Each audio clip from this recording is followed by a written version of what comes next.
It's me, the princess of the Aquos. I'm here, and I'm gay, and I'm here to. I'm playing for keeps. We're Genshining, and yeah, here we go. Welcome to Genshin Impact, where I didn't do my daily stuff yet, so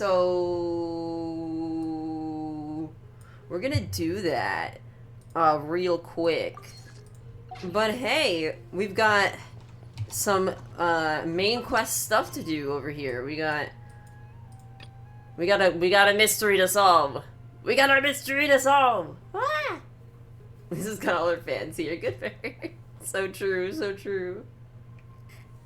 True, not all of them. Not all of them. Don't call them your fans, it feels impersonal. True, true, true. It's like calling you guys my fans feels very impersonal. Like, it just doesn't feel right. Let's quick, add Astra Abyssosque. Or as Masumi Kara would say, add Astra Applesauce. Which is just classic. That's just great. That's just a really good one. We're just gonna craft these. Alrighty. So, I have to do my commissions real quick. So let's just quick take a look here. Can't be anything too crazy. Right, so, Academia Q&A. So this is one of the ones that I have to do for an achievement. Take it easy. And I've been, like, kind of tracking this daily. I have to, like, answer, like, a certain number of questions correctly. Okay, I should just warp up there. I should just teleport to the clear teleport waypoint on that platform. Thank you. Look, there's not even a loading screen when you're that close. Fantastic. Let me pull out my notes here real quick. So, Academia Q&A. Okay, so here's all the answers. If there's anything like Breath of the Wild moving around the world, it's so fun. This is better than ever fast travel. It's a little bit like that, but not quite. I think they definitely didn't, they didn't capture the exact fun of moving around the world that you have in Breath of the Wild. If you get the right characters, though, you can definitely have some fun moving around. Like, because Yelan's ability lets you do this, but she's a 5-star character. So you have to, you know, get lucky and also pull for her at the right time. And if you get Zhang Yun, I mean, she has this cool jumping ability. That's awesome. But again, a 5-star that you have to pull for. So, you know, like, there are cool abilities that make exploration feel really fun, but they're kind of gatekept, unfortunately. I really do enjoy exploring the world, at least for the first time, because there's so much stuff to do, there's so many chests and stuff. But generally, you know, you're gonna wanna, like, start warping around. Okay, so I gotta answer this guy's questions.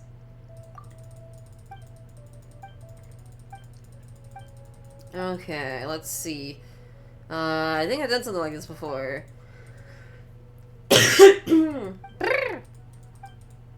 Okay, so let's take a look here. So the first question, you know, I've been playing Breath of the Wild, you still wander the world sometimes, just doing repeatable stuff like combat. Sometimes I do just go around and fight enemies in this game. Usually I do it to farm materials, but sometimes I just find myself, like, aimlessly wandering. It's just, it is a very nice world. Sumeru merchants often use a kind of beast to carry the... Okay, this one I've already answered, unfortunately. Sumpter beast. You've come across traveling scholars who call those Driosh traveling scholars. Why hear people when you can ask for the materials from the enemies? Yeah, sorry, that doesn't really work, unfortunately. We have to kill all of the ancient Conrian people, who have been transformed into monsters. We have to kill all of them. Sorry. Yeah, that's Persona 5. Yeah, nope. Nope. We have to murder droves and droves of innocent people. What's 5 persona? Great number of Driange. What's the name of this Darshan? That should be Amerta. Or wait. No, wait, wait. Elemental power. Okay, so this one has to be Spantamod. This one has to be Spantamod. Okay, cool. Alright, cool. So let me just check that one off.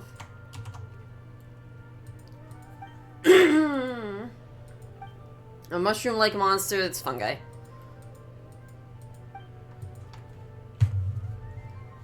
You prefer 3 persona? Or just add... Wait, that's when you take a persona and multiply it by 4? Oh my god. So I have to answer all of the questions over the course of multiple days.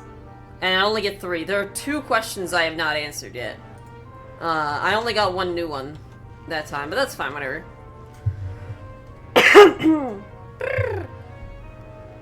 Alright. I can quick end this, get my, the rest of my daily stuff out of the way. Probably just, go and grab some chests. Oh, wait, no, wait, I don't have to do any more daily stuff. Wait, what the fuck am I doing? That's all I have to do, because, you get daily stuff from doing, like, quests and stuff, so... I'll probably end up getting it from just doing, like, the Archon quest. So I don't even have to do that. I'm silly.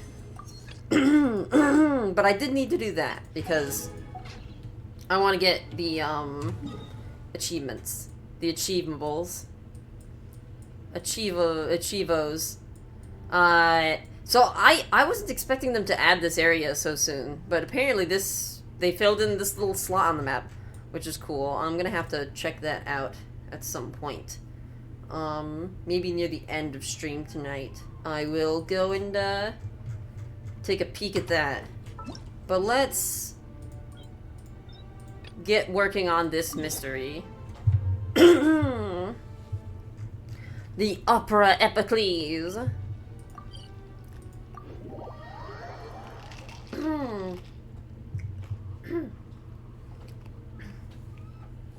Grabbing chests is very tempting, though. Gotta love grabbing chests. With consent. With consent. We get consent before we grab chests in this house, okay? On this fine... Oh! So I've been working on something in the past... How long? Dave, that was a given. I know. I'm just making sure for the people in the back, the people who don't know. I've been working on a team of only Fontaine characters and the Traveler, to use during the Archon quest. So, that's what we're gonna be using for Chapter 4. I have, Farina, Charlotte, Fremine, and, the Traveler. This is, a freeze team, as you can probably tell.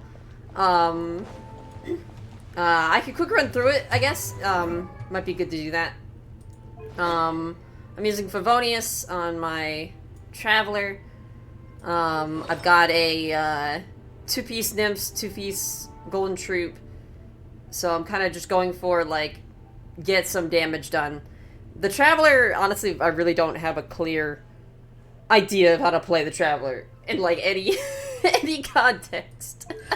C3, because I think you get the other constellations from doing the story? Or maybe you get them from doing the rest of the, Statue of the Seven, which I have not completed, because, I mean, you can't complete it yet. We got 6, 13, 10. And of course level 90. So that's nice. Let's go over to Farina. Farina's the same as always. I've got the Splendor of Tranquil Waters, whatever. Artifacts. Got a Nymph Stream 4-piece because I like how you can just increase her damage output and just totally scale her attack. It's not all that great, but It's fine. You used to think Amber was the default character in Genshin? Oh my gosh. Amber is very cute. Amber's great. Unfortunately, I don't use her. So my Amber just sits over here at level 70. I want to use Amber, but she's basically useless without C2. And it's incredibly hard to get, constellations for Amber. Oh yeah, it's the same build as usual. I have 10, 10, 10. I'm 3 triple crowned, whatever. Who cares? Charlotte,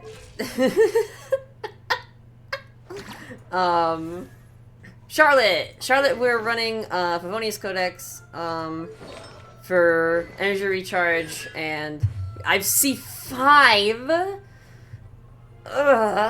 C5. You like brown-haired fire women, clearly. Clearly you like brown-haired fire women. Running 4-piece noblesse because her main purpose is to serve as a little bit of healing. We got 6, 13, 13. Her ult does healing and also AoE cryo, which is very nice. So you can get some freeze with that. So basically we have some AoE with this, where there's just constant hydro damage from our little friends. And we got some AoE ice. And then we have Femine, who will do both freeze and shatter. We got 10, 10, 9, running Tidal Shadow. I could use, like, Notum Star Silver, since I'm not using, Eula, but why not? Why not use Tidal Shadow, you know? Widen my horizons a little bit. Running 4-piece Pale Flame is, like, the only thing you can run on Femine. It's like the go-to. Like, you run Pale Flame. Duh. We got C1. Not all that great, but yeah, so that's what we're rocking. That's our, that's gonna be our team for pretty much all of the Fontaine arc, unless I really, really need to change things up. So let's get to some crazy shit. We've got some plot.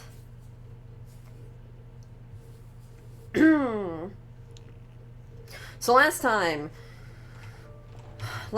we watched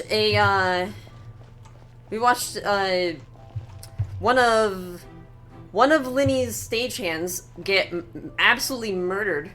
Hey, you! Yes, both of you! Over here! I've been keeping an eye on you for a while now.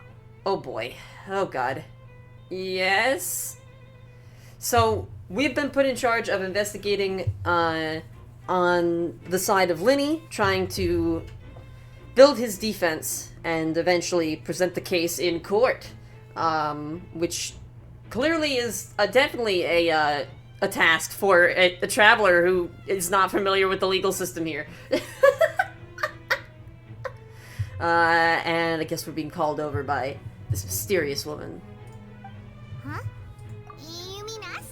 Also, I love Detective Paimon. Detective Paimon. That's right. If I'm not mistaken, you're also among those who wish to cut down the thorns and pursue the truth. No? And by the looks of it, you're not from Fontaine. Well, you're right on the more about that one, but who are you? Oh boy. Have you never heard of the Spina di Rosula? No, Mediating I have no idea. disputes and providing protection to solving conundrums. You name it. Spina di Rosula does it. And I, Wait. Navia, have the honor of being its renowned president. Wait, is she a fucking mafia boss? Is she a mob boss? Hold up. Wait a minute. Wait. Though those who play by our rules call me boss. Oh my god. I'm Silver, her attendant. Pleased to meet you. Oh my god. I'm Melus. Demoiselle's various daily needs and affairs are under my purview. Huh? Boss? Demoiselle? What gives with the names? They're French, Paimon. Well, I am the second generation president. Malus and the others are still used to my previous title. My Oh. apologies, Demoiselle. Should you prefer, boss, I will endeavor to use Are that you- instead. Are you talking about Paimon's mustache? Or what? Because Paimon's mustache is... Yeah, that's great. That's Detective Paimon, you know? Detective Paimon's great. Unless you're talking about the... Yeah. No need. You don't have to call me boss. Just Navia is fine. Okay. Okay, if you say so. Not that we're members of Spina di Rasula anyway. Don't question it. Trifling details. Never mind.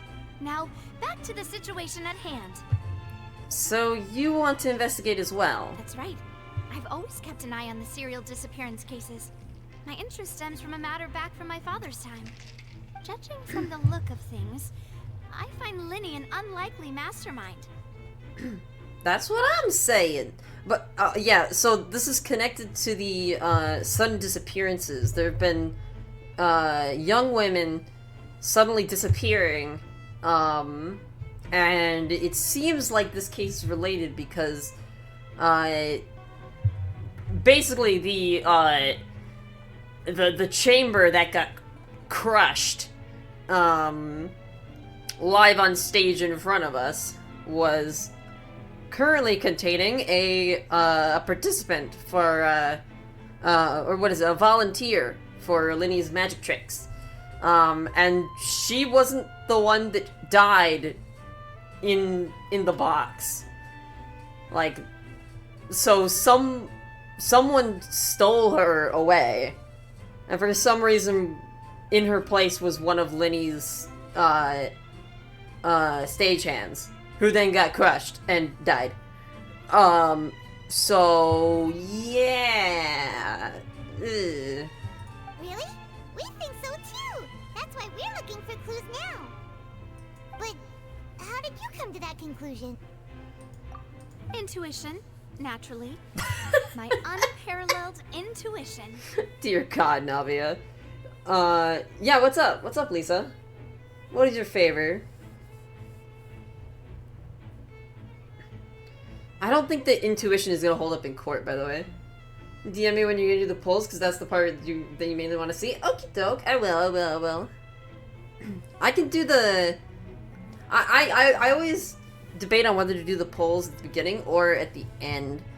I will let you know when I'm doing the polls. I'll try not to, carry things... I'll try not to put it off for too long. Farina sure was quick to point the finger at Lyney without any decisive evidence whatsoever, wasn't she? Well, yeah. That's Farina for you. But that's not uncommon for her. If you remember, the justice had to interrupt her and ask if she was pressing charges just to keep her from getting carried away. Anyway, a trial begins the moment someone levels charges. And, of course, there was no way Farina was going to back down in that situation. Of course. Sounds more like you just don't trust the Hydro Archon. Yeah. Yeah, people don't tend to do that. You're itching to play Shovel Knight? Ooh. Yeah, Lurk can play Shovel Knight. Sounds good.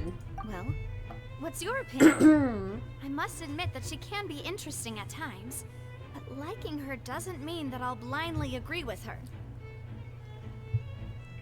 Well, when you put it like that... All right, I've answered your question. Now, it's time you answer mine. Wait, what was your question again? Well, I say it does. But don't worry, you won't hear any pointless questions from me. In your opinion, do you think it's right to treat a trial like it's an opera? No. No, I think that's fucked up. Well, Not always. And why would that be? Doing so makes it easier for the truth to fall by the wayside. Something serious like a trial shouldn't be treated like entertainment. Yeah. Yeah. See, Silver and Malus? I told you they'd be different. Most astute of you, Demoiselle. I too think that the traveler's response was most excellent.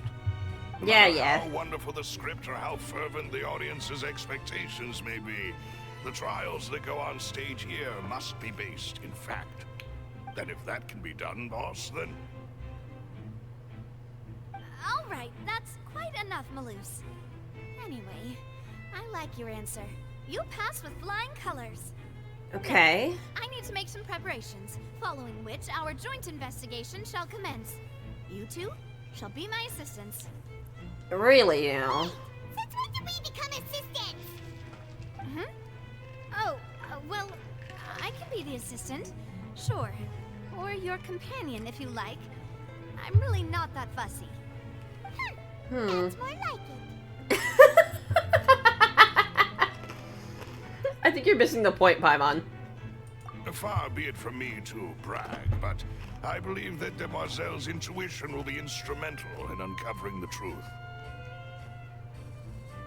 You wish to save a friend from false accusations, and we wish to unravel the disappearances. In this sense, our goals are aligned. I mean, maybe. Potentially? Hopefully. So long as the truth is aligned with our goals. You have a point. Huh. You're quite the talker, aren't you, mister? And what about you over there?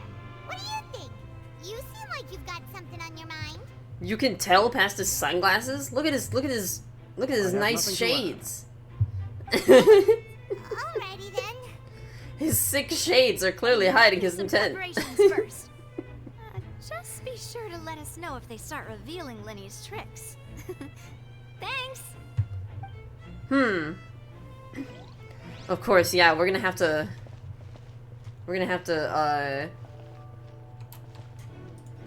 Oh, cool, you Whoever can the murderer click on was, that. They must have made preparations well beforehand. Yeah, it looks like they're gonna have to leak Lyney's, magic tricks. Whoever the murderer was, they must have made preparations well beforehand, indeed. Investigation from the guards indicates that the fireworks launched at the tail end of the magic performance set the rope dangling the water tank alight, causing the tank to fall and kill Cowl, who was within it. It seems evident that Lyney is the likeliest user of the prop to commit a crime. However, the reason for the victim being Cowl and the reason for the chosen lady's disappearance remain mysteries. Why would it be him? How strange. The deceased is one of Lyney's assistants, named Cowl. He was well trusted by all his colleagues. His job was setting up and inspecting all the props, as well as assisting with the show and keeping the crowd engaged. Alright. Let's take a look. We will find some evidence. We gotta find the clues.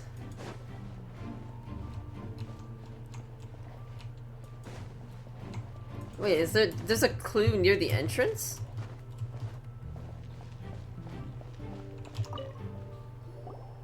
Sorry, but no one can freely enter or exit the Opera House at the moment. If you wish to leave, you must register your identity with us first. No, we're not leaving.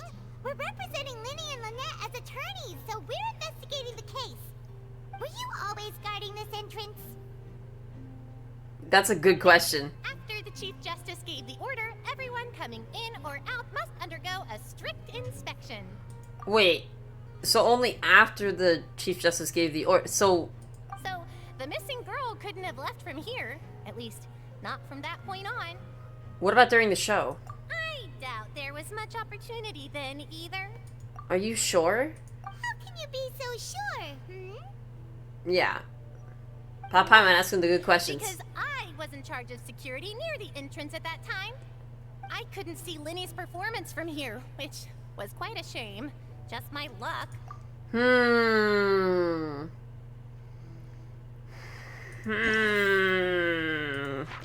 You couldn't see the you seem awfully disappointed about that. I wonder if you could have some motivation to perhaps slip away from your post. But still, I did not abandon my post. Okay, And all I right. stayed put no matter how loud the applause was. If someone had so much as even approached the door, I would have noticed it, let alone if they had tried to leave. Okay. We Melazines are good at that sort of thing, you know. Okay. So, it's safe to say the girl couldn't have left through here. Interesting. Okay. Alright, thank you for your help. This'll be useful info. So long as you're trustworthy. No one left the opera house during the magic show. And after the incident happened, only those who had their identities cleared by the guards could leave. Hold on a sec.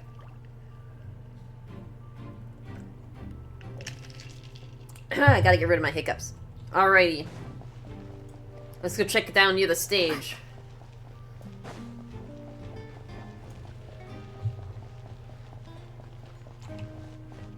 We got Lyney, Lynette, and the member of the guards over here. Lyney's still talking to the guards. It seems he'll have a lot of explaining to do. I think someone will be assigned to monitor us later, but that's alright. These kids live in an orphanage. This sucks. Lyney's still talking to the... I guess I can't, listen in. Lyney's still talking Yeah, to okay. the... I was trying to talk to every single one of them to see if I could listen in, but does not seem to be the case.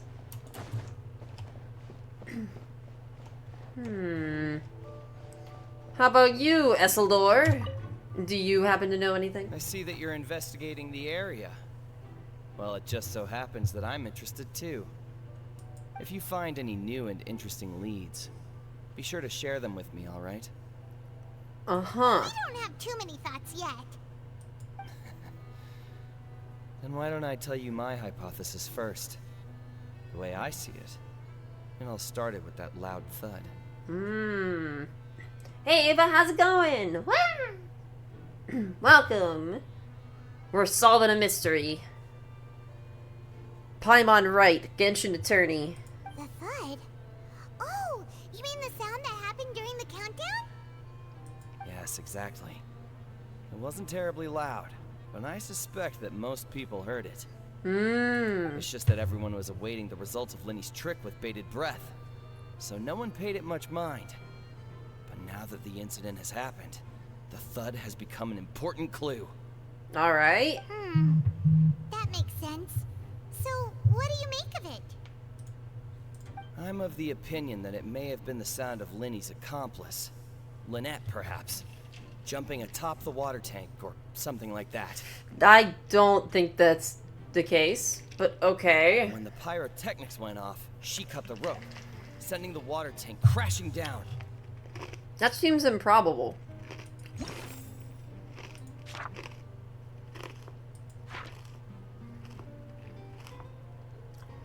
Because, like, we need to investigate the rope. Because the rope isn't, like...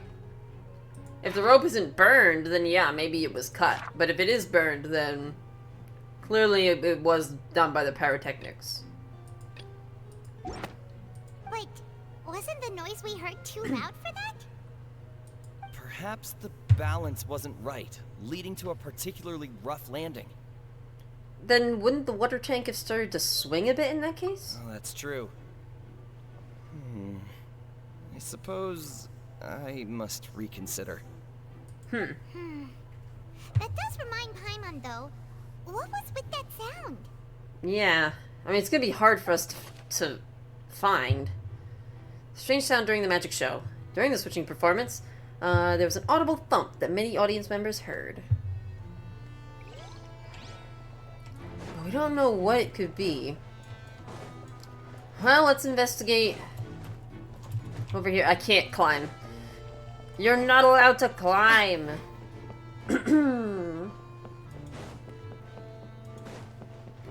What do you see, Esmond? Damn. This is quite the scene. Examine the damaged magic box. Love how it's the same kind of closed room murder that they would actually use in Ace Attorney. Yeah, it is. It is. It's very cool. The broken magic box was left on the scene after the guards completed their investigation. Looking at it now, the water tank must have struck it really hard.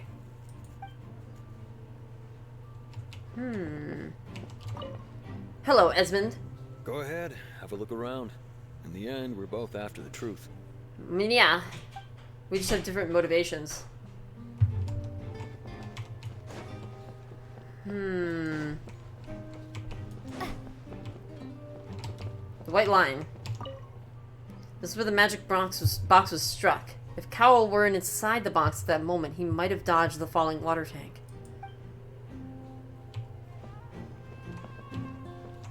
Okay. Right, the rope. The rope isn't burned. It is burned. The rope that broke and caused the water tank to fall. The rope looks pretty durable. How can it be burned through so quickly by fireworks? That's true. So either Lyney didn't realize this was a safety concern, or...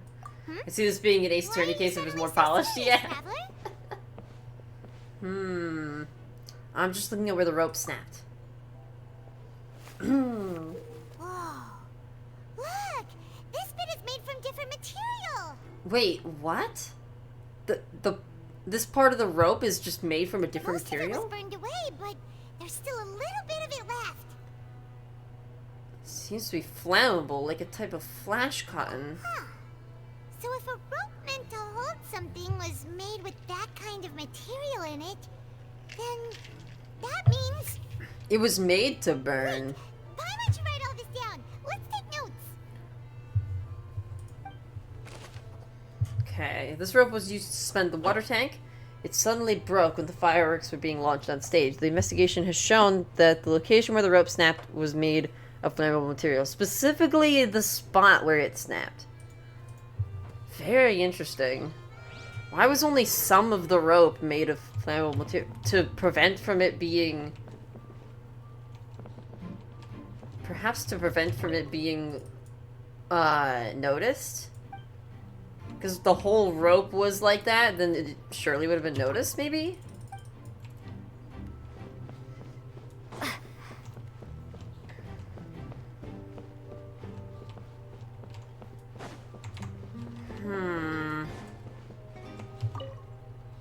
Yo, what's up, Maurice? Hello there. What are you investigating? Oh, this location has also been cordoned off because the Magic Troop members are currently considered prime suspects. The investigation team is still collecting evidence. Okay. The seats were all booked in advance, so we were able to deduce the missing woman's identity by checking the guest list. Could you tell us who she is? We're Lyney and Lynette's attorneys. It's not like this is confidential information. We'll publish it later anyway when we petition the public to help us find the missing person. Okay. Her name is Halsey. She's a painter from Fontaine who's made a bit of a name for herself. Damn. Apparently, she wasn't a regular at the Opera House, but she'd been feeling some pressure with her work lately, which made her decide to come see the magic show. The Magic Troop members all claim not to know her. We have looked into her social connections.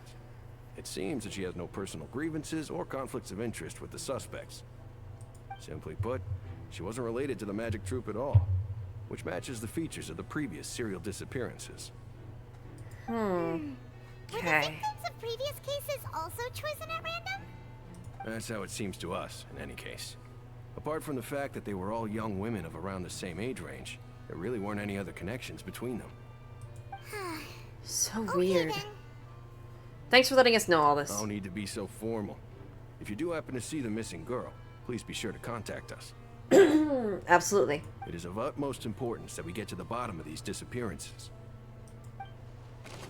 Halsey's the missing person. She's a famous painter and keen to watch the magic show in order to take a break from her own creative work. She isn't known to have been entangled in any quarrels with any of the members of Lyney's magic troupe. Not on much in terms of motivation.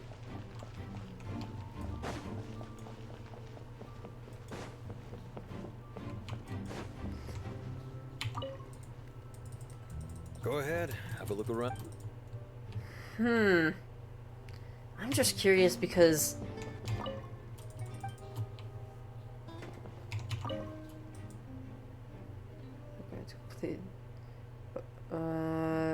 yeah, the water tank must have struck it really hard.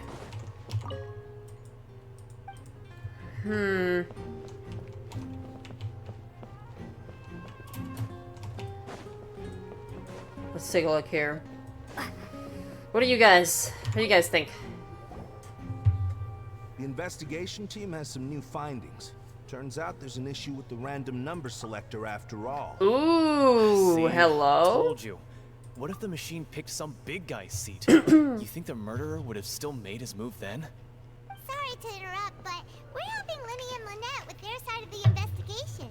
What were you saying about the number selector? There's something wrong with it? You're trying to help them? That'll be a tall order. Ay, ay. Lyney used the machine to pick a random member of the audience during his performance, right?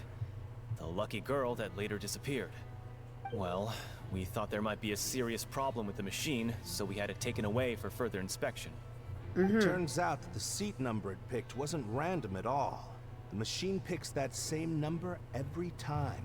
I'm sure you already know that you have to make a reservation in advance to get a seat, regardless of whether it's a trial or some performance. In other words, Lyney knew who would be sitting where from the very beginning. Hold on.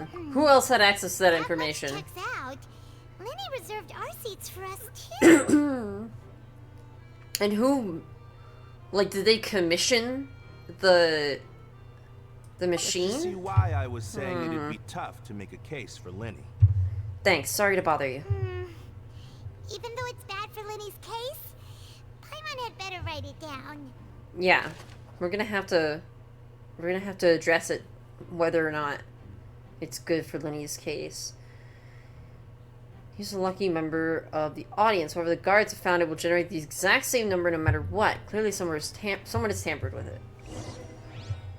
But why? Everything of note here at the performance venue. Paimon wonders how Lyney's discussion with the guards is going. Let's go see, shall we? Ooh, things are getting interesting, huh? We're about to see how magic is made. Dear God. Don't get too excited, Paimon. I wonder if there are any bonus clues we can get here. A man is dead, Paimon. Exactly. What the fuck? Hold on, wait. Looks like an ordinary box, but Lyney somehow moved instantly from the stage to being inside of it. How did he do it? We should be checking if there's like some sort of like space below the box that you can jump into, but Could it be that I didn't see it happen? well, yeah, you probably didn't see it happen. I don't think anybody really saw it happen. Shit.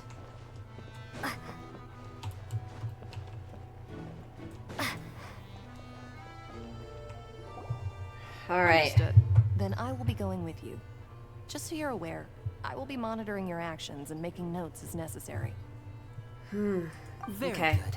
Thanks for being so agreeable. I'd pull a rose out of my hat as a gift for you if I could. You may spare the pleasantries. I'm just doing my job. Yeah, I don't know if that's gonna help you out, Lyney. You've arrived. Who's this? Me? I'm Spina di Rosula's guardian angel. If you've got a problem, I've got the firepower. Sorry, I got a little carried away there. Call me Navia. I'm a partner of theirs, and we'll be helping investigate this whole situation. And these are my companions. Would you mind if they join as well? Fine by me. Oh, new helpers? I would be most grateful. Well, let's just say we're tagging along. It's not every day you get to see the secrets behind magic performed on such a large scale. I appreciate your kind interest. Come with me. We'll be heading below stage. Okay. Below stage? Yes, a world of secrets is hidden beneath this magic box, prepared specifically for this switcheroo trick. Thought so. But before I reveal everything, you should have a look first. Notice anything strange here?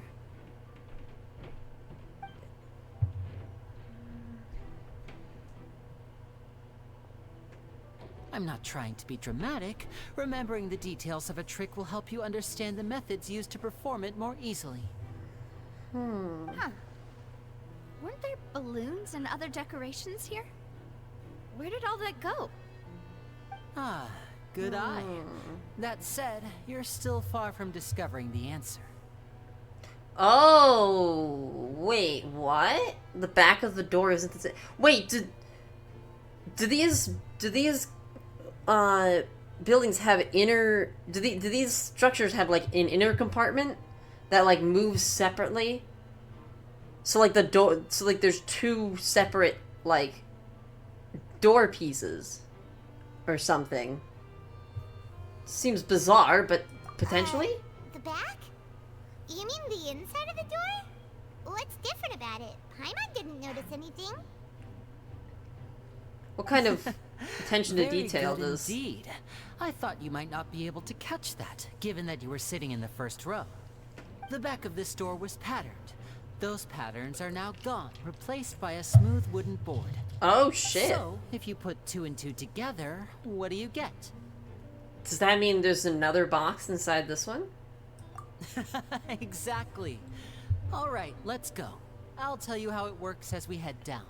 So that box gets switched with the other box, presumably by some method of pulleys, if I had to guess? So there was A track! under the magic box! Okay. And this passage linked the two boxes together. I knew you'd figure out most of it as soon as you saw this place. The 2 magic boxes are positioned right above the 2 entrances of the tunnel.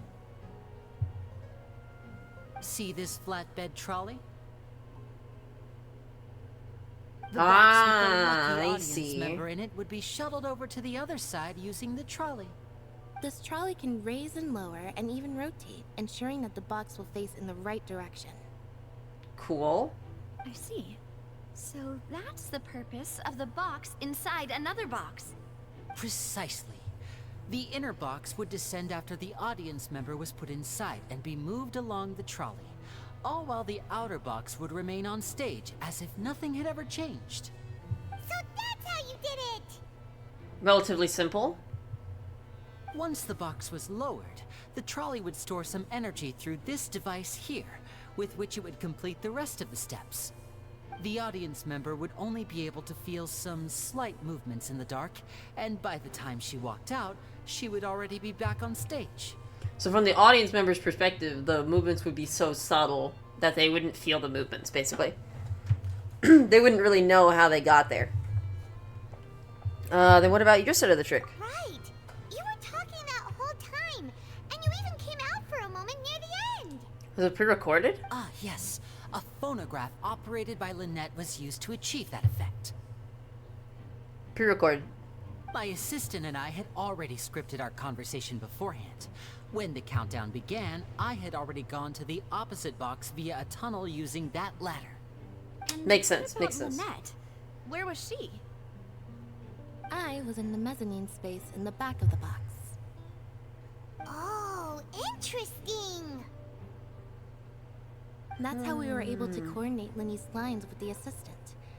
And, by the way, I was the one who walked out of the box at the end. I mean, we are twins. All it takes is a change of clothes and no one can tell who's who. Wait, whoa! My favorite Wait! part of this trick. Wait! Only Lynette and I can perform it. Wait! Hold on. Wait. So Lynette was the... Wait, hold on. Hold up. Hold up. Yo, that's awesome. That's how it all worked! Wow, every detail you revealed was more amazing than the last! I can tell a lot of thought was put into this. Lynette would briefly walk out of the box and then go back in, jumping into the tunnel and escaping before the box on the trolley could finish ascending. Okay. And then I walk out of the other box in the audience area, and the trick would be complete. The operative word here being would. But as you saw, Cal was in the box, not our audience member. She, on the other hand, mysteriously vanished. How did that happen? We really don't know how that happened.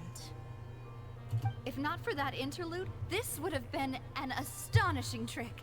I probably never would have figured out how you pulled it off. And yet, to think that someone was able to use this magic trick to commit a crime. Could we have a look around? I think we can come up with some more leads. This is the scene of the crime, so Lyney and Lynette are not permitted to stay here. I'll escort them back up. Yes, of course. No need to be so strict now. I won't disappear into thin air, you know. Well. Thanks, everyone. We're counting on you. Okay, magic trick. Lyney gave a detailed account of how the trick was supposed to work. By using a box inside a box, the idea was for the box containing the audience member to be transported via a tunnel underneath, and Lyney himself would also use this tunnel to get to the other side. Meanwhile, having changed her outfit, Lynette and her assistant would take charge of onstage interactions. Okay, cool. So that was Lynette on stage during that trick. And then Lynette got into the box. That's so fascinating. On-stage magic box structure. The magic box on stage has an additional layer to its rear in which Lynette, in Lyney's clothes, remained hidden. She would appear at the end of the magic trick and lead people to believe that Lyney had been able to instantly move to the box on the other side. Okay. Interesting.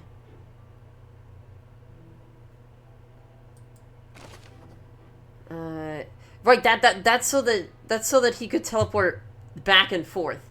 So then, like, the way that it would work is that Lyney would teleport into the audience box, and then would teleport back to the stage box. Damn. Magic box at the center of the audience stands has 2 layers, and beneath it is an entrance to an underground tunnel. This is how the lucky audience member was meant to be transported without the audience knowing. How much fan art do you think there is of Lyney cross-dressing as Lynette? A fuck ton. Absolutely. 100% a fuckload. This should be the control device for the trolley. It seems to be able to operate automatically.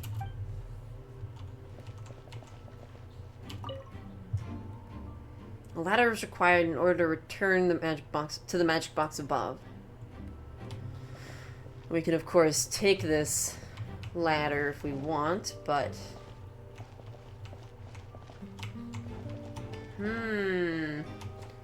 Ooh, we have some destroyed property over here. Even the music sounds kind of like Ace Attorney. Yeah, it does. Not to slip. Hold up, though. What's the deal with this? Speaking of which, why would there be water here? Maybe it was for a trick? Oh, Paimon knows! It's one of those tricks where you pour water into a jug and then flip the jug over only for the water to disappear? Maybe. I could believe that. Here's a broken vase. Huh. Did the trolley knock it down while moving? But why would it have knocked it over? It should have been out of the way. That can't be. The trolley moves along tracks from start to finish. It couldn't have hit the vase at this distance. Let's note this down too and think about it later. Alright, the broken flower vase. Many pieces of a broken flower vase on one side of the tunnel. All the water within has been spilled, judging from the distance. It seems unlikely that it was knocked over by the trolley. I'm gonna see the clothing. Wait, where's the... Oh, right here! Oh shit. Hello? Oh, these are the clothes that the lady chosen from the audience was wearing, right? Wait, did they disrobe her? When they stole her? What the fuck? Her clothes are here, but she's nowhere to be found. What the fuck? Lyney didn't mention the guest having a wardrobe change. Right. And do you really need to do that if you're kidnapping them? Wait, I just realized that her glasses have the spirals on them. Did they always have those spirals on them, or is that only sometimes? Ugh, this is so confusing. Paimon doesn't want to be a detective anymore. God damn it, Paimon. Okay, the young lady's clothes. Clothes belonging to Halsey, the lady who went missing, were found in the tunnel. Reason for this remains unknown.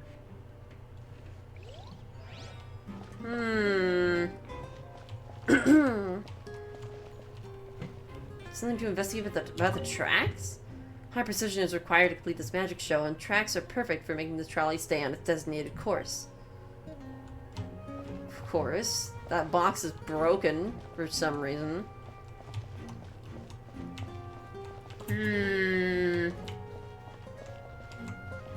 Storage boxes.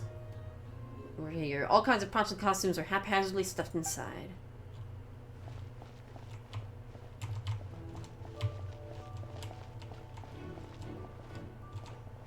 Wow, this is the best investigation I can do. Sit.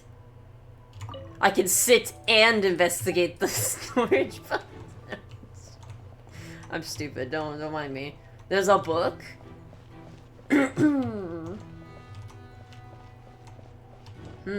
Alright, let's check out the trolley. Trolley is crucial for transporting the magic box to the other side. The culprit must have used this to execute their plan. There's a vent here. What is this place? There's a ventilation shaft of some sort. It seems someone could fit through here. Quite easily. Huh. Could this have been the suspect's escape route? Alone, It's our only bet. perhaps.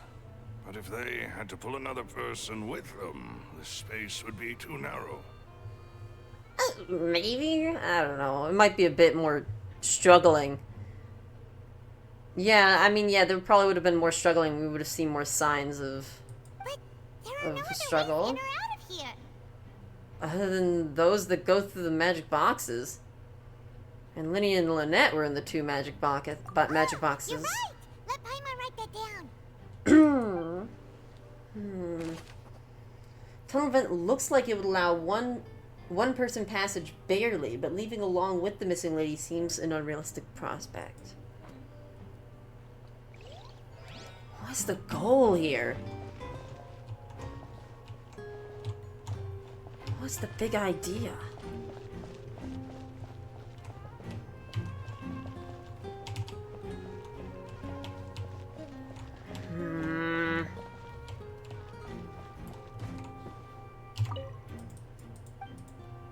Could have left through that, but it just doesn't add up.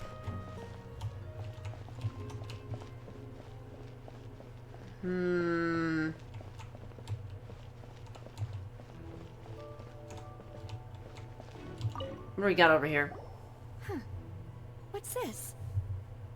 Looks like a hook tied to the end of a rope. Huh? There's all kinds of odds and ends here. I mean, yeah, a hook like this looks like a grappling hook from Wind Waker. What? Some spy equipment or something. Lyney didn't mention this earlier. Perhaps it was a prop for a different trick. Maybe. But why would it have been left here? Whatever it is, let's make a note of it first. Dropped hook rope. Rope that has fallen to the ground. A metal hook has been tied to one end of this rope. Its use is unclear. Yeah, I really don't know what that could mean. Just about done investigating down here. Yes. Let's head back up. There's not very much space, honestly. I mean, there's only one way in and one way out. Or, well, there's technically 3 ways in and 3 ways out, but 2 of them are out off the table.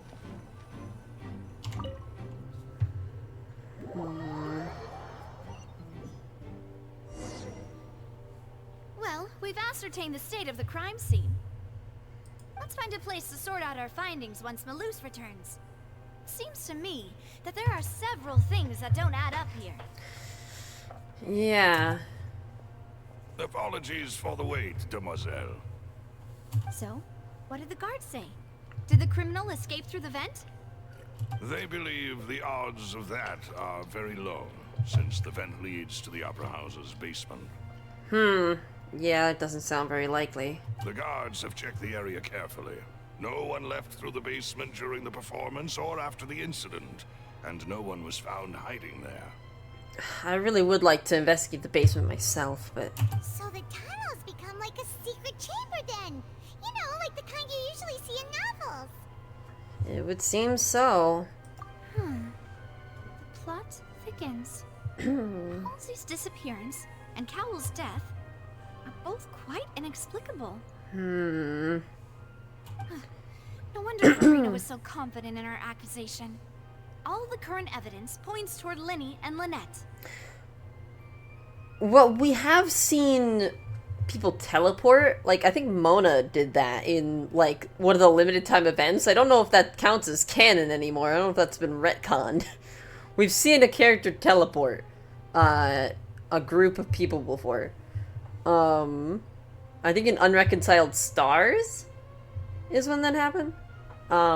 Which was a long time ago. So easily possible that that's been retconned out, or something that probably is improbable to have happened in this scenario. Obviously, they just opened an abyss portal. Clearly, there was definitely an abyss portal. Someone opened an abyss portal. Obviously. In other words, the charges are very likely to be upheld unless we make some considerable progress. We also don't see any signs of that kind of thing. Yeah, just surprise Dane cameo. Yeah. Or maybe Ether was just chilling down there. Maybe Ether fucking like warped in. Who fucking knows, dude? And then trial. I don't know. So if the charges are upheld, they'll announce a sentence? That's right. This is how a trial goes in the Opera House. During the proceedings, the Chief Justice and the Oratrice will hear statements from both sides. The Oratrice Mécanique d'Analyse Cardinal. The Oratrice will too? That's right. This is how indemnitium is produced. Statements from both sides, the defenses from attorneys, witness testimonies, and even the audience's emotions will all be projected on the Oratrice. To put it simply, it's as if the Oratrice has its own will, and is a judge in its own right. I don't know how I feel about that. This also precludes any kind of favoritism on the part of the Chief Justice. And not that this has ever happened anyway.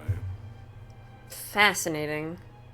Once both sides have finished speaking, the Chief Justice will make his final decision. This, too, will be used by the Oratrice as a reference. That's very fascinating. So it's like, it kind of like draws from, it does a vibe check. The Oratrice Mécanique d'Analyse Cardinal does a fucking vibe check on everybody, like who has received all the information and is like, yeah, the general vibe is you did it. Wild. Absolutely wild. Then, finally, the Oratrice will be consulted by officials. The result it returns is the will of justice itself. So anyway, the magic judgment AI is based on how much the audience believes the defendant to be guilty. Yeah. It's like an even more fucked up version of a jury trial. You know? We use a fucking AI learning model to just like look at the audience and be like, yeah, this is what the audience is thinking, and this is what the lawyers are thinking, and this is what the justice is thinking. Sounds good. Huh? So that machine is the one that actually decides? Paimon got Arlecchino called the shots. Nope. In practice, there is very little difference. Both have always come to the same judgment. Which is why people have great faith in the Chief Justice. Yes, the guards also asked me to convey that none of us will be allowed to leave this place before the trial. Wait, I can't leave? Huh? Why? But I've already left. I've technically already left, but canonically I have not left, I guess. Because we've chosen to act as the twins' proxies. That makes us persons related to the case. Novelette can't even call for food delivery. That would be... That's actually really funny. I've already left the scene of the crime, just not canonically. They're concerned that we might be colluding with outside parties, or that we might find outside help to disrupt the case. Can we get food delivery? If that were not so, it could prove problematic if we happen to spread key information about the case ahead of time. I'm ready to break out at any time. Wait, whoa, whoa, whoa, whoa, whoa. Whoa, whoa! There's no need for that! Paimon thinks they have a point. That said, are they providing food? Paimon having the exact brain cell. Of course. I just hope you don't mind the lack of options. I'm afraid that catering to all tastes is not in the cards, nor is any guarantee of balanced nutrition. I would die. Now's not the time to be picky. In that case, let's just sort out our findings together here. Pity. I was hoping to take you to try some of Fontaine's famous desserts, too. I mean, what better way to properly think through our findings than over some tea and sweets? Good lord. Huh. Breaking out suddenly doesn't seem like such a bad idea after all. Paimon, if you say shit like that, we're gonna get in trouble. Just kidding, just kidding. Paimon will still do her best, even if there are no snacks. What do you mean, no snacks? Of course we'll have snacks. If we cannot buy some, then we'll simply make some. I do have bottomless pockets. Huh? Here? But how? Is there a kitchen? Understood, Demoiselle. Everyone, please come with me.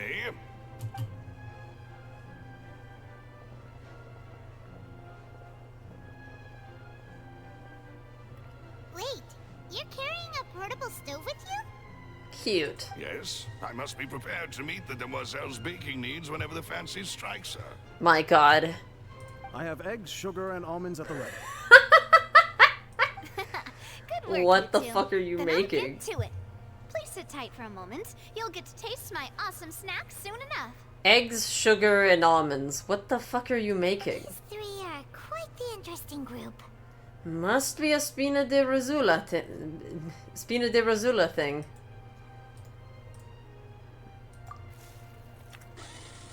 Now we discover that Navia is a lesbian. After all, every Oyo couple has one good chef and one terrible one. Oh, it's even better now. Paimon can't stop drooling. True. There has to be one good chef and one terrible one. They make fucking macarons? What are those, fucking macarons? I've never had a macaron. From the way you had these two guys carrying all that stuff around, Paimon thought you'd have them do more during the baking process. But you ended up doing the entire thing by yourself. Beating the egg whites, grinding almonds, everything. Yeah, she probably just has fun doing it. Applauding. I was applauding. And I Wow. was giving encouraging smiles. That's not quite what Paimon meant, but okay. Paimon was just thinking. Aren't you worried about getting your fancy dress dirty beating egg whites and baking like this? Well, I don't think it's carved in stone anywhere that fancy ladies can only read books, sip tea, ride horses, and play the piano. I just really enjoy making snacks. What a specific collection of things. Ride horses, by the way. That's a very dirty activity. Like, you will dirty your dress doing that, too. So, I don't know. Don't underestimate beating egg whites, by the way. It's a real arm workout. You also need to beat them to just the right consistency, or your macarons will crack. Anyway, Alright. here's a try. Fresh out of the oven. There's 3 for each of us.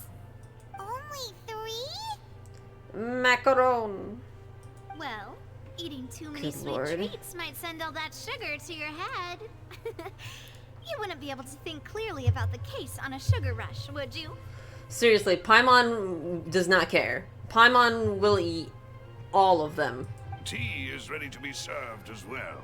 This is Demoiselle's favorite. Strong black tea with a floral fragrance that clears the mind and lifts the spirit.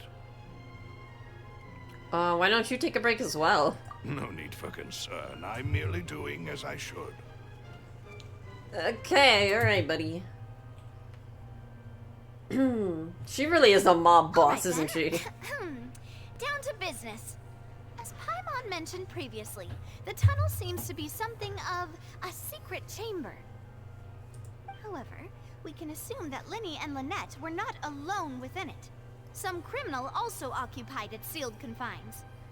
The magician twins could have committed the crimes, of course, but they lack any logical motive. Exactly. Exactly! Why would they do such a thing right when everyone was watching? So apart from the twins, we're left with two other people. The missing girl and the deceased. The flower vase and the thud we heard during the performance could indicate some altercation between Halsey and the criminal in the tunnel. Resulting in the shattering of the vase, the discarding of her clothes, and her abduction. Perhaps the criminal thought that since she was chosen from the crowd, she would be too easy to identify if she was still wearing the same clothes. Paimon thinks that makes sense, but the real trouble is... There's no evidence this third person even exists. True.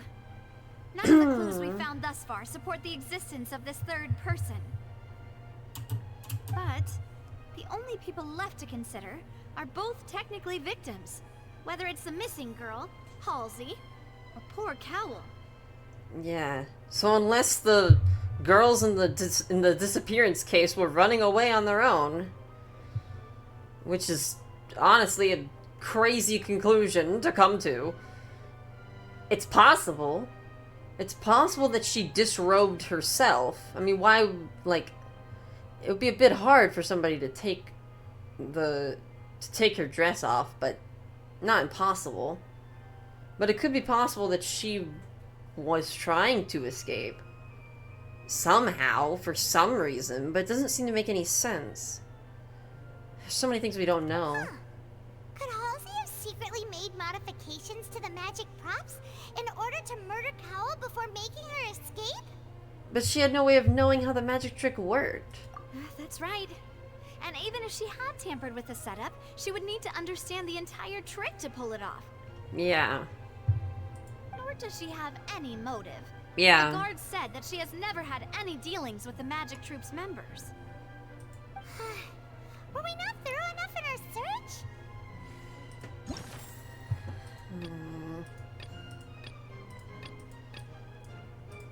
There's definitely things we're missing here.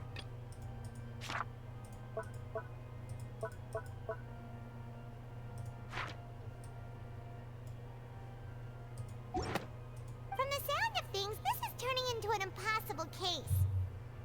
Your macarons are amazing though, Navia. They smell great! They're nice and crisp and super sweet! They are my specialty after all. And I see you've already had 5 of them. Oh, classic. Yep, you really cannot rely on Paimon for anything, can you? 5? Oh, that can't be right. Paimon only counted 3, honest! Then what happened to... what? Please don't worry about it. At my age, a few less sweets might actually be a good thing. No. Being greedy is one thing, but Paimon knows how to count. Wait, so then what did we lose 2 macarons? Where'd they go? Besides, Paimon knows that if she ate too many, then others wouldn't have enough.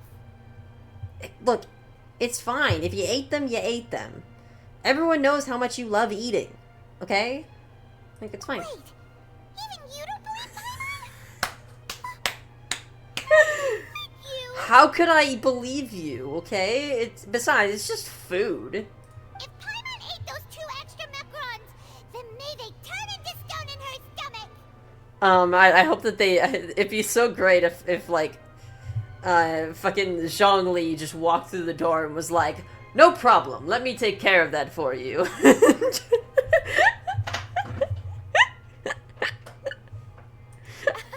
All right, we get it. Well, I suppose one of us might have gotten too engrossed in our chat and eaten them by mistake. No big deal. No, that could be a big deal. It's a stupid point to make. But if someone was able to sneak the macarons out from under our noses while we were talking and we were right here, what else can they do? But who did it? It was Paimon. I mean, let's be honest. It was Paimon. Malus, set up the stove again, if you would. Huh? making sure everyone gets 3 macarons, of course? Oh, there's really no need. No, there is a need to do that. Why should I feel like I need to do the... Oh, I'm going to offer my 2 macarons. That's what it's going to be. Exactly. We don't want to trouble you. We're not the ones being troubled, though. Right? Like, she's doing it for her, like, her assistance. As you wish, demoiselle. And I have the egg, sugar, and almonds. How many, like, eggs, sugar, and almonds do you have? Well, this really is your hobby, huh? Second round of baking. However, the discussion that follows does not yield much progress. Well, that's it for snack time. I'm going to have another look around the area. I don't know what we're looking for yet, but we've still got some time. As attorneys, I suggest the 2 of you think the case over again. Why would they steal? Why would they steal the macarons, though? It would be awkward if you got all tongue-tied on stage during the trial. Alright, thanks for your help, and for the snacks. It was nothing. A small task for the Spina di Rosula. Silver, Malus, it's time to go. I'll be back if I find anything new. Probability of third person being involved. Neither Cowell nor Halsey had a motive, but after having talked to Navia, the likelihood of a third person being involved seems very low too. The missing macarons are such an obvious Chekhov's gun, but it doesn't really make any sense. It makes no sense, that's the thing. It's a long and difficult case. There's no point in worrying about that now. We just need to prepare. Here, take Paimon's notes. They should help you review the situation.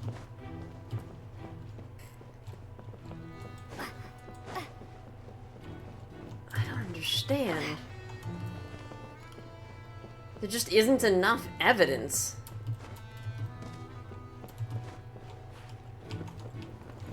Whoops. Is it some abyss shit? Is it actually some abyss shit? If you do encounter Ms. Halsey, please contact the guards immediately.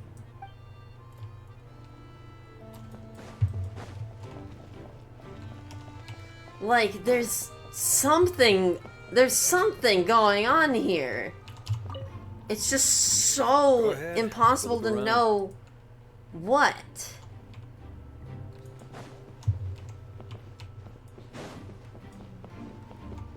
I'm gonna check the other alcove, but I don't think that I'm gonna be finding any clues or anything.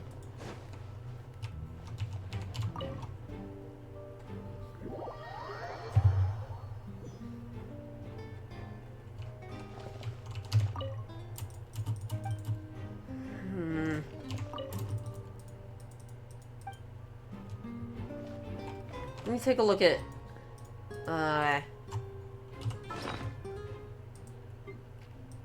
take a look at the notes real quick. Why would it be him? There was no third person.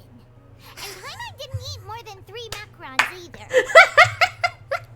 Thanks, Paimon, for that addendum. I'm sure that will be very important to our case. Thanks. Whoever the murderer was, this is probably a prop, too. Oh, looks like it could hook onto a lot of things. Like the Traveler's fishing rod! Good lord. Are we gonna get a second day of investigation, I wonder? That's the only thing, other thing I can think of. Either that or we will uncover more clues as we do our, as we do the trial. Alright, well let's wait until the next day. Let's just follow the instructions.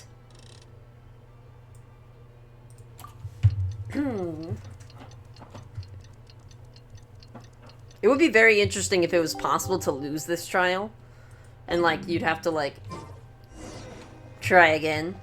But that would be a little... probably a little fucked.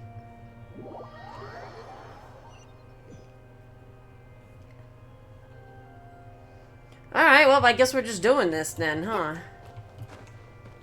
They cleaned it up. So, I guess here we go. Oh, right, I didn't check the other balcony like I wanted to. The whole situation is so confusing. I do have some thoughts, but let's take things step by step. Good plan. Impossible things don't just happen. We'll get to the truth one way or another. Just relax. Even if everyone else suspects Lyney and Lynette, at least we will be supporting them from the stands. Yeah, but that's not gonna change the opinion of the Auditrice Mécanique d'Analyse Cardinal, now is it? Besides, I doubt Farina understands any more about what happened than we do. Yeah, but she has the whole government on her side. Thanks, Navia. Well, we'll be going then. Best of luck to you. Oh boy.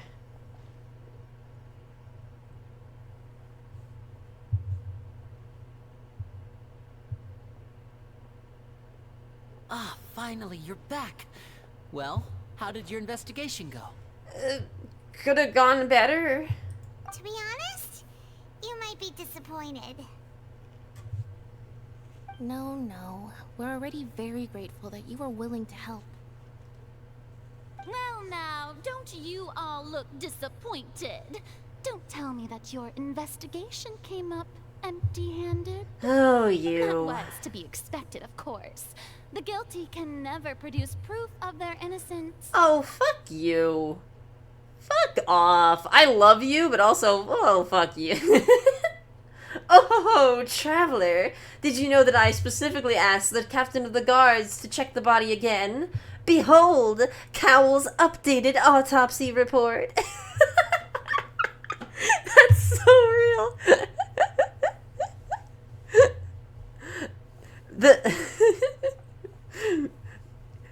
But you see, the updated autopsy report that I got this morning says that it's possible the victim may have survived up to 10 seconds after the collision. Which would have been plenty of time for him to have written the victim, the perpetrator's name. But don't let that stop you. I shall be terribly disappointed Lord. should you, my most anticipated foe, concede so easily. Oh, just you wait. Just Since you both parties wait. are present, I declare that the trial regarding the magic show incident is now in session. Oh, shit. Firstly, in order for the audience to understand the causes and results of the incident, could we please have Mr. Lyney explain the trick? Oh no, he has to. Okay, alright, here we go. Yes, of course. Alright. I will explain while Lynette demonstrates on stage. All the necessary items have been prepared. Okay. He clearly reveals the details of the magic Thank trick. you, Everyone in the audience is In stunned. that case, I take your statement to be that. Yeah, no, fair. We don't really need that explanation again to be seen, but also that's very funny. They're just like, yeah, he does it, whatever.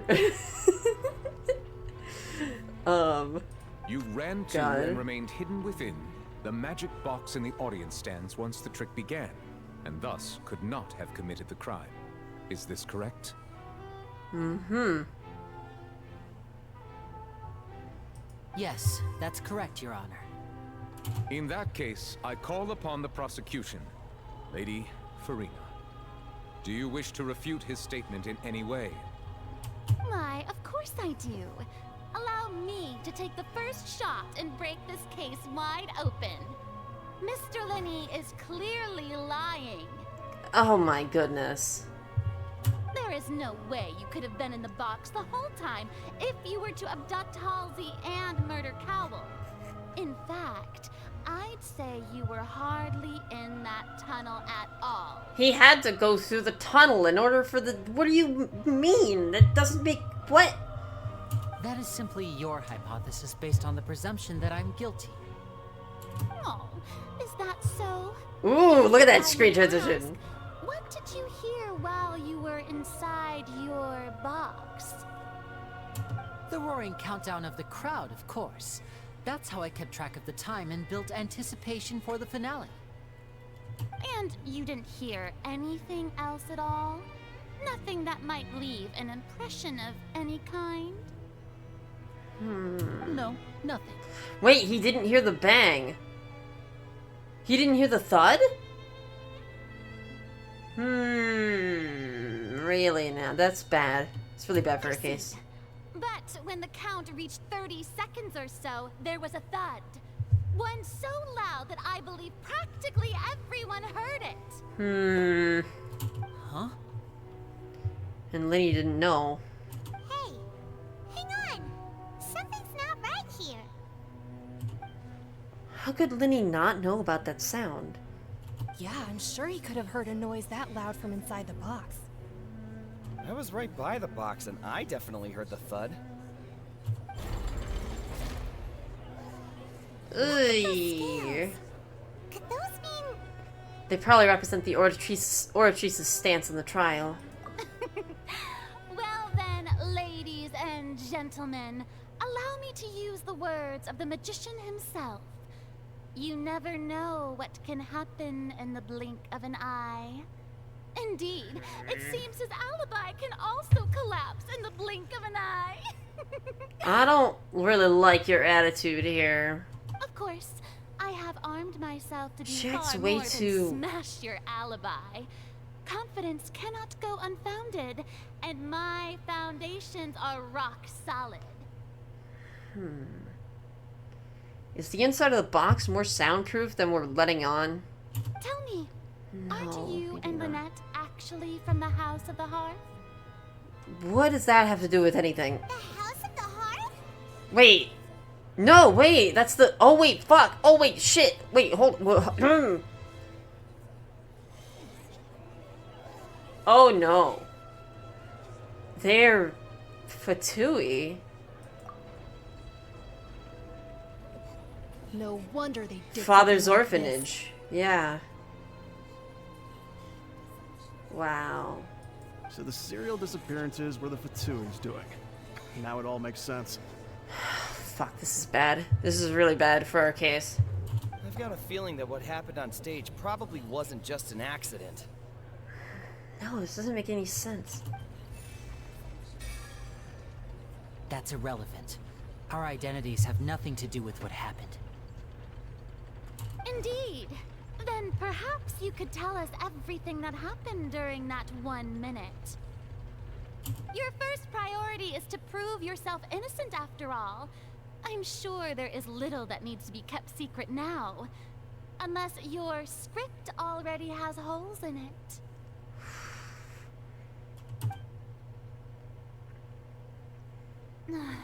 The Outlander is speechless. My, oh my, don't they look flabbergasted? Now comes the infighting and discord, I suppose. This was almost too easy. Whew. Good thing I made all those preparations. Seems the all-nighter I pulled last night is really paying off. God, I love her character so much in the sense that it's so obnoxious in all of the ways that are so well written. Hey, Lyney, why didn't you tell us this before? Lyney and Lynette are Fatui. Order! Order! Mr. Lyney, allow me to re-establish the facts. Lady Farina has raised 2 points. First, when the thud was heard in the Opera House, you were neither in the box nor the tunnel. Second, you and Ms. Lynette are both members of the House of the Hearth. Are these claims true? Whoa. There's no doubt about a magician's ability to con others. Given how Lyney has concealed his identity, this could all have been set up beforehand. Honestly, yeah, I could definitely see this being used as a way to sabotage Lyney. I mean, having a secret like that probably makes him really vulnerable to being sabotaged.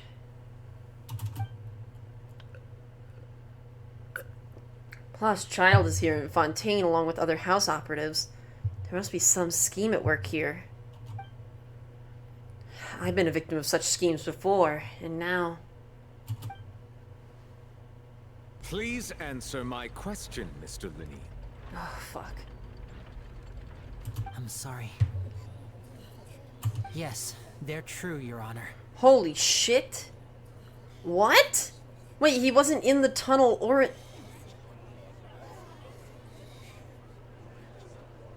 in the box. But then where could he have been? What the fuck? Then does that mean there's a secret passageway? I knew it. Well, that's it. We might as well move on to the sentencing already. No, no, hold on. Permission to speak, Your Honor. Granted.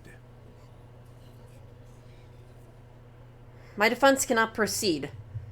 My client has withheld some key information. In that case, what is your request? I request a brief adjournment. There are things that must be discussed. Is that really necessary? They're already as good as guilty. Ah! Shut it. The defendant deceived their own attorneys. What is there left to discuss? Fucking shit. This is bad. Order! Order, I say! Your request is reasonable, and we shall adjourn.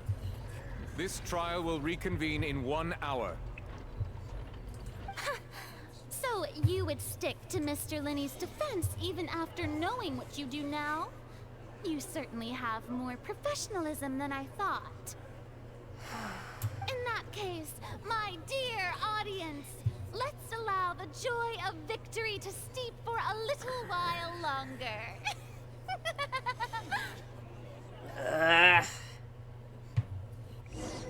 God damn it. All court is adjourned. You meet with Lyney and Lynette backstage in the Opera House. We haven't been backstage yet, have we? Well, this is awkward. I didn't think the Hydro Archon would dig all that up. I'm sorry, Traveler and Paimon. God damn it. Yeah, sorry. Paimon doesn't know where to start. We trusted you two. Yeah. We based our entire reasoning on the assumption that you weren't bad guys. Not to set the wrong tone or anything, but Paimon's really mad. Yeah. I'm very sorry. I know you're angry, and reasonably so, but please, let me explain. I mean, being raised in an orphanage run by the Fatui isn't necessarily tantamount to being complicit in their actions, but I think we all kind of know the case is otherwise. I know you've clashed with the Fatui several times before. I wouldn't be surprised if just hearing the word is enough to make you upset. Yeah, that's for sure. But our organization is very, very large, and the Harbingers have very different personalities and goals. Uh-huh. Right now, we want to save people. As many as we can. Hold on. I'm beginning to think... Wait a minute. What if they did kidnap her? But it's some form of... If it's something to save people... That would make them guilty, but in a way where... But then why did Mr. Cowell die? Maybe someone wanted to sabotage the operation. Or something. I don't know.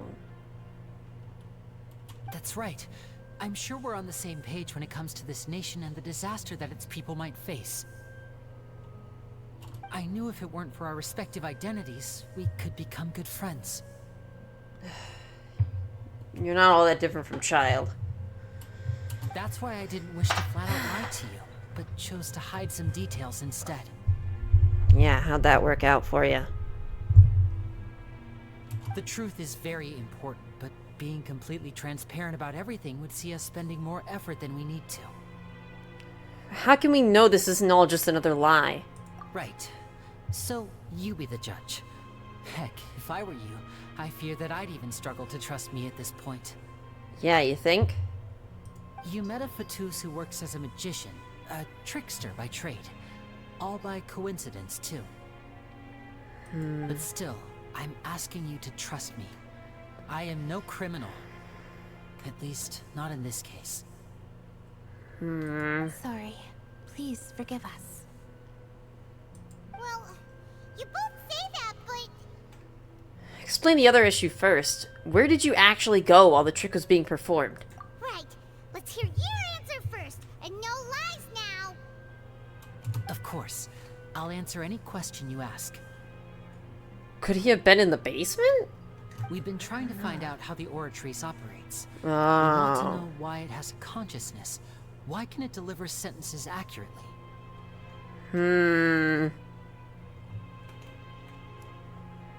During our investigations, we learned that the machine's core is beneath it. From that moment on, Lynette and I have been designing this box swap trick with the objective of getting close to the core. Okay, yeah, so this is some espionage shit.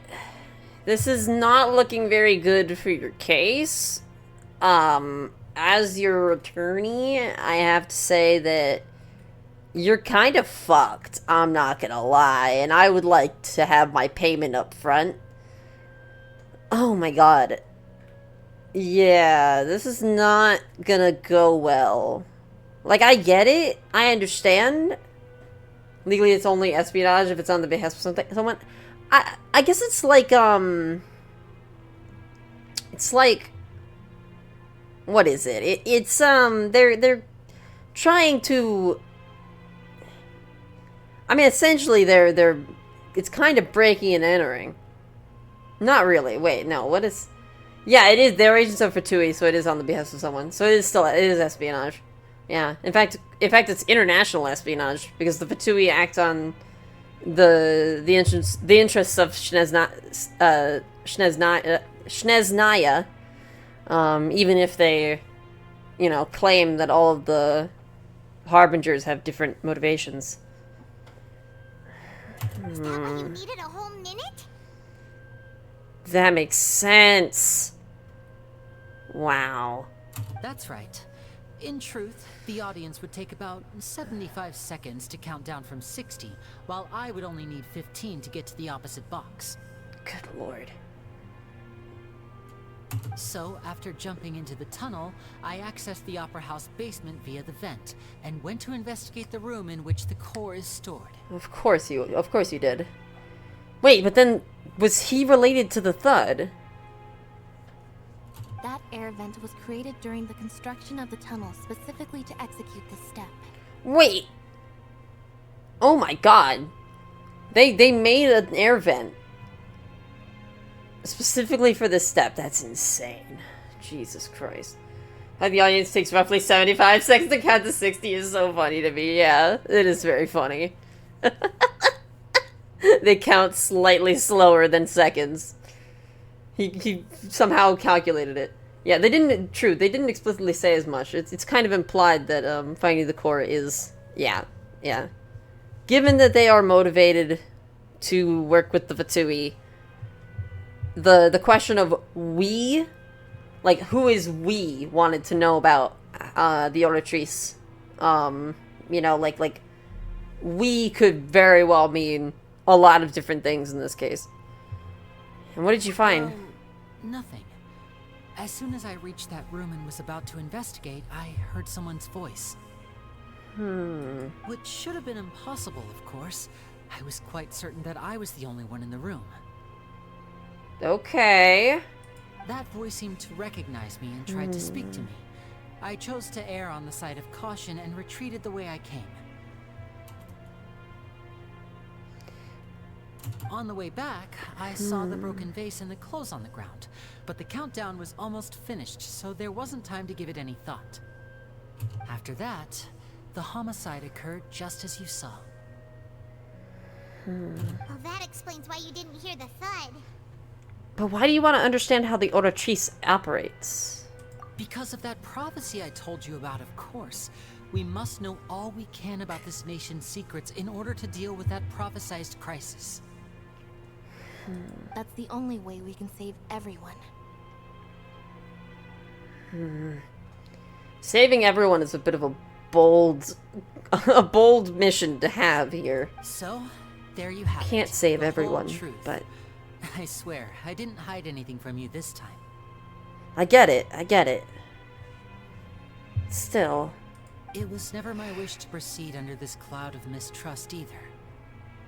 But, like I said earlier, you can be the judge. If you want to leave because you don't trust the Fatui, there's nothing I can do to stop you. Well, Traveler, you decide. Paimon will follow your lead however you choose. I believe in the facts. I will defend you from these charges. I believe that judgment will be dispensed as it should. Fuck. I mean, I believe that he didn't murder the guy. I just don't know.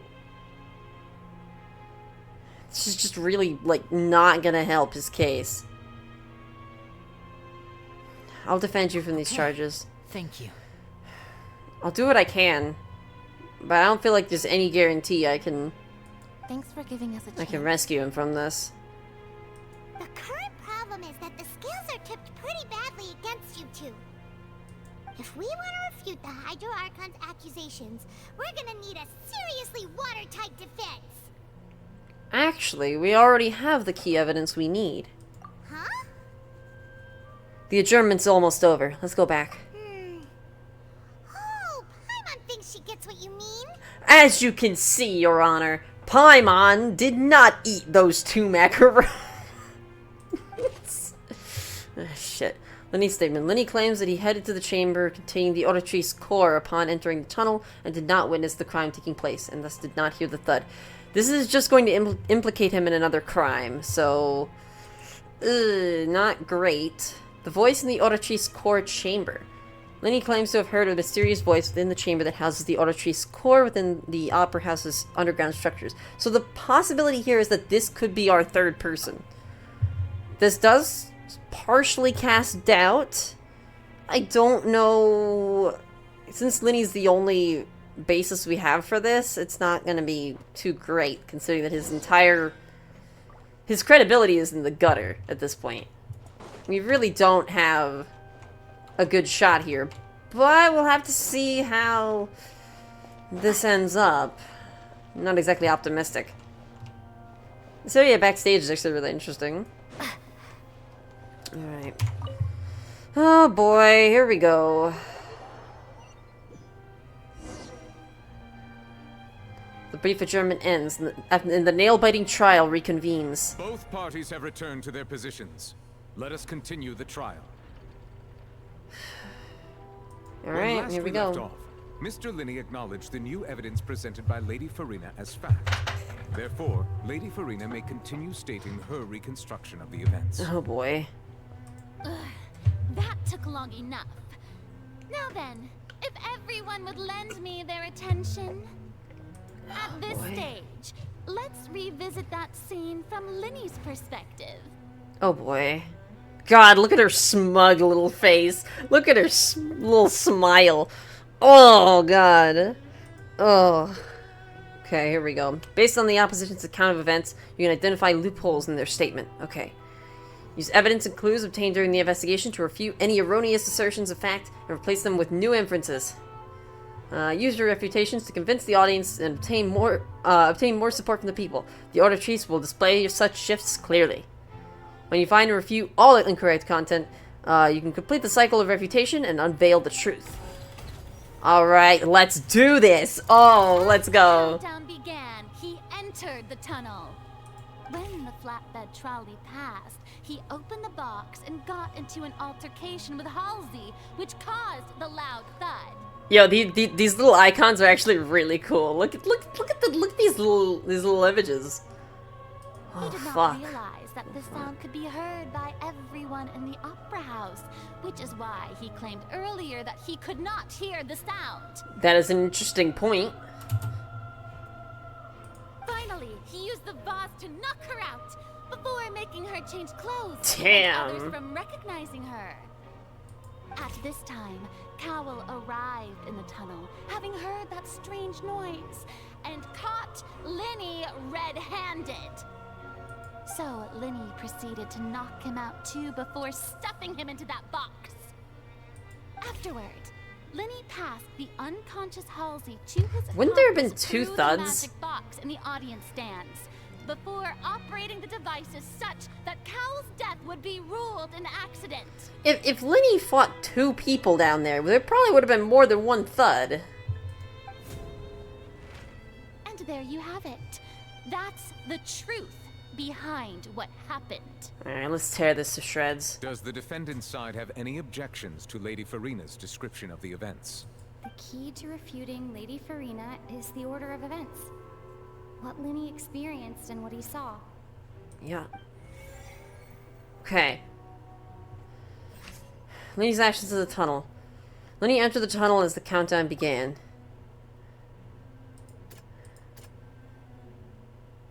Okay. Lyney entered the tunnel. Not witnessed the crime taking place. No one left the upper house during the magic show.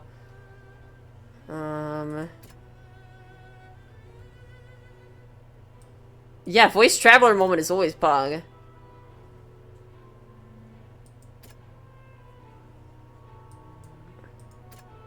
Well, Lyney claims that he headed... okay. Lyney claims that he headed to the chamber containing the Oratrice's core upon entering the tunnel, and did not witness the crime taking place, and thus did not hear the thud. No. Oh, wait. No one left the opera house during the magic show, and only after the... And after the incident happened, only those who had their identities cleared. You heard a mysterious voice.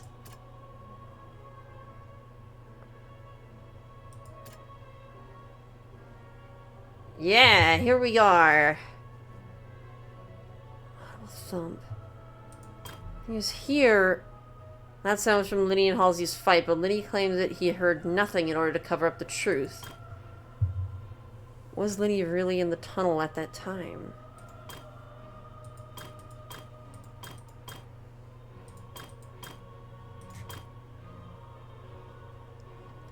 Lyney claimed he heard nothing in order to cover up the truth.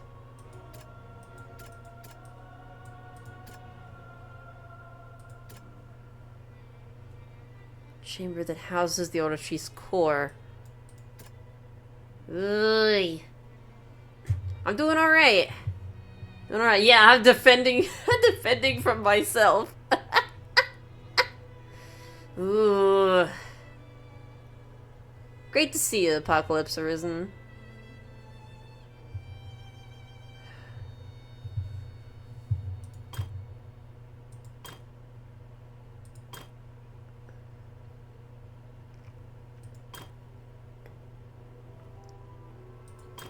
The problem here is, right, like...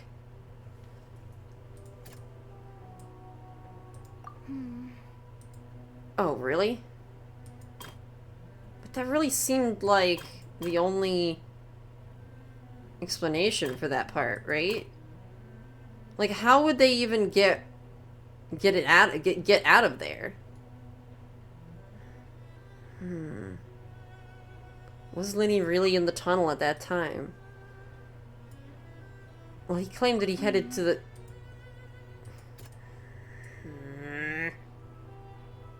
You have to explain that he was in the core room at the time. Yeah.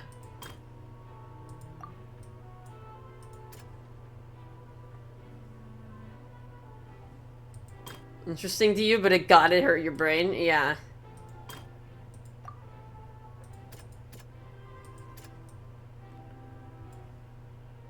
He claims to have heard the mysterious voice in the chamber. That I can't use yet. Found the tunnel. The reason remains unknown. Lyney must have been very confused when he saw them.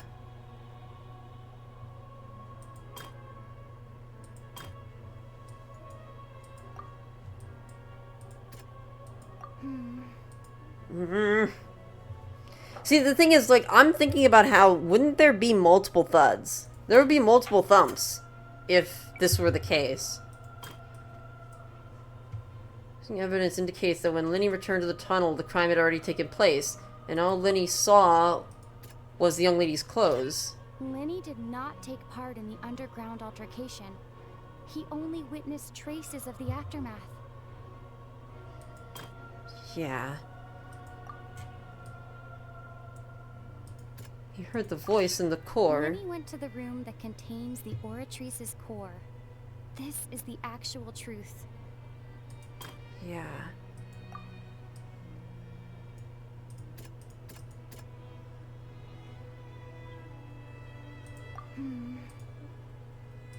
What was it?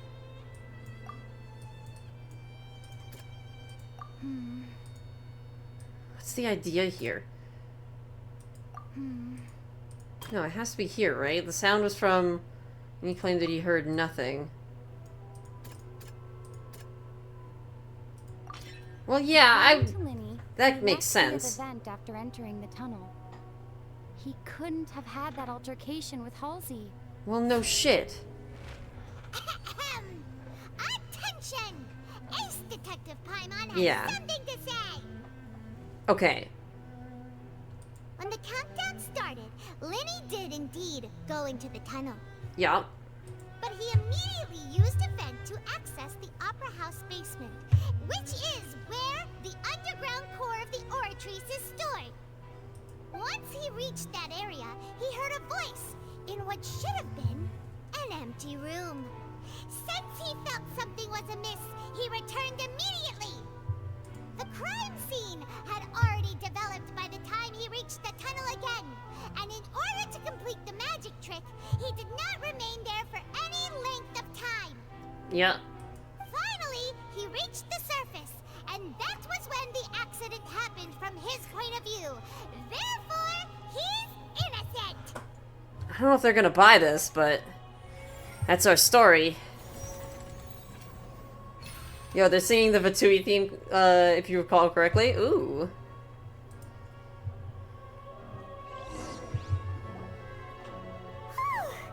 Paimon did it! Paimon actually managed to say all that! I'm blushing. Wasn't it awesome? In other words, you believe that he knew nothing of the incident? Yeah. That's exactly what we believe. Moreover, I believe my opposition's reasoning is flawed. My reasoning? However, you say that Cowell bumped into Lyney by chance. Oh, wait, the onstage equipment was clearly tampered with in a premeditated fashion. However, you say that Cowell bumped into Lyney by chance. If that's the case, then if Cowell hadn't... That's a very good point. Who was the entire setup meant to kill? True. Assuming that what you say is true, Lyney only needed to kidnap the young girl to cause a new disappearance case. What would the point of killing someone on stage be? Precisely. Oh, they have a point. That's actually a really good point. Good job, Paimon. Tell him! And that's why they're partners of mine. They've managed to turn things around. Oh, well, your denial is very strident. I'll give you that. But what proof do you have to back your claims? Do you happen to remember how you refuted Lyney's alibi initially? Of course I do. If he had been in the magic box the whole time, how could he have not heard that sound? Why do you ask? Well, that also well, wait, hold on. That also excludes him from being in the tunnel. But, I mean, he could just be lying. Just You're point. saying that he wasn't. Your claim has now become my weapon. Your claim has become a critical clue. Alright.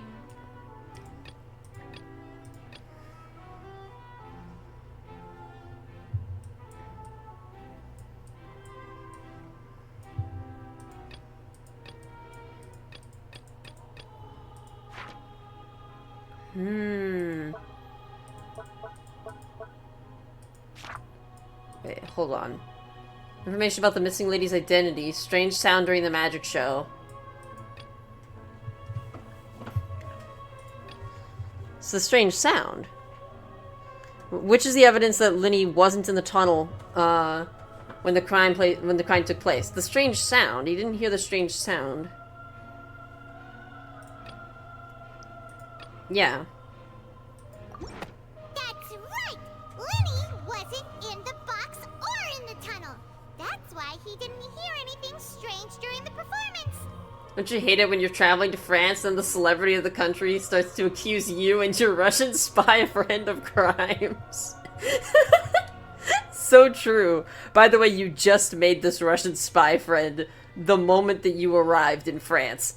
You landed, your boat docked, and then you showed up, and then all of a sudden you made a new friend, and then they start getting accused of crimes.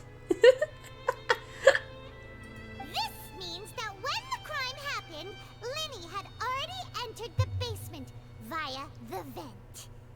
The same clue you used to disprove his alibi has now become the best proof! How do you like that? Good lord. Well played. To think you'd use such logic. Well then, if it wasn't Lyney who committed the crimes, then who was it? Ooh, and here we go. The murderer was. Ooh, here we go. Select answers and fill all the empty gears to verify the correctness of your deduction. If you have made mistakes, you must make another selection from the remaining options. Once you have answered all the questions correctly, you can complete this logic chain. The guard's investigation report indicates the fireworks released near the end of the show ignited and burned through the rope, suspending the water tank above the stage. I've known you for half a day, but I'm willing to defend you from a murder charge. Exactly. Lyney is down bad for the traveler when you analyze. Oh yeah, Lyney is down bad. So true. It's great. And burned through the rope, suspending the water tank up above the stage. This caused the water tank to fall and kill Cowell in the box below. If Lyney is no longer under suspicion, only the other members of the troupe would have been able to tamper with the props. What was the original plan for the performance? Lyney gave a detailed account of how the trick was supposed to work. By using a box inside a box, the idea was for the box containing the audience member to be transported across via a tunnel underneath, and Lyney himself would also use this tunnel to get to the other side. Having changed her outfit, Lynette and her assistant would take charge of onstage interactions. The clothes belonging to Halsey, the lady who went missing, were found in the tunnel.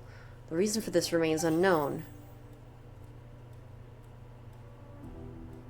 The deceased's name is Cowell, Lyney's assistant. Mm-hmm. He would have been able to tamper with the equipment. Halsey is the missing person and an ordinary audience member. Or did she have her own scheme all along? Could there have been a third person involved?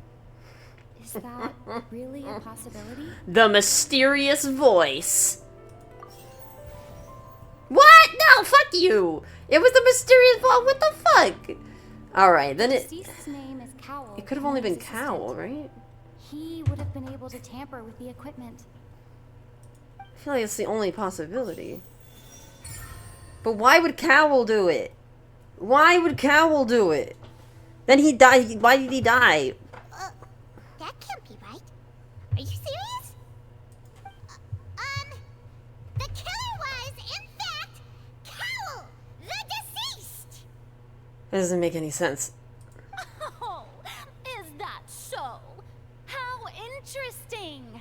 Let's hear your reasoning then. Oh What boy. I must do next is recreate the truth. What Cowell did, and how he went from would-be perpetrator to victim. Oh, so like how... So maybe was Cowell trying to kill the girl? No. Hold on. How can we envisage Lyney as having been unable to interfere with the crime? No one entered or left the opera house through its entrances.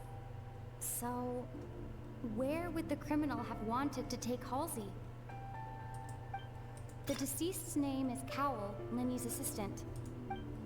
He would have been able to tamper with the equipment. Halsey's clothing was in the tunnel.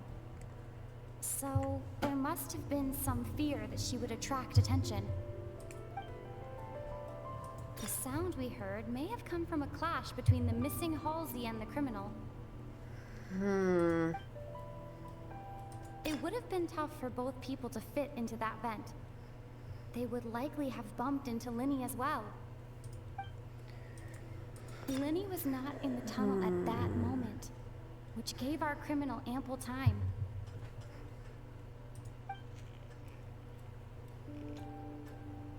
Well, he wasn't there.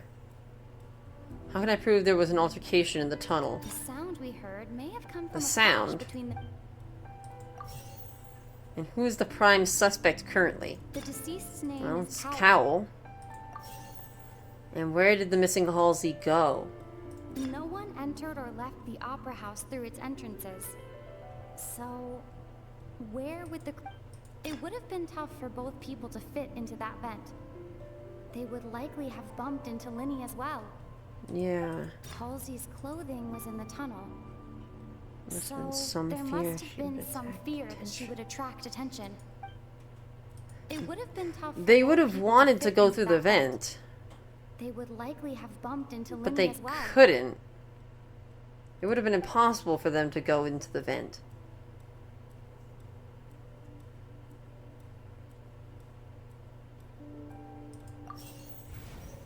No.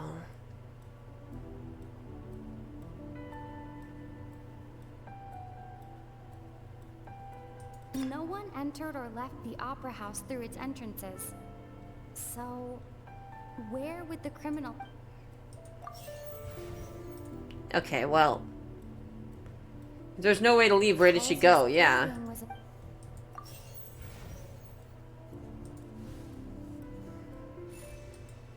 The colonel must have understood the methods behind Lyney's magic trick and must have been in a position to easily modify the equipment.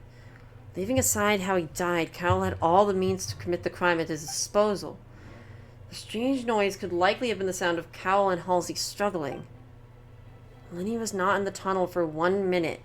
This would have given time for Cowell to bring Halsey out of the magic box in the audience stands. But according to the guard's testimony, no one entered or left the opera house. So even if he had taken her, there'd be no means of exiting. Exiting for the box would have been in full view of the audience, pretty much guaranteeing that they would be discovered. What's wrong, Traveler? Are you still having trouble figuring things out? Where in the world did Halsey go? I see how it is. So this was all just a bluff. And here I thought you had something to show for it.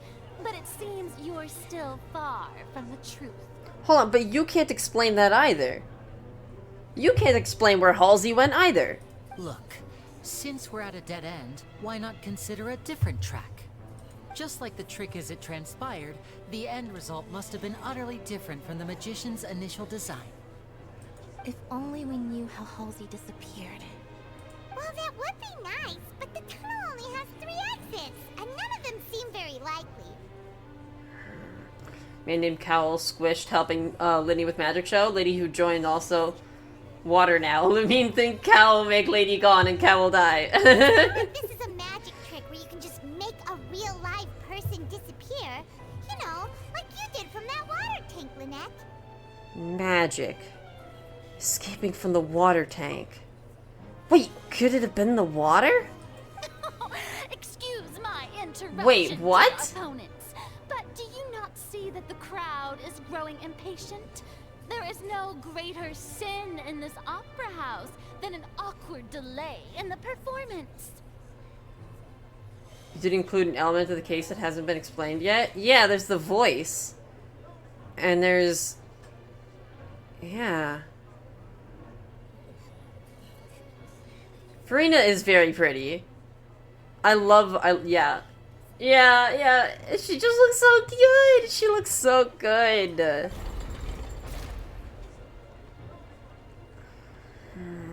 If the defense is unable to make further effective arguments, we will move on to the next stage That's of the the trial. true Hydro Archon wanting to break free. Hold on a second. Lyney was not in the tunnel at that moment, which gave our criminal ample time. Yep. The sound we heard may have come from a clash between the missing Halsey and the criminal. The deceased's name is Cowell, Lyney's assistant. He would have been able to tamper with the equipment. The vase was not broken by chance. It was used to cover important evidence. The water. Hmm.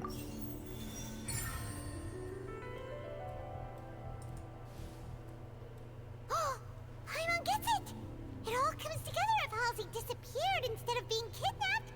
But what was the water for? Lynette escaped from the water tank, vanishing gradually and leaving only clothes behind. How did that happen? If there's a similar method where a person could be transformed into water... Yeah, what the hell? How the hell did that trick work? We didn't have that explained. Oh, just a moment, please. I do hope you know how preposterous you sound at the moment. No, I don't know about that. How could a person ever be transformed into water? This is reality we're talking about here, not some magic trick. May I remind you that there is magic in this world? We have visions? Someone could probably fabricate a facsimile of a person using a vision. So who's to say that you can't transform somebody into water temporarily? There could be some fucked up shit that you can do with the element powers. I request that we examine the Cowell's personal effects. We might find something there.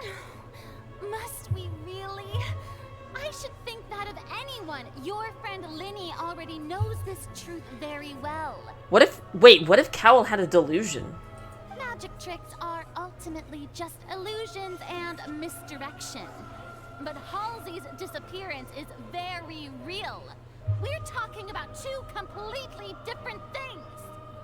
Even so, I trust the Traveler's judgment. Also, there are magicians on trial. Magic tricks are to be expected. Yeah, legit. Remember the Oceanid's favorite line is? Yeah, the power of water is its ability to take any shape. Legit. The truth must be out there somewhere. Perhaps some new line of reasoning may open if we try to gather all the focal points that don't make sense. Since Cal was the deceased, we haven't placed much attention on him. But given that we aren't making much progress with the case, it wouldn't hurt to have a look at his belongings, would it? People really do come up with all sorts of harebrained schemes when at the end of their rope. The way I see it, your suggestion that we broaden the scope of our investigation is nothing but a tactic for stalling the trial. And the way I see it, your suggestion that we don't broaden the scope of the investigation is a suggestion that we rush this trial and we rush somebody to execution when we don't even know if that's the facts. All right? I believe that this is a reasonable request. How about that, bitch? Since the trial does indeed appear to be at an impasse, I believe that additional evidence may help us make more progress. Guards, please step into the lounge and examine the personal effects of the deceased, Cowell. After some time, a guard returns with news. We are still examining the items, but we have already made critical progress that we feel must be shared with everyone post-haste. Okay. We discovered several test tubes of fluid within Cowell's baggage, each labeled separately. The notebook in his backpack claims that these fluids are water from the primordial sea. What does that mean? The primordial sea. The note's contents also indicate that Cowell belonged to an organization that sells illegal drugs and that he had an accomplice. Oh shit! Yeah, this is incredibly relevant. This is so relevant. What the fuck? This is super relevant. The notebook has many entries concerning safe usage of these fluids, in which the keyword dissolve appears many times. Oh! One of these tubes was labeled Opera Epiclese, along with yesterday's date. It is empty. Wait, what the fuck? Aquos' cup prison, the primordial sea. Oh my god. The notes also state one that day these I will be free dissolution from this properties cup. work exclusively on people from Fontaine. Whoa! It's likely that Halsey was chosen as some sort of test subject. Whoa, what the fuck? Wait, what the fuck? Yeah, why didn't they check this shit earlier? Wait, what the fuck? It dissolves people. You're saying that it dissolves people. Are you...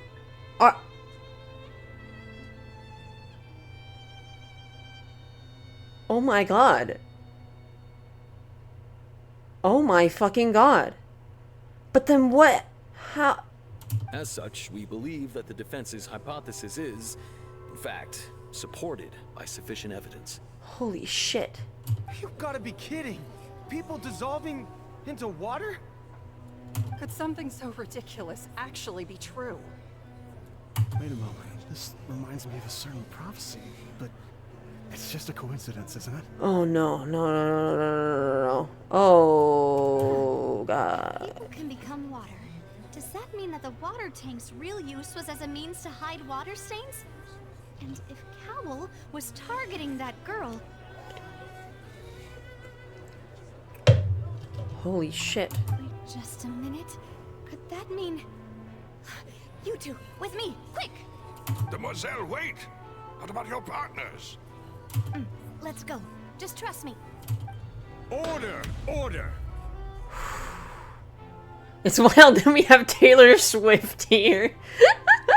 Yeah, and that she's a mafia boss who is intent on helping us solve the crime.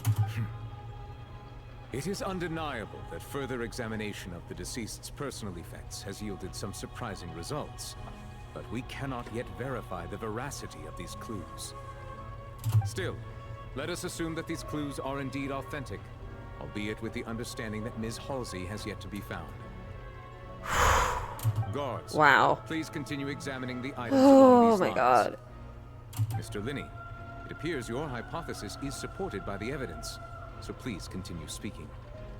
Of course. Thank you, Your Honor. If we uphold this hypothesis, I believe that many of this case's seemingly unrelated clues can be connected together. Right! Like the metal hook! That one didn't make sense at all. Wait, what does that do for our case? Let's think about this. Cowell's methods must have something to do with that water from the primordial sea. The liquid the guards have found in Cowell's luggage seems to have the ability to dissolve Fontanians into water. That's fucking terrifying. Jesus Christ. Imagine learning that you can be dissolved into water. Should already have been prepped before Halsey entered the magic box. The deceased's name is Cowell, Lyney's assistant. Alright, so our prime suspect, we have Cowell. What item did the culprit use to control the timing of the dissolution? Now it seems like the hook rope was not meant for another magic trick, but was instead some form of triggering mechanism. Ooh, you would move immediately out of the country. No, but the thing is, it's not even that you live in the country. It's that you were born, that like, you are like, it's like if you are French by nationality, right? Like by like blood. It seems to be like a genetic thing of some sort. So moving out of Fontaine wouldn't help you. I mean, I guess it would help you avoid getting drowned. If you are French by nationality. Hold on, no. Like, if you are Fontainian, you know. But yes, if you are French. Holy shit, that French guy in wait. I just remembered way back when I was doing the Inazuma quest, and there was a merchant, and he talked about his homeland of Fontaine, and I was like, oh, so he's from France. That's sad, and that takes on a whole new meaning now.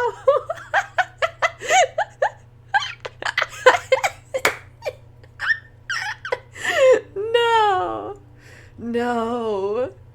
Oh my god. Good lord. I remember there was something else within the inner layer of that box. Lynette was in the magic box on stage the entire time. The water from the primordial sea should already have been prepped before Halsey entered the magic box. The poor French, you know, the French really are fucked, aren't they? I think that has to be it. And then this was used to dissolve Halsey. And what item did the culprit use to hide the mechanism behind the crime? The box had... within the inner layer of that box. The box had 2 layers. Lynette was in the magic box on stage. The rope that strung the water tank up was lit by the fireworks and cut. As such, the focus here is on the water and not the tank. The culprit used the tank falling and the water that hid that it was the water. No. Okay, alright. No. Okay. Then there was another layer inside the box. I tried to be a little too clever there. I fucked it up. It's fine, don't worry about it. We got it.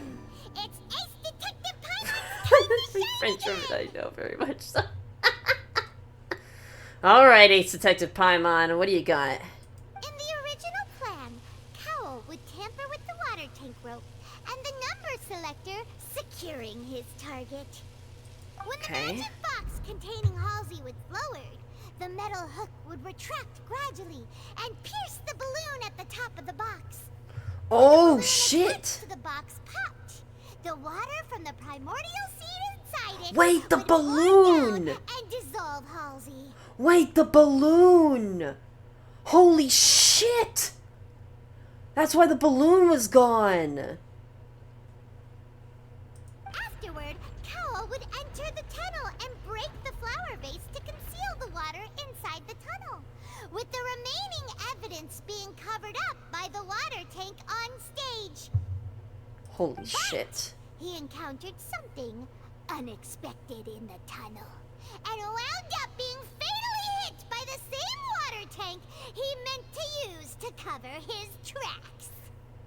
Wait, so he went back up. He went into the box to hide from Lyney. I bet. He died trying to hide from Lyney. I think.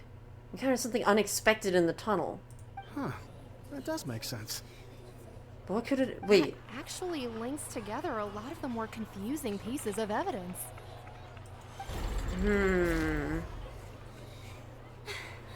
Oh dear, what do I do? Even I think they sound convincing now. Have I falsely accused an innocent person? Yes.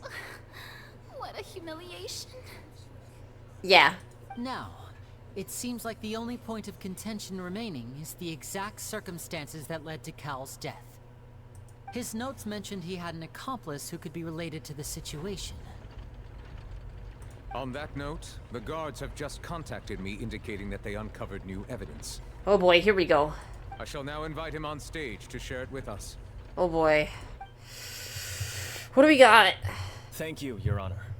We were just inspecting the luggage of the other people involved in this case. And we found an identical sample of the water from the primordial sea among Lyney's personal effects. Hold up. Whoa. Hold up. What? That can't be. Oh, I see. Well, how wonderfully comedic to have your own counterattack only to come back and wound you. Does this not clear all doubt? I mean, it was planted there, clearly, but why? My dear citizens. But what? My How? loyal audience, allow me to present my reasoning and bring this performance to a swift close. Lyney did not need to take part in the dissolution of the young woman at all. Indeed, he did leave the scene via the vent. Having made modifications to the props beforehand, his accomplice Cowell then caused Halsey to vanish using the water from the primordial sea. So that's why the clothing was left behind.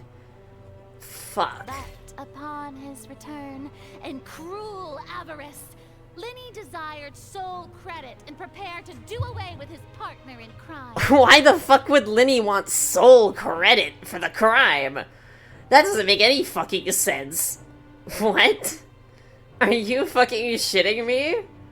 What? That is the dumbest fucking explanation you've come up with today, Farina. Ultimately, he knocked Cowell out, and the tool meant to cover the crime up also became a murder weapon.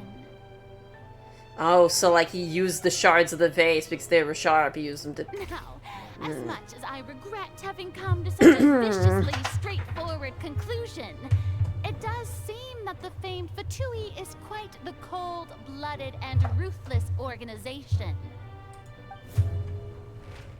Am I right, Mr. Lyney? We've used up all the evidence we collected. There's no way for us to make a rebuttal here. Well, first of all, point 3 is fucking stupid. Is this the end of the road? No! Point 3 is fucking nonsense. Why would he want to take credit for the crime? Paimon can't think of anything What? either. It doesn't look like there's any way around this. She's talking out of her ass. Seems using the water as new evidence was too good a move. Why did this have to happen now? I think we've all seen enough now, and we have ample witnesses to my flawless reasoning. We're fucked. This is a fucked situation. Is indeed the finale. There's nothing we can do. I mean, it's all rigged. Now then, my good, noble Chief Justice, should we not, in your view, move... Excuse me, everyone, but I must interject. Oh, objection! Oh shit, this is like that moment when fucking all of a sudden Larry Butts shows up at the end of the trial and he gets on the podium and he's like, objection! And it's like, you can't object, what? You can't just call yourself to the stand and then you have to like you have to, to give him a cross-examination.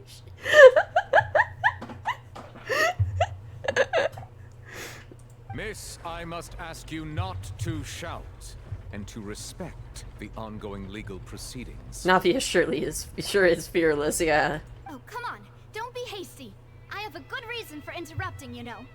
Now, would anyone here like to take a little break from all this debate and see a little magic? What are you getting on here? What are I'll you... show you an amazing trick. One that can bring a young woman who has disappeared back in the flesh, right before your very eyes.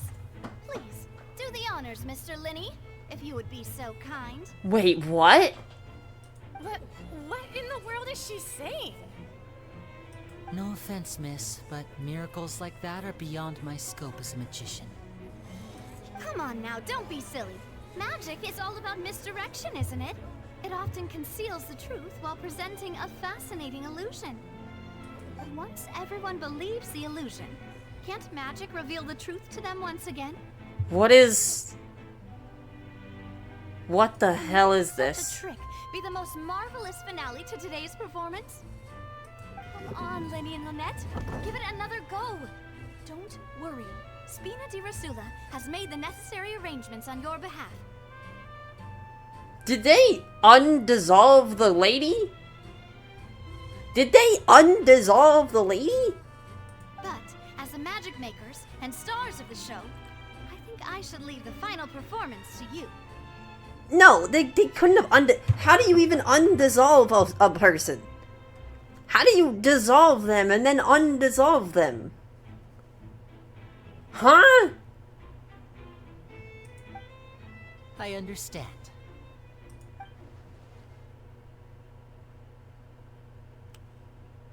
And voila.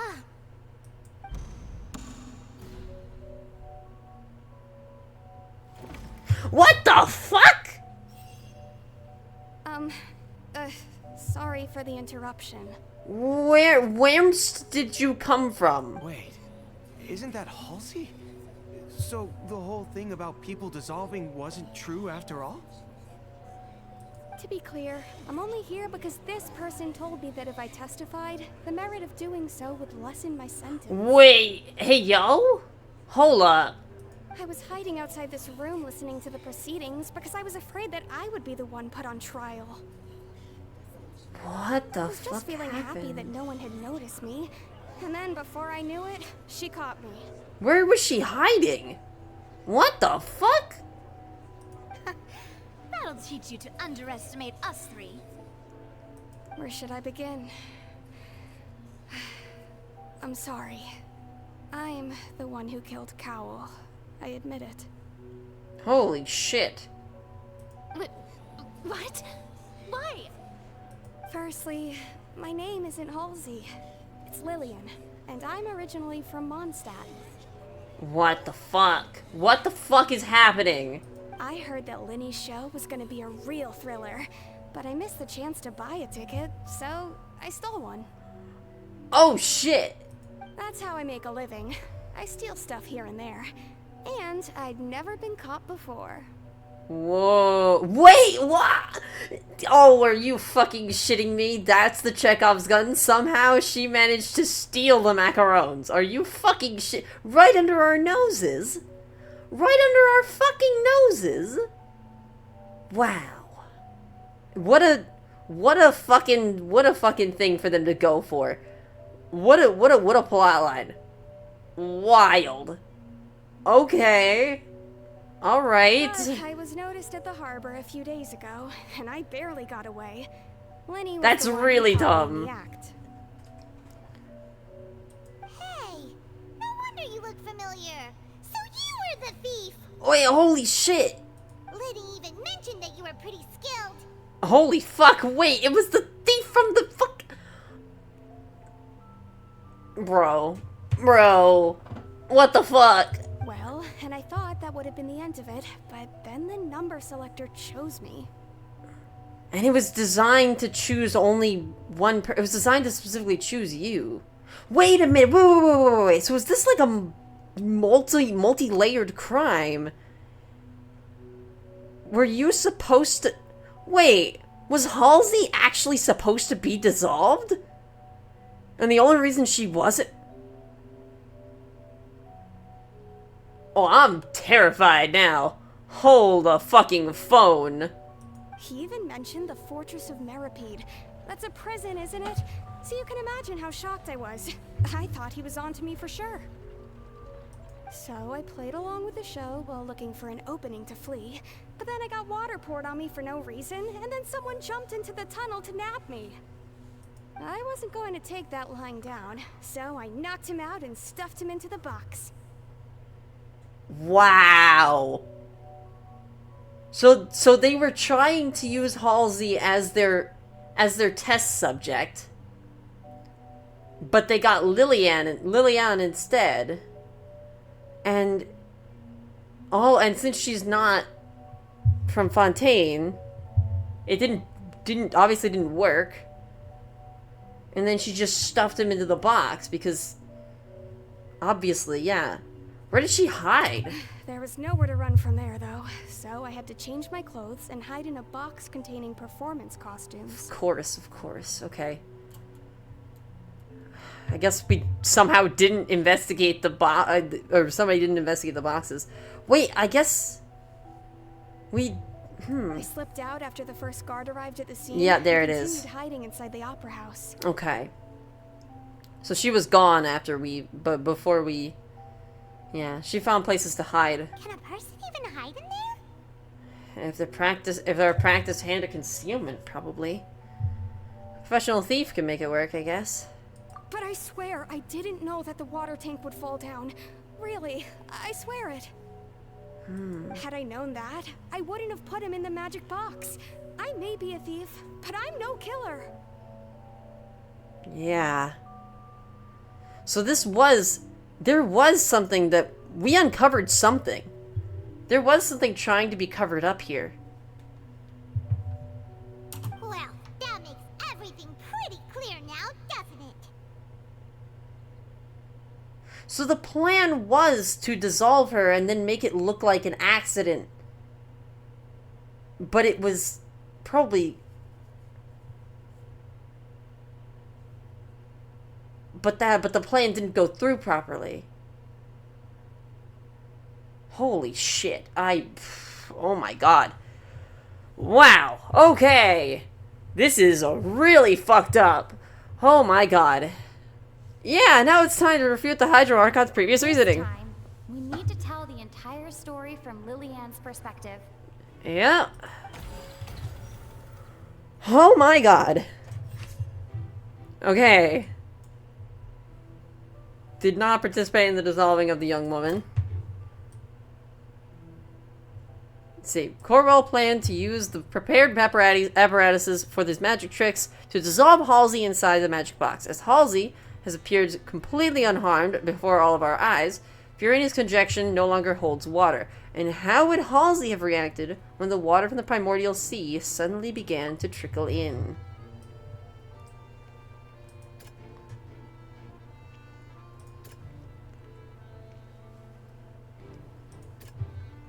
Let's see, an audible thump. Well, that was, she beat the shit out of them. she beat the shit out of them. Rope that has fallen to the ground, a metal hook. Yeah, she beat the shit out of them. It wasn't from a fight. It was Lillian's attempt to break out when she Oh, yeah. Honestly, queen shit. Honestly, queen shit, yeah. She got hit with some water, and she was like, what the fuck is this? What the fuck is going on? And she broke out of the box. Lyney wanted all the credit and glory. As Halsey has appeared completely unharmed before all of our eyes, Furina's conjecture no longer holds water. There is evidence proving that a fight did indeed break out in the tunnel, and that is the broken flower vase. The flower vase was not broken to cover anything up, but was smashed during the struggle between Lillian and Cowell. I can imagine Vivi. This entire story is very, very crazy. Lyney had knocked Cowell out. Then using the method used to dissolve young girls, he got rid of Cowell. Wait. Lyney knocked Cowell out. Oh yeah, right. Using the method used to dissolve young girls, he got rid of Cowell and disguised it as an accident. As Halsey had appeared completely unharmed, so that isn't what happened. What did Halsey do? She took off her clothes and she hid in a box. Lillian was afraid that she would be recognized if she left, so she changed clothes and hid, biding her time. Just what one might expect of an experienced thief. Alright, so Lisa. And it's Ace Detective Paimon time! So basically we have quite the fucking tale on our hands, because there was a plot to test a mysterious drug that can dissolve French people. I am not shitting you. It is a mysterious liquid that can dissolve French people into water. But this lady was impersonating the French person, so she wasn't French, so it didn't dissolve her, it just freaked her out, and she busted down the wall of the containment room, beat the shit out of this guy, stuffed him into the box. The victim was secretly German. The second coming of sleep apnea surgery. What? And then she stuffed the guy into the box who was trying to dissolve her. First removed their ability to speak French, then their ability to exist as French. Oh right, the sleep apnea surgery, I remember, yeah. It actually removes your ability to speak French, I forgot. I forgot that part. But yeah, so basically she beat the shit out of him, and then ditched her outfit. and then fucking hid in a costume box. And then she fucking booked it. Once she had the chance, she fucking got out of there and found another place to hide. What the fuck? Out of the blue, Lillian panicked. Her panic only intensified. The coincidence. Entered the tunnel and had water poured on her head. So she kicked the door open, producing the thud we all heard. The sheer coincidence, by the way, of like the fact that she decided to steal the ticket of the person that they were like, that clearly these like motherfuckers were trying to, they were planning for this specific person to be used as a test subject in this fucked up experiment. And they fucking wild that she just happened to steal that ticket. Wow. Hearing the commotion, Cowell leapt into the tunnel, Wow. only to discover that Lillian had not dissolved.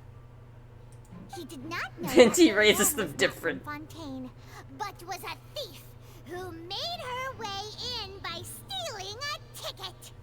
Okay, but we still don't know. Can the liquid actually dissolve French people? I say we test. No, I'm kidding. No, I'm kidding. If we can turn the French into water, can we turn French into Lisa gets knocked out immediately. No, Lisa, we mustn't question the ancient texts. Mistakenly believing that the water from the primordial sea needed time to take effect, he tried to force Lillian back into the box.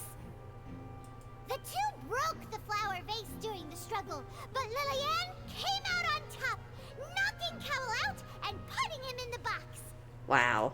With no way of escaping, she changed her clothes and hid in the costume trunk until the performance ended. Thanks, Paimon, for saying it like that. Ended! You've been smited by newspaper. Well, what the fuck? Femboys are nice. But when you turn femboys into girls, it's pretty cool. They can stay femboys, though, but, you know, fictionally. Fictional forced feminization is pretty dope, okay? I like fictional forced feminization is pretty great. Magic!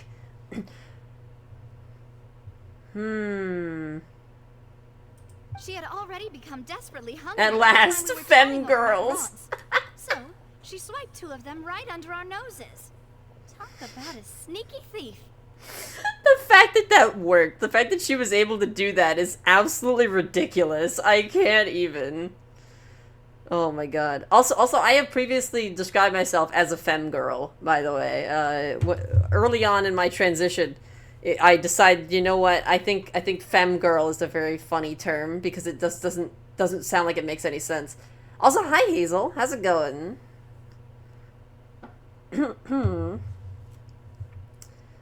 Talk about a sneaky thief, though. Your Discord bio was female girl for some time. That is pretty amusing. That is pretty amusing. Given, like, there is obviously like the transphobe angle, like the gender critical fucker angle, which obviously you weren't going for because you're trans. But like, you know, like, I think I love that. I love that. Female girl, so true. It's me, the female girl. I've reached the level. Ah, so that's the whole story. Me when the girl is female. I know this is definitely me when the girl is female. Good fucking lord. Christ. Being comfortable to do that is good. Exactly! Exactly. Bravo! Bravo! Bravo! Yo, we did it! Let's go! Now then, Lady Farina, do you wish to speak against the defense's statements? Yeah, I mean, we did just have somebody walk out onto the stage and say, yo, I did it. And she's kind of fucked. She's kind of fucked, huh? Be back to mute and doing my own things, because I just got done calling Autumn for 2 hours again. Oh my god. Yeah, that's real, that's real. Take your time. Take some time to yourself. Dopey.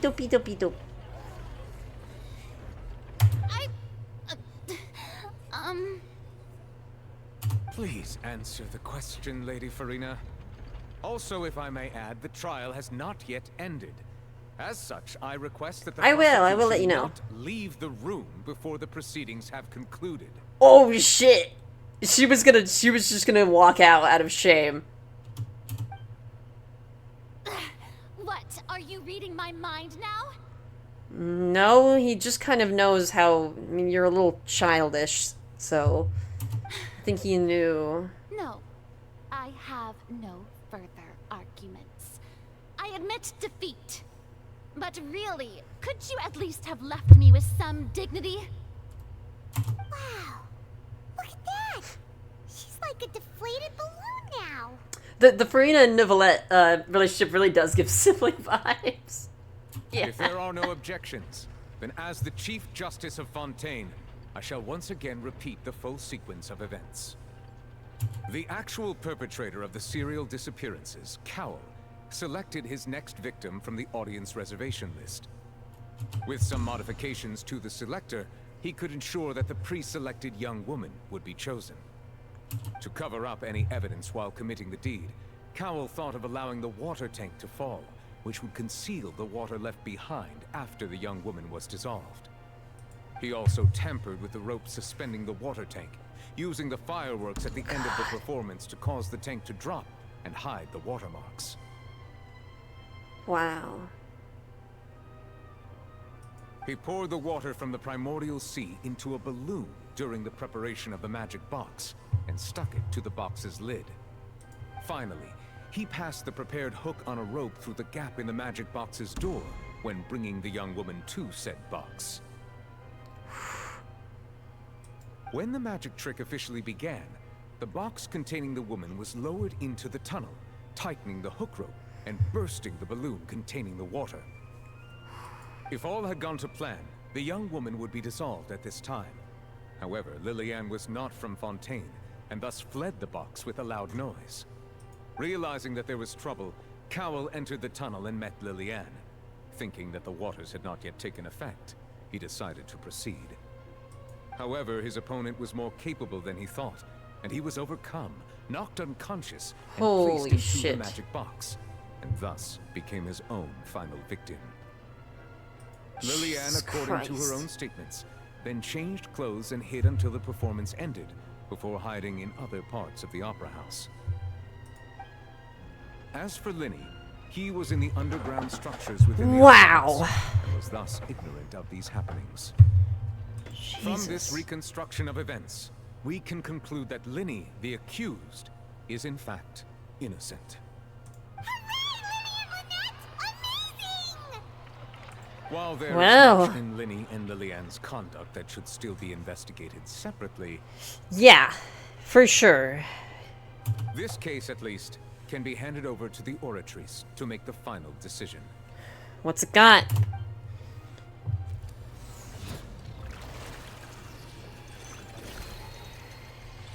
The Oratrice Mécanique d'Analyse Cardinal. What is its judgment? Oh boy, here we go. Here we go. As such, Lyney and Lynette are officially declared not guilty. Alright. Good lord, Paimon, don't get too full of yourself, please. Great work, partners.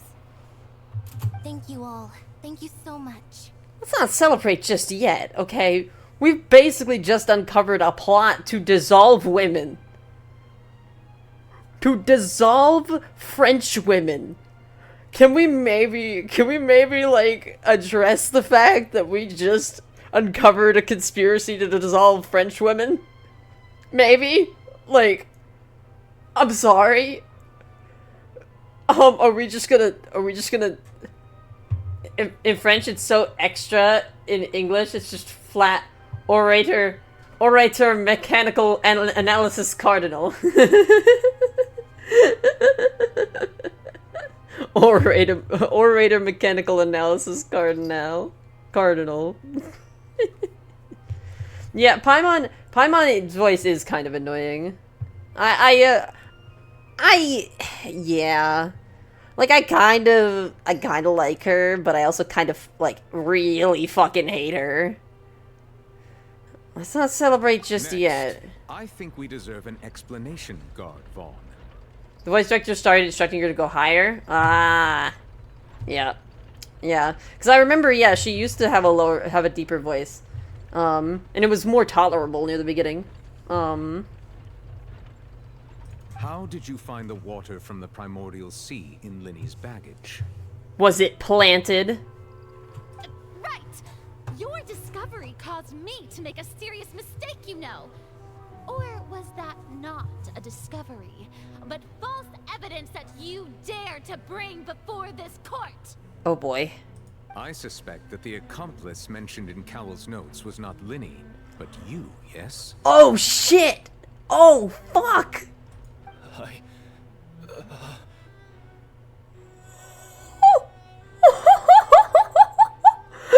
Oh shit, that is the look of someone who is guilty. Ooh, those are the words of a guilty man. I freaking can't stress enough how good Fontaine was. Like, I started finding this place was good, but not incredible. By the time you were done, you were sitting in silence at 2 a.m. while living in a trance, where you were genuinely scared of what Genshin was gonna do to you. Sumeru was incredible. Fontaine took it out of the waters? Oh my god. Farina is French Hatsune Miku. I'm sure you know what you must do to lessen your sentence. Oh. Speak quickly! Unless you want to earn yourself a one-way ticket to Coupon Town. Coupon Town? What? I was just following orders. What? Wait, whose orders? We were supposed to place blame for the serial disappearances onto Lyney, and thus cause suspicion to fall on the Fatui. The higher-ups said this was the best opportunity to do so. Oh, fuck. Hold up. Whoa! And now that your plan has fallen through, and the secrets of the water have been revealed, you have become a liability to said higher-ups, yes? Therefore, you would be wise to tell everything you know, and seek the protection of the guards. Holy shit. Yes, I'll tell you everything I know. Good. Our boss discovered that the water can cause people to dissolve. It can also be made into a potion, which when extremely diluted, can cause people to experience unforgettable exhilaration. What?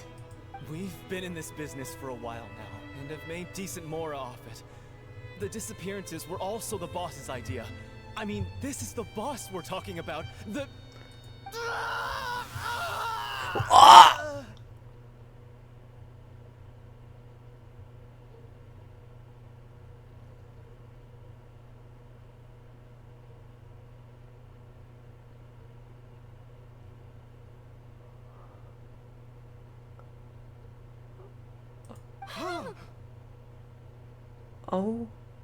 Oh my god.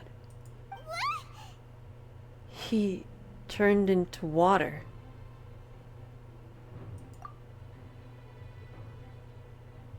And now he can no longer talk.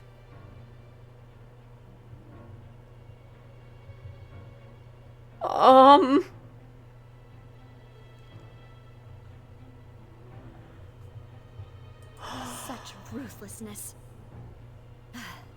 I shouldn't have expected any less of them. An outrageous act.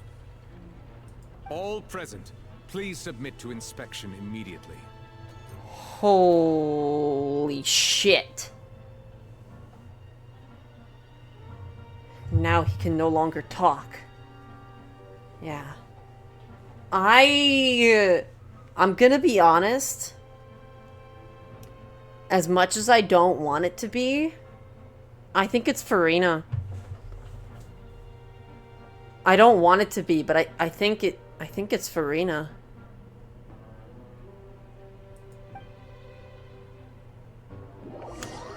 What the fuck?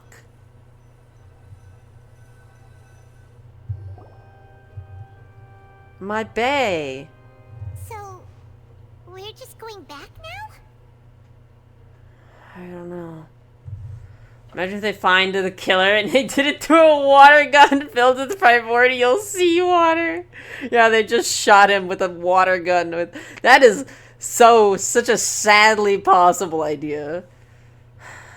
An antagonist Archon would be fun, yeah. I mean, we already did kind of have a antagonist Archon with A, but I mean, hey, having that again would always be good. God, primordial super soaker, Christ. The problem seems to have been solved for now. We're not needed here anymore. Well, wouldn't we be? Are you sure? Like, we shouldn't be made to stay here too? That's true, but... Yeah. Traveler, Paimon, please wait. Lyney... I know you may not want to speak to me right now. Maybe you don't even want to look at me. But still, let me thank you again for defending me to the end. Even after you learned that I'm a member of the Fatui. Fun water gun event for the whole family. The only event you will ever need to go to. Or ever get to go to. Oh, God. I just didn't wish to see anyone be falsely accused. I guess. But regardless, I'd like the opportunity to set things straight. I didn't approach you with any ulterior motives or ill intent. I've spoken to you as myself, just plain Lyney this entire time. Uh-huh. As for why I'm a Fatus, it's because the goals of the House of the Hearth align with those of an orphan like me. That's all. Is it? Interesting. Fontinians can attend too, but only once. Oh, God. She was kind of a bit misunderstood, but no, she was not. That was not the whole story. Raiden made a robot that went a bit out of control and then went inside of its brain and slept there for like 500 years and was just kind of like, yeah. Later on, she eventually learned basic human empathy. She really did not care. She could not have given less of a shit about her people. She just gave a shit about, like, I mean, she thought that what she was doing was right for her people.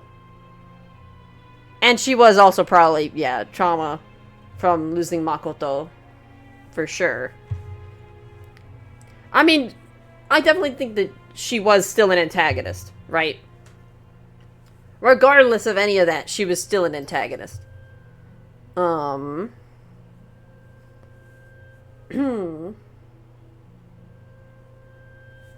not wrong, Apocalypse. You're not wrong, but also that does qualify for her being an antagonist. You know? Yeah. That was how Father, who you might know as the Knave, approached recruiting us back then too. Yo, first father mention! First father mention! Let's go! We got the father! Oh boy. The Knave? The one who controls the House of the Hearth? She's your father? This is such a good sentence. She's your father? Oh yeah, we do know that the Knave is a woman though at this point, right? Because we've been friends with we're friends with Scaramouche, and we're friends with Tartag. We're friends with Child, you know? So we know. But yeah, Father! Father mentioned! Let's go! The best character! It's Dad! It's fucking Dad! She's great, though. She's great. So glad to hear Father. I'm freaking sure that she was named Father because someone called her Daddy when she was being designed and the team just improvised. Dude, yeah, Arlecchino and Calabina are, yeah, in the original play, they're lovers, yeah. Which I think is fucking awesome, because that's just, you gotta have some, Hoyo's gotta have their lesbians, alright? They gotta have their lesbians, and they gotta sneak them in wherever they can. Yeah, when the Futui Harbingers were revealed and they were both women, yeah, I was so happy. I was so happy, because yeah, I heard about the, God, I don't remember what the original play is called, but yeah, that's the gist. I think she competes with somebody else for the heart of Columbina, I think, but I don't remember who or what. I think the other person is a guy, but ultimately they end up together. So, lesbians. That's right. And since we're here, I was wondering... Maybe Dottore. Would you mind I don't know. hearing a story? It's about my past. I don't know if it was Dottore.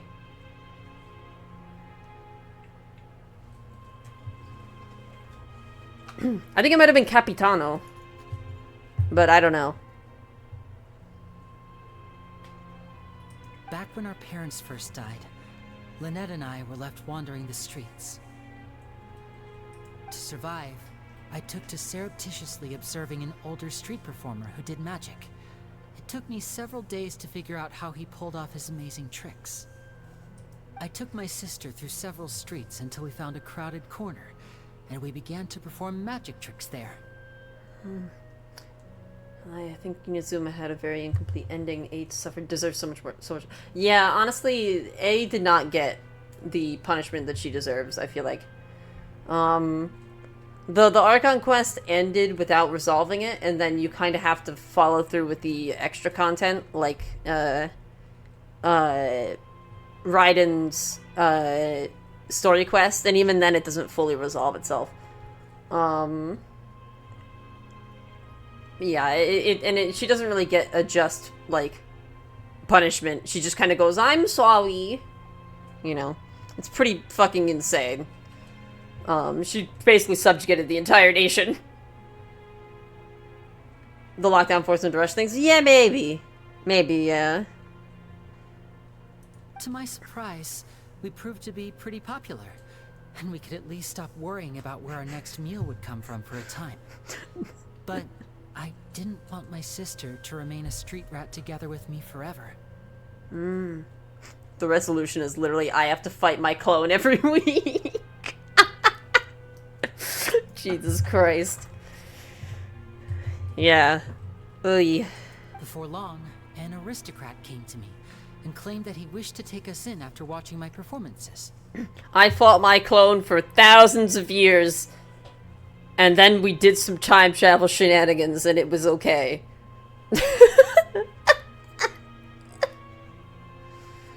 Kind of fits considering how tyrannical Japan was during its war years and ancient years. Yeah, yeah. Literally, the entire world forgot about it because big anime. That is actually accurate. You know what? True. I did find it really interesting how the Sakoku decree is based on an actual thing. You know, that was an actual thing where, you know, nobody could enter the country and nobody could leave, right? And I think that was so cool. And there were, like, you know, all of the internal conflicts and all of the, you know, how there were the two warring factions. Very, very cool thing. A very cool thing, I will say. We'll say it's weird that so many people are retroactively shitting on Inazuma's plot when nobody complained about it at the time. I mean, I was kind of a little confused with how the plot just kind of dropped it. But I didn't really... I think I wasn't really shitting on it because Genshin's plot really was kind of meh, to be honest. Genshin's plot was kind of minor. Like, the Liyue plot was kind of just okay. Until, like, it got to, like, the big climax. Mondstadt's plot was most interesting when Signora dropkicked Venti. And, like, Inazuma's plot was, like, kind of fine. But, like, it had a lot of weird, confusing parts. It wasn't until, like, Sumeru that all of a sudden we were like, yo, the story in this game is actually picking up. What the fuck? And I think at that point, we kind of began to look back at the older chapters and actually be a little more critical. Once we had some actually good, some almost really good storytelling, actually. I think we started to kind of be like, well, hold on. Let's go and let's actually criticize it verbally. You know, let's actually talk about the things that we thought was not very great about the Inazuma plotline. Right. I don't think it's really revisionism. I think it's more just we didn't really feel like we really had much reason to complain about it, I guess.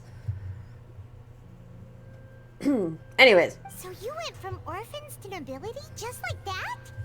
Fucking wild. That was how we felt at first, too. As if fate was on our side and we could say goodbye to those painful days. But I gradually discovered that while we were called foster children, he was really after my talent for magic tricks. He would constantly take me to all sorts of banquets to garner attention, which he would then use to expand his social circles. That doesn't seem too bad either. Hey. Better than roaming the streets at any rate. True, yeah, Venti does have a full-on church. And yet he's apparently the weakest? Heck. I don't know, dude. It took a while for me to realize just how dark his heart really was. After one particular performance at a banquet, I discovered that Lynette was not on the same return vehicle as me. Oh my god. I waited a long time after we returned home, but she did not come back. I went to that noble's bedroom and asked him about her whereabouts. Oh god. The answer he gave me was, she caught the eye of the most eminent person at the banquet, so I sent her over as a gift. I mean, you'll be able to perform your magic regardless of who your assistant is, yes? What the fuck? Oh no. What? So he was gonna... But wouldn't Fontaine's laws deal with such people? What the fuck? Holy shit. As far as outsiders are concerned, this is a relationship akin to adoption or foster care, and they have their ways of escaping the eye of the law. Villains.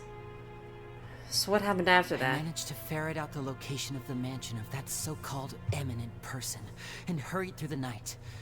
But by the time I leaped over the walls, avoided the guards, and made my way in, all I saw was the moonlit ground covered in blood, and the knave standing there in the darkness. Holy shit!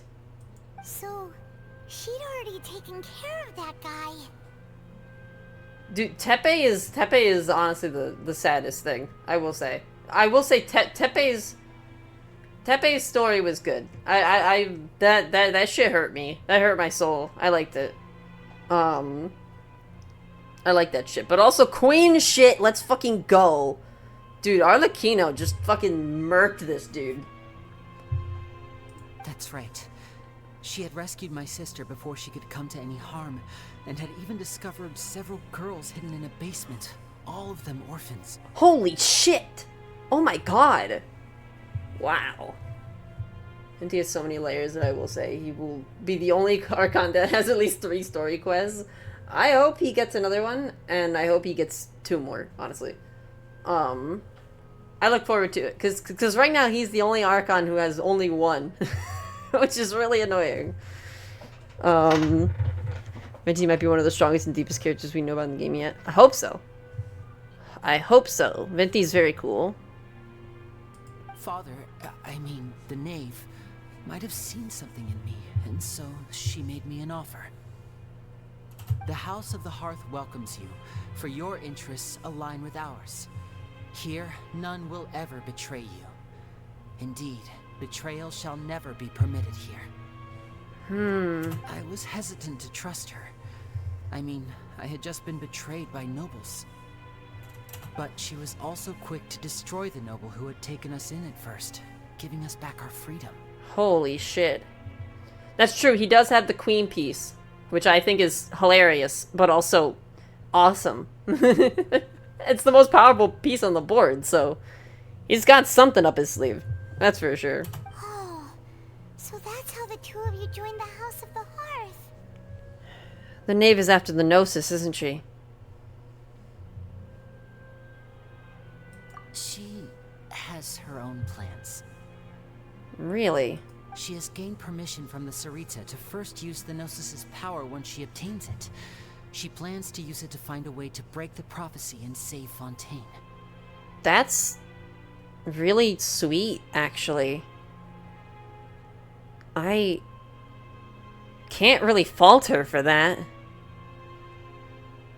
The thing is that I'm pretty sure Venti chooses to make himself weaker. Interesting. So, she believes in that prophecy too? That's right. The whole House of the Hearth is currently working to combat that crisis.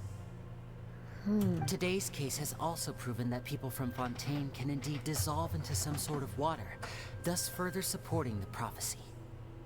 Everyone at Hotel Bouffe d'été, including the knave, has their roots in Fontaine. And we will always defend our homeland. Yeah. To us orphans, it's real. The only connection we have left to this world, apart from our family, is our homeland. Damn. So, from small deeds like distributing magic pockets to huge schemes like stealing a Gnosis, everything is aimed at dealing with that prophecy. I'm sorry, but I still can't completely trust you. It's alright. I understand. The only thing I can do is relate all this to you. If you remember the cutscene where the Abyss Twin was running through a destroyed landscape and saw a town in flames? At first glance, you'll think it's Conria, but when I looked more into it, it's not Conria, it's Mondstadt. Oh, hello. That's very interesting. Holy shit. I just hope you can understand that even as a member of the House, I have never stopped making my own decisions, and that I believe what I'm doing is right. If you should need anything at all in the future, feel free to find me. I will do my best to help you, as plain Lyney. I understand. Goodbye.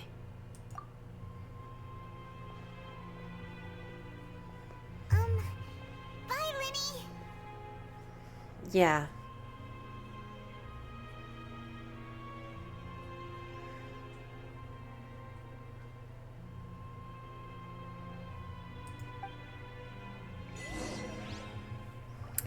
Well.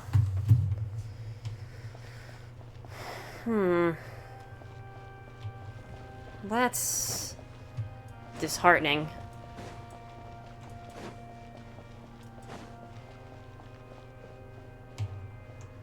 Well, damn. Holy shit. There is specifically a place without wind that is a core plot. That's true, there is, yeah.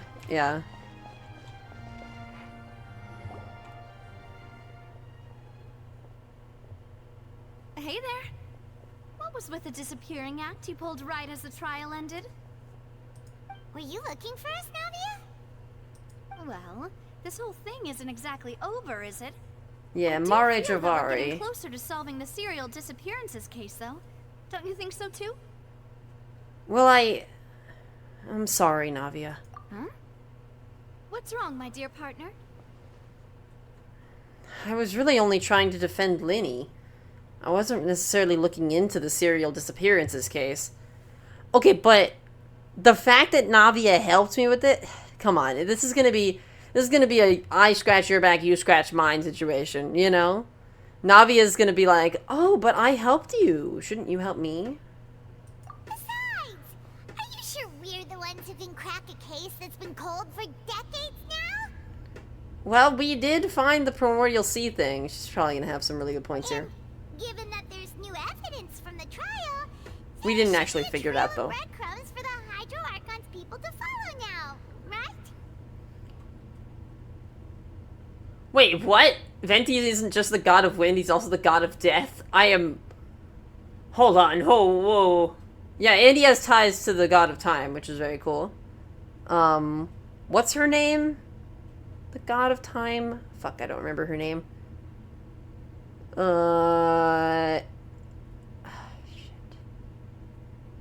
Shit. Istaroth!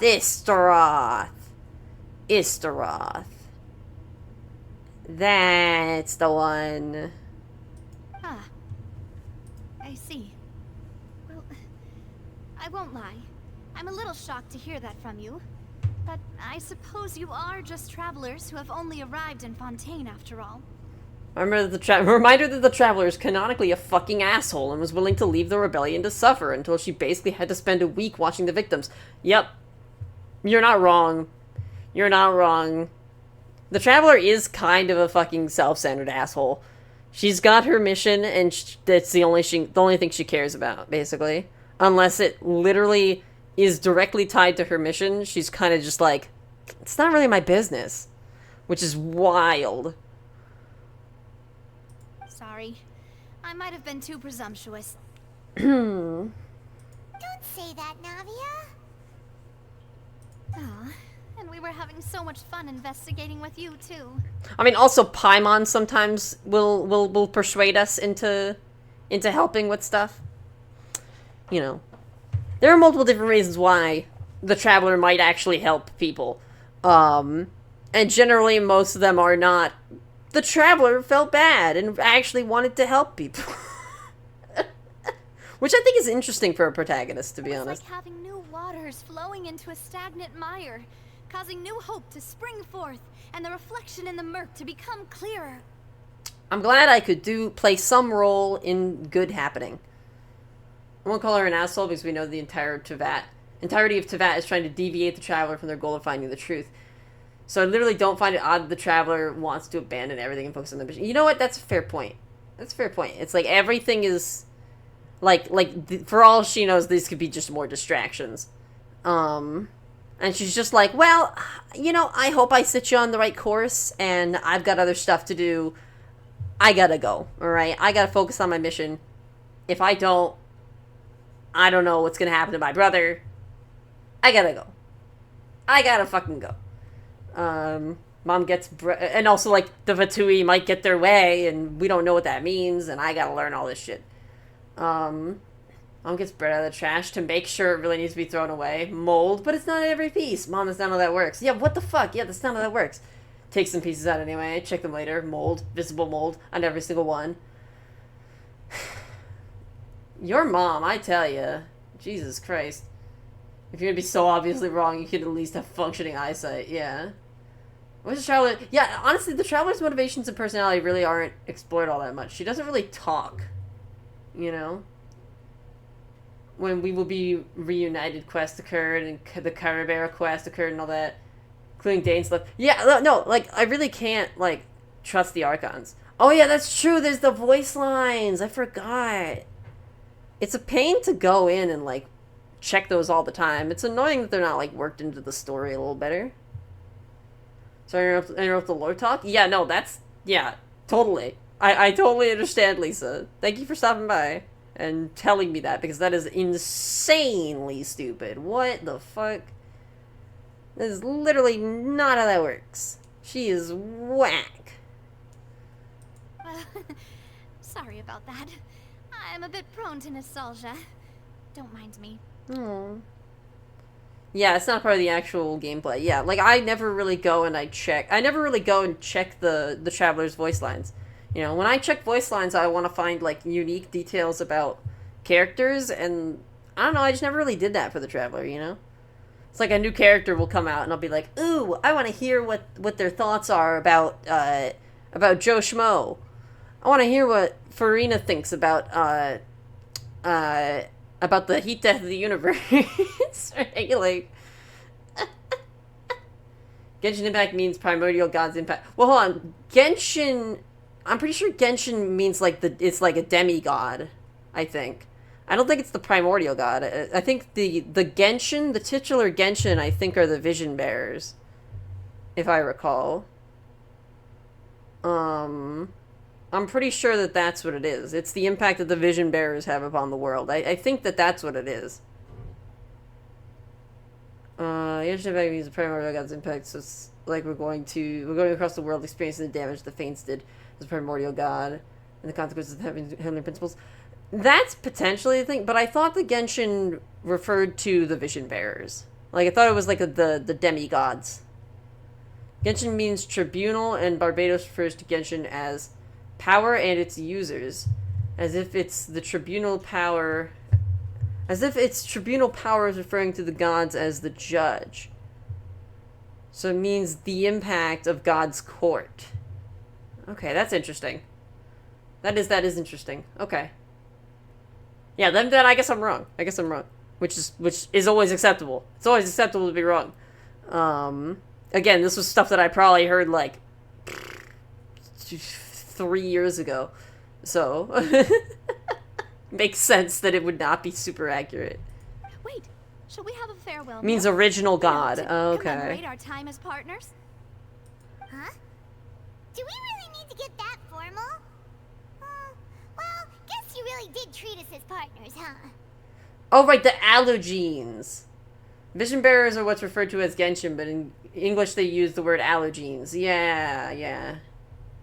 That's right, yeah, they do call the vision bearers Genshin in, like, the other versions, right? In the other languages. It's something like that, but I don't know. Yeah, the Primogems, yep, primordial. I mean, Paimon is also, like, highly implicated to have something to do with the primordial, some sort of primordial being. There's something primordial about, not to mention the fact that Primordial One has the words Paimon, like all the letters of Paimon can be just like slotted right into Primordial One, right? Which is, I mean, I don't know if that's relevant, but it could be. Well, I'd just like to have a proper ending to every important memory. That way there are no regrets later. Anyway, it would just be a meal, so it shouldn't take up too much of your time. I mean, I want to know both. Yeah, what Paimon is a very good question. Because clearly everybody's just like, oh, hey, look, a fairy. You know, like what? Bruh. So, like, I don't fucking know.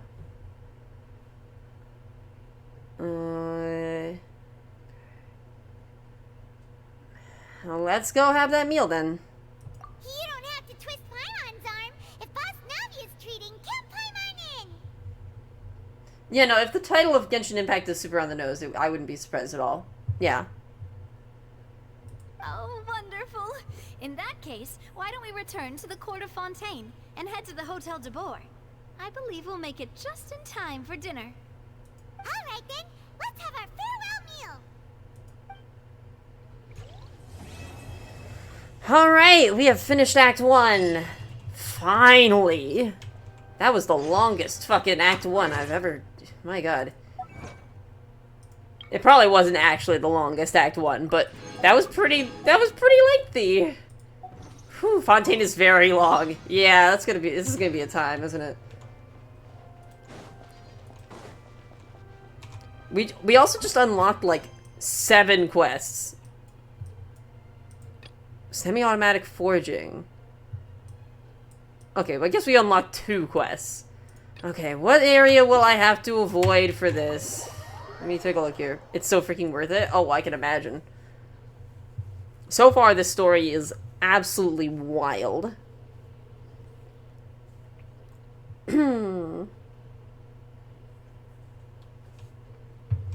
So, Hotel de Boer. Okay, so...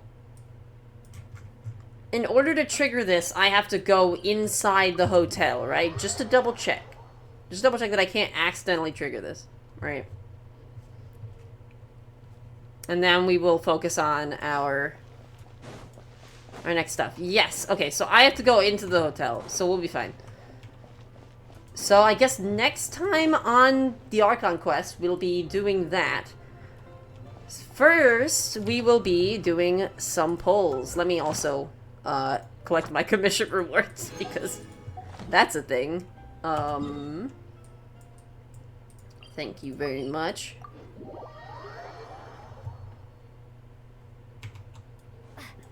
Got hit by the fucking brick. Laptop you had. You have Adventurers Guild. The laptop that you have that costs 90,000 INR. Oh my god. Nothing against PC. You can build which costs 80k. So your PC fucking bricked? Or did this is just the realization? You're saying that you got hit by the realization that yeah, like that's the thing, right? Like PCs are way cheaper than laptops, which is really it's realization. Okay.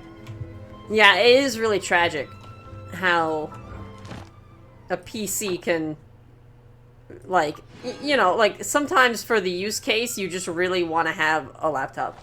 You were right here. You should get this. I mean, to be fair, I'm like kind of a, I'm very much just a hobbyist. I'm a light hobbyist. I didn't really, I know language. There's just a lot of different fucking ways language can be used. And also, laptops and stuff. Yeah, you make a good point. You make a good point. I'm an idiot, okay? My excuse is that I'm an idiot, alright?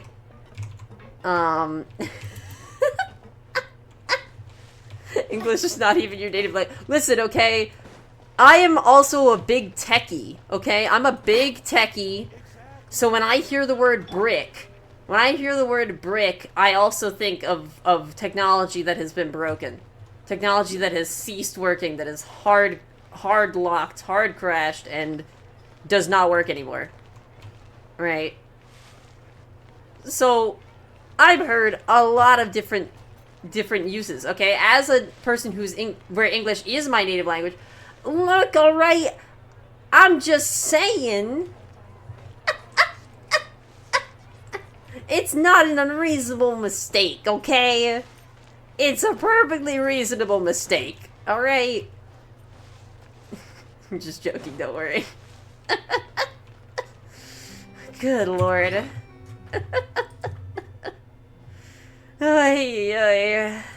Anyways. Let's do some pulls real quick. I want to I'm gonna let Lisa know that that's what we're starting to do right now. You see over here. We're about to pulls. Oh, okay, you told her. Alright, BB. I also messaged her, but yeah. The moment Farina's banner shows up, I'm gonna fucking rip through the universe. That's what it takes to get enough primo gems to get her. I would love to, I would love to pull, like, a constellation for Lisa. Yeah, our Lisa. So true. God.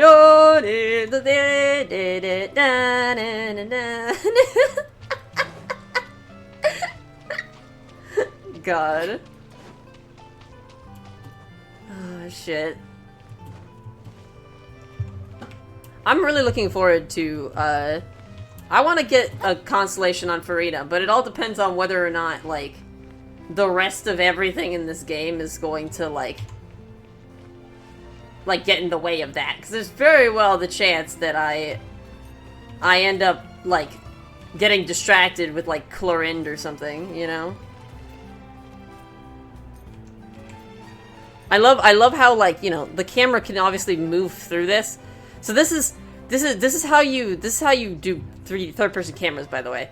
Third-person cameras, you need to have objects that can be allowed to obstruct the camera, right? So you'll notice that when I, like, go over here and I, like, turn the camera, you'll see that, like, the camera doesn't go inside of the wall, right? But it can allow some things to come between the player and the camera. Not this pot, but this pole. Because it would be really annoying if you walked by this pole and all of a sudden the camera, like, snapped to the other side of it.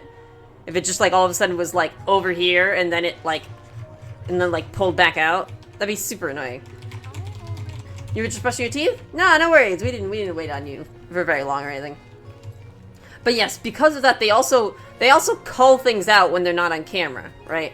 So things that aren't on camera, you can see that like there's a bit of a delay, and you can see things pop into existence.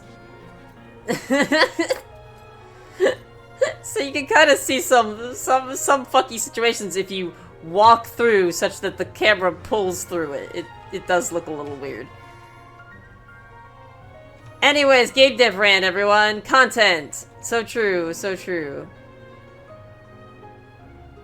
How about look at the way everything pops in. Anyways, let's do some pulls. I hope you enjoyed my little dumb game dev rant. Let me do that. Okay, alright, here we go. We have 134 pulls. You ever notice they call the environment objects so aggressively? Oh yeah. Yeah, there's a lot of aggressive calling. I mean, they have to in order to get this game to run on phones, I imagine. If Zhao ever meets me, I'm probably gonna be the biggest menace in his life. All the short people jokes, oh my god. I mean, when the camera is fixed to isometric, and they use that so meanly to hide so many shortcuts. Sometimes the shortcut wasn't opening a gate.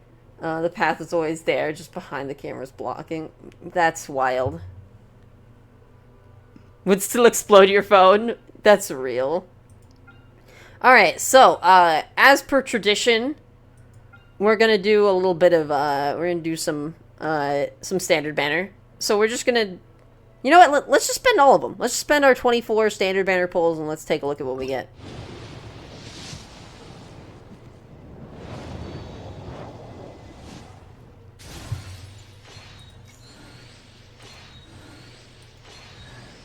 Nice! Yo, I was just talking about Femine cons. Okay, actually, that's nice. I was just talking about Femine constellations earlier in the stream, so that's cool. Gotcha for weapons is still so silly to me. Yeah, no, yeah.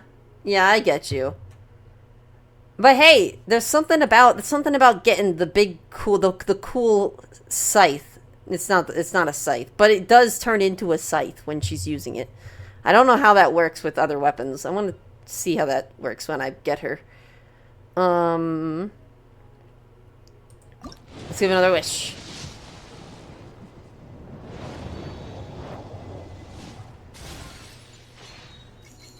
She is a scythe daddy. I love her. She is father. Okay, stringless. I mean, I have so many of those at this point.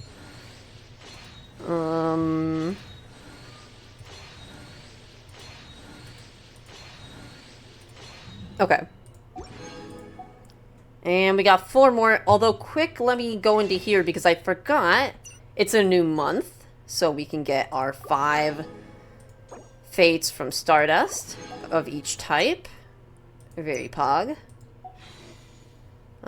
So let's do 9 more. We got 9 more. Let's give it a look here. Nope.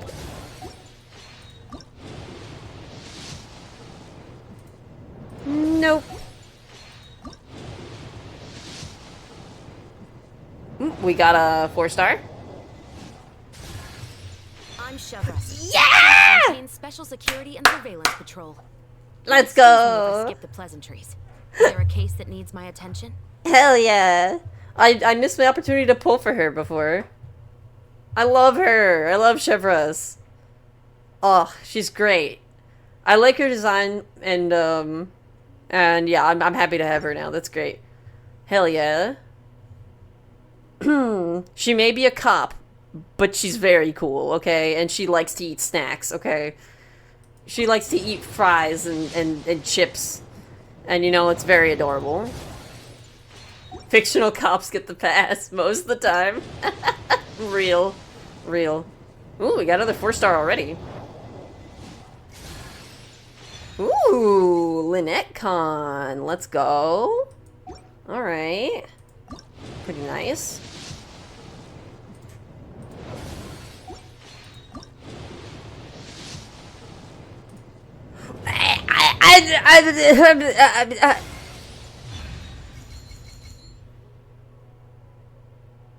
Alright, well that's my first 5-star Claymore, everybody. Hope you all have a good day.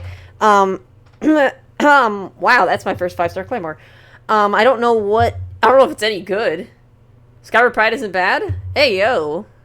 I actually don't know what characters use it, but I guess I do have some Claymores that I don't know what to do with, so... Claymore characters. So, alright. Let's go. Not a bad get for standard banner, to be honest. Fee is queer.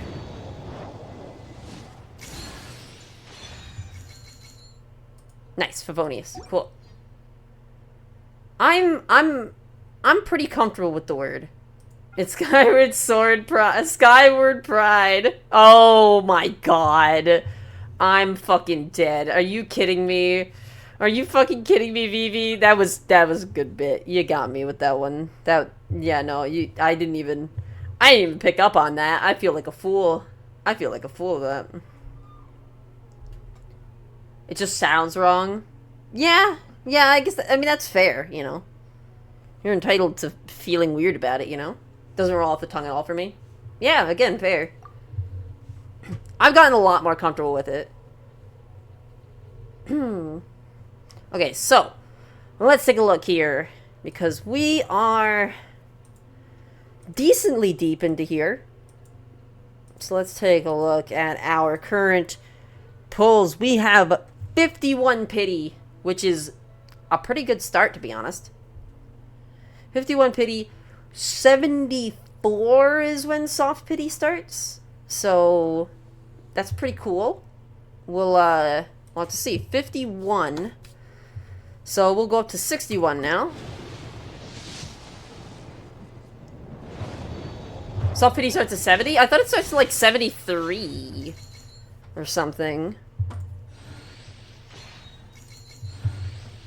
Like 73 or 74, I thought. Another Frem! Another Frem! We get Frem! We're gonna be rolling in Frem. If we get another Charlotte, I guess we'll have C6 Charlotte, which is nice. But we don't... Charlotte's not an option. If I get jungling, I'm gonna be so sad.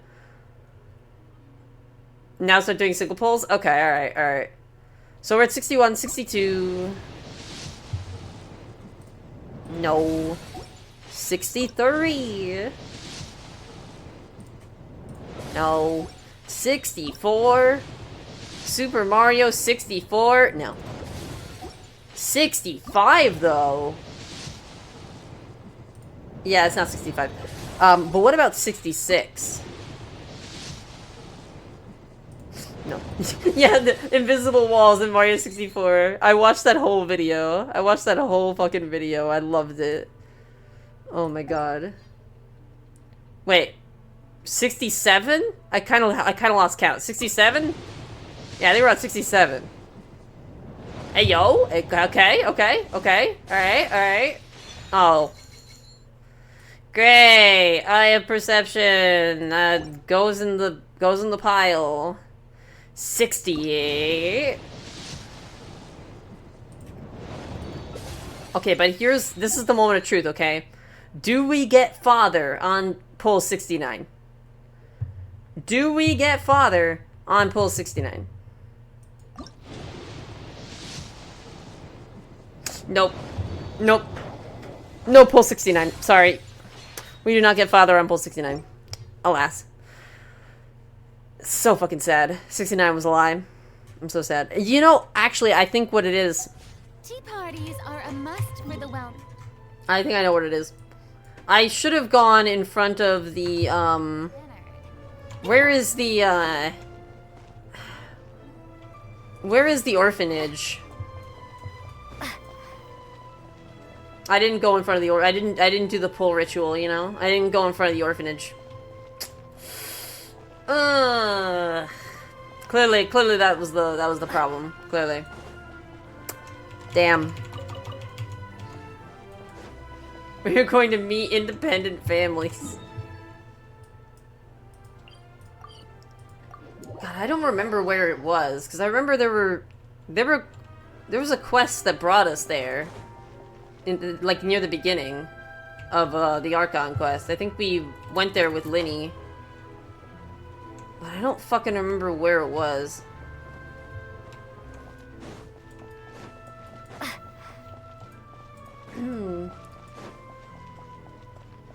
Well, I for one always donate to orphan charities. The world could always use more. Are you saying the world could always use more orphans? I hope that's not what you're saying, Vivi, right? Yeah, Eva, more orphans? Took that from Gomez Adams. The Addams family was so delightfully fucked up. I love it. It was more orphans. My god. Fucking classic. Oh, hey, look! It's... Wow. One day I'll be able to increase my reputation. I can't. Yeah, okay, I don't know where the fuck the, wait. Could it be here? This looks like the familiar location. I do remember it being somewhere like this.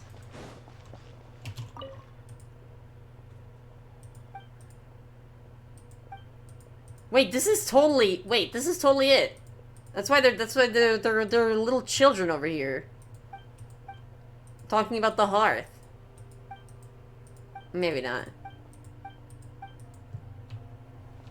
I don't know. I think this is it, okay? I'm gonna pull here. I think this is the spot.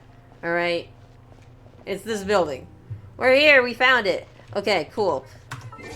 Nailed it. Nailed it. Nailed it. Time for pulls. Starting with 70. Humans do be fucking everything up by existing. Real. Damn. Alright, 70! Alright, what do we got on pull 70? Alright, Lynette Con. Lynette Con. Pretty good. Pretty cool. 71. Nope. 72. Nope. 73, baby. No, no. I said, but what about 74?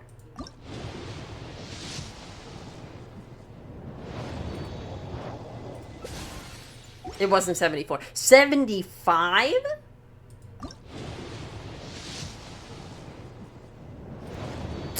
Okay, you know, it's worth a shot. It's worth a shot. 76 is definitely going to be the one, okay? How are you feeling for the 50-50? Oh, I'm going to lose.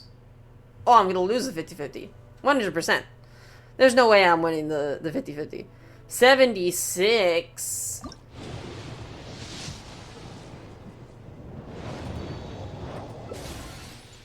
I have, like, zero faith for the 50-50. 77. Jeez, really playing hard to get here, huh? 78.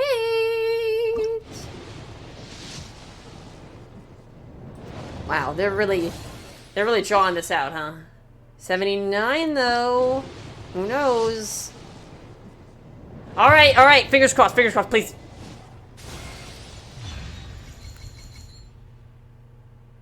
I got the wrong fire woman.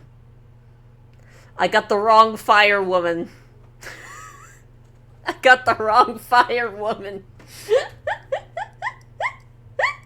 Well, I have a consolation for Dia, I guess. I already had this fire woman. I didn't need the fire woman again.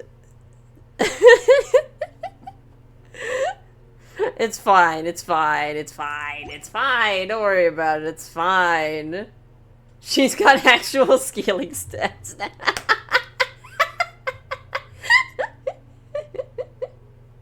Oh my god. Good lord. Ay, ay, ay. You're feeling thirsty yourself now? Oh my god. Alright. Here we go. Starting on our next batch. We will get Arlecchino. It's just that now we have the guarantee. Alright. Whew, first 10.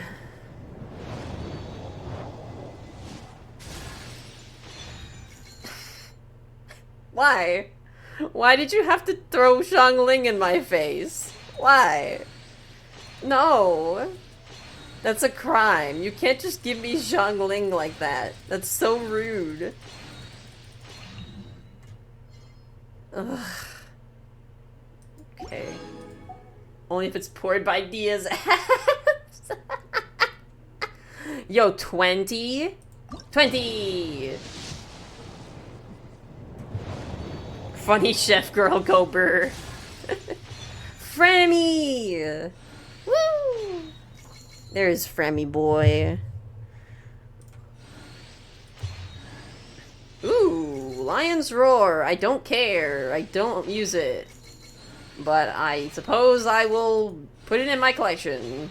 I guess.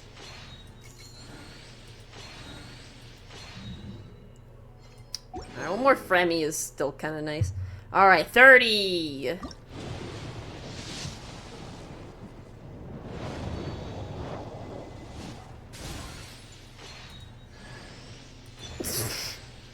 Stop! Stop with the Xiangling. Every time she's on the banner, I pull Xiangling. Please. Oh my god, every fucking time she's on the banner. 40. Yeah, blah.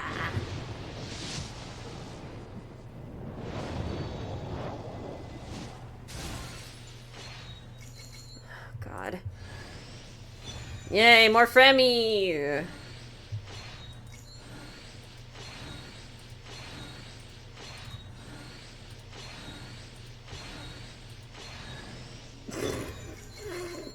I'm fucking dead. I'm fucking dead. No. Why?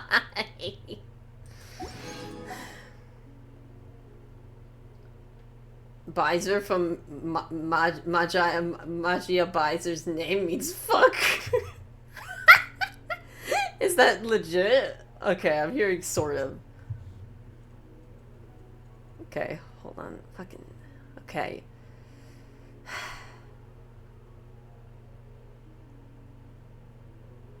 $50.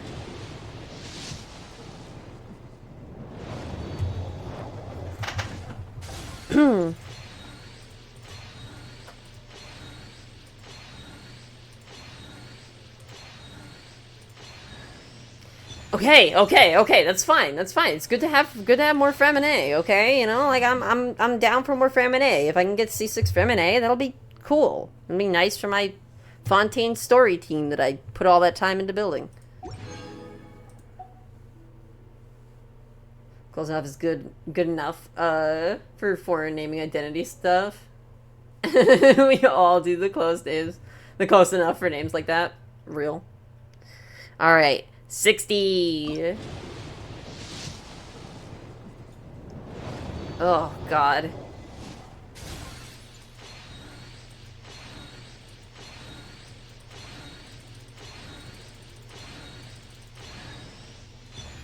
Okay, Favonius, sure. Yeah, I mean, fine. Okay, 61. This is the week of one-winged fire characters in Gacha. Oh my god. Why? What are the other ones? 62. Limbus has one? Oh, heck. Nothing on 62. What about 63? How are we feeling 63? Obviously nothing. 64. Mario. Mario came through for us. Okay. There we go. I am the knave, Arlecchino, fourth of the Fatui Harbingers. The children of the House of the Hearth call me Father. I do hope our partnership proves to be a pleasant one. Although, I would imagine that should be fairly easy. After all, there's no cause for contention between us at the moment. Wouldn't you agree? Yes, Daddy. You weren't expecting her to sound like that? Thank you, Dad. Finally, Dad. Okay, so I have 62. Technically, I have 12 more wishes. Dad, can you be my mom? Such a good question. Such a goated question. Okay, so here's the thing, right? What I want to see, real quick, I want to see how her animations work. But real quick, I'm just going to... Oh my fucking god, I got C6 Fremi.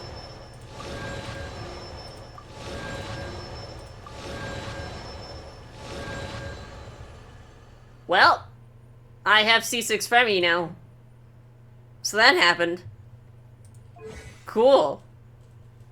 I guess I can get Triple Crown Fremine soon. Sure.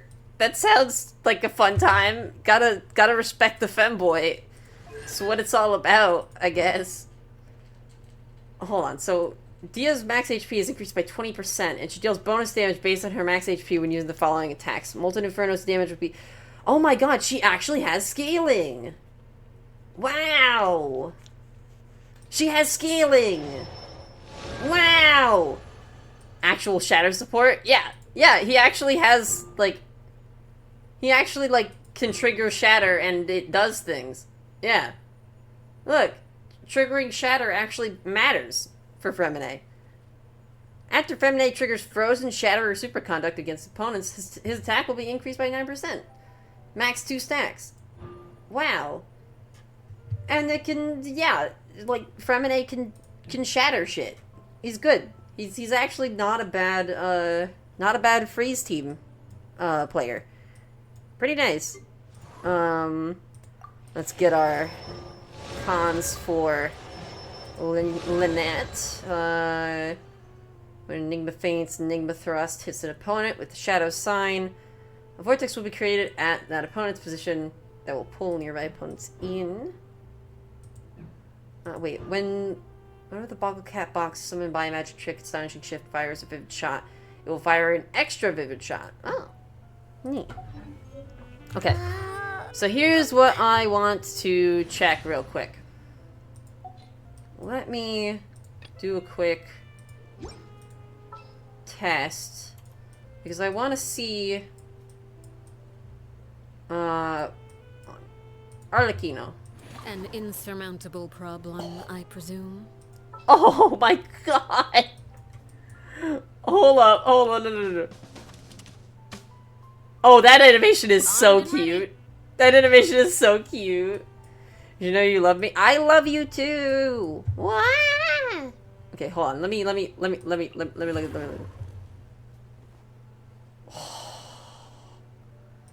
She's so cool. She's so cool.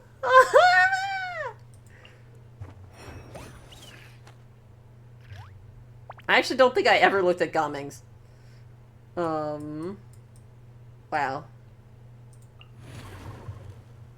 God, she's so hot. This will be a productive partnership, I hope. Okay, so hold on. What I want to check here is what does... So, first I want to establish what it is that I'm thinking about. Oh, right, I have to, like, click on her in order to, like, clear the little exclamation point. Anyways, there we go. Okay. So let me go into the trial real quick, just so that you can see what I am about to mess around with, in case you are not familiar.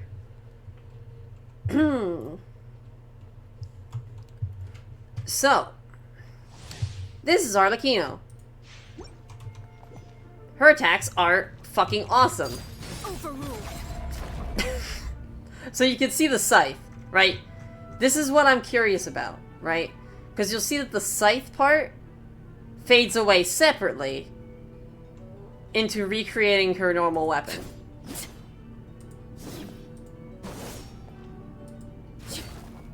And what I'm curious is, what the hell happens when she's not using her signature weapon? Because when she's using her signature weapon, obviously, right, like, it's gonna do that. So what the hell is this gonna do, right? How is this gonna work? And my guess is that it just won't do the scythe thing at all, which is gonna be very disappointing. Because that's like, yeah, that's, wait, it puts a little, like, ghost scythe on there. Does it show up on the... No, it doesn't show up on the actual, thing. But it does show, like, a kind of, like, ghost image of a scythe. So it does still kind of give you the vibe.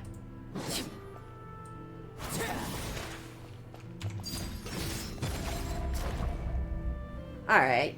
That's pretty nice. Oh no, I burned the flowers in front of the... I burned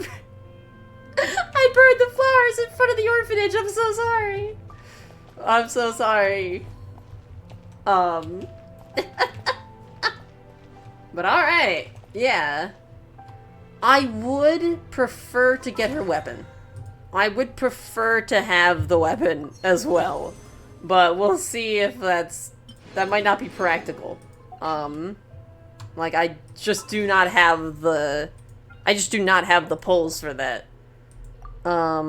Looking at our history, we have 1 pity. Like, this isn't happening. Like, it's not gonna happen. But crazier things have happened.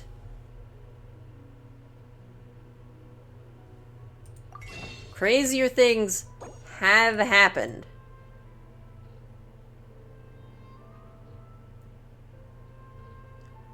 I will turn these into fates as necessary.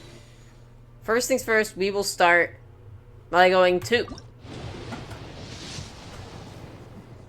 And we get a 4-star right away. And it's a Favonius sword, so who cares? 3. Saw a post joking about how a company for feminine shaving products are called Venus. And like, do you think she shaved? Oh my god. And I offered instead, it should be called Ceres, the Roman equivalent of Demeter, who cuts cross out with a scythe, aka trimming. That's actually brilliant. That's actually a great idea. Wait, so this would be 4... Yeah. 5.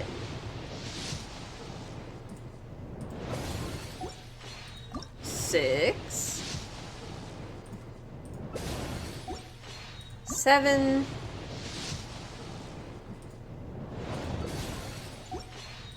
8.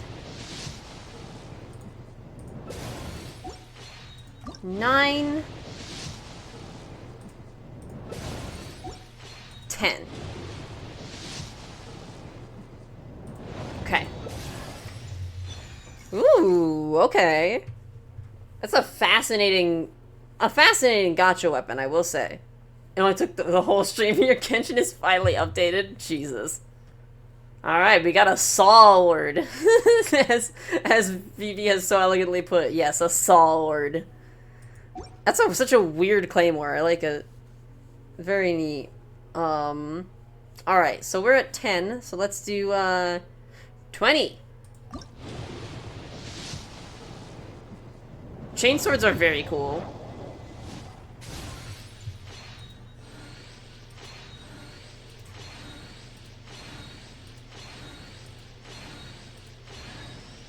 Favonius, whatever. Such a normie weapon, the Favonius warbow. Alright, how about 30? A bow that shoots spinning metallic buzzsaws. Oh my god.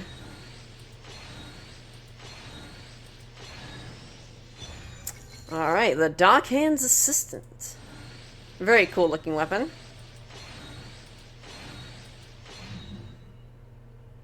As opposed to non-metallic ones. True. Non-metallic buzzsaws. This weapon looks very interesting. It almost looks kind of like a gun, but also kind of like a... But it also kind of looks like a, almost like a fishing rod. Weird. It's a Titan killing sword? Wait. Wait, what is the, Wait, which thing is the Titan killing sword?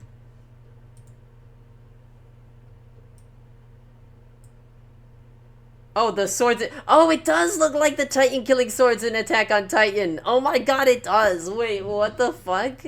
It does. What the fuck? Oh my god. 40!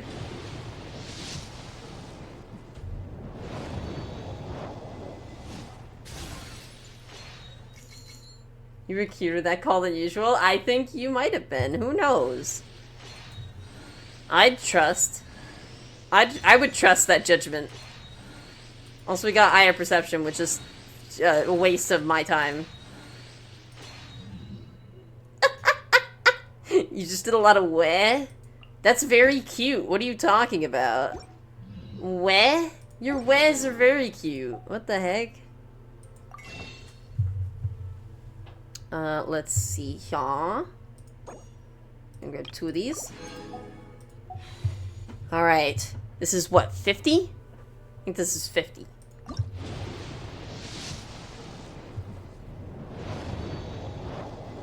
The eye of physical DPS, Barbara. Silly saw.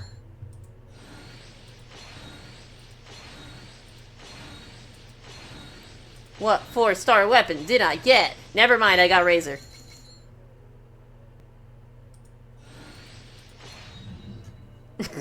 What 4-star weapon did I get? Never mind, I got Razor.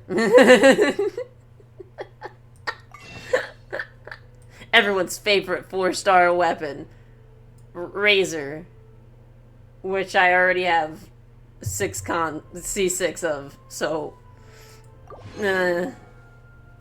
Alright. Fine, here we go. 60.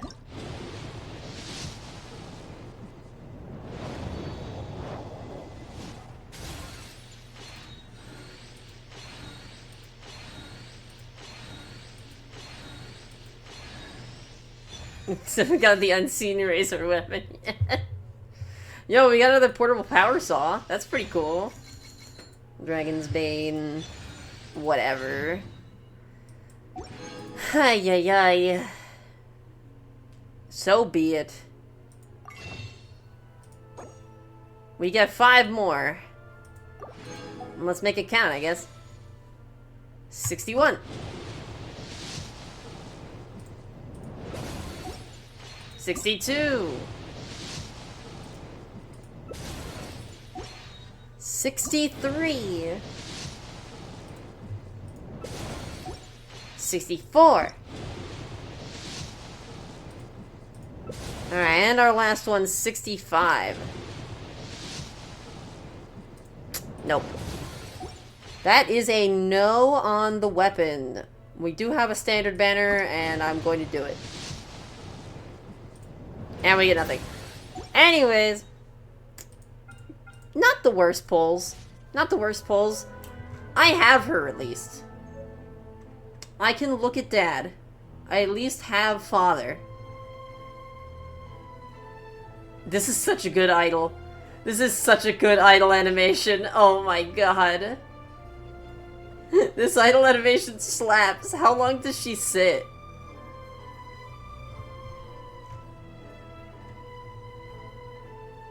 How long does she... Can she just sit forever?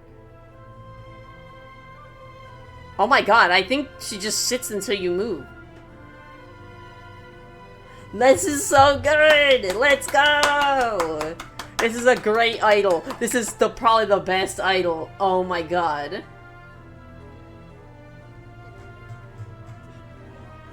This is the best idol. Wow. Amazing. I love her. Okay, so let's think about this. So in order to level her up, I will need to go to Something the you new wish to area. report? Go on. Probably stop being stubborn. I don't know whether to get her away for Chlorind. Yeah, it's very real. It's very hard to make that decision. Because I really wanted to wait for Chlorind, and then the game was like, hey, father. And I was like, shit, alright. I'm game. Alright, sure, I'll get father. So I don't know, we'll see. We'll see what ends up happening. I'm going to head on down to the new segment of the map and do a quick visit there. Her reset to idle animations? Her reset to idle are very cool. I just wish that, they're so much cooler with her weapon. With her signature weapon, they're so much cooler. Because of the scythe. The scythe really gets brought out by the reset to idle animations.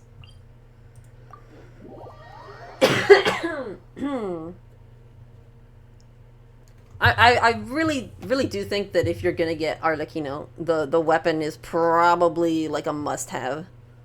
So it is sad that I didn't get it, but it's not the end of the world for me. I'm not like clamoring for dad, you know? Yeah. Skyward. Scatter. You think I have enough primos for that? No. Absolutely not.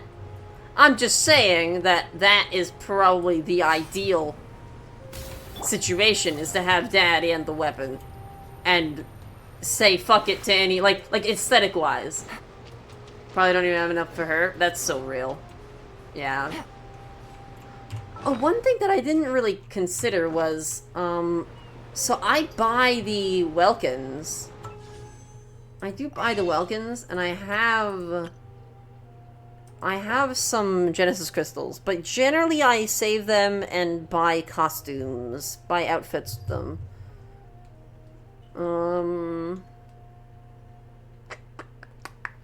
So I don't know. Wish you could play a gacha without having a psychological need to complete the min-max. Yeah. Yeah. It is very hard. It's very hard. I'm going to take the liberty to sift through my weapons just a little bit. Favonius Warbow. Let me switch this to type. We have another R5. We have an R5 Lion's Roar. Very cool. Shabba.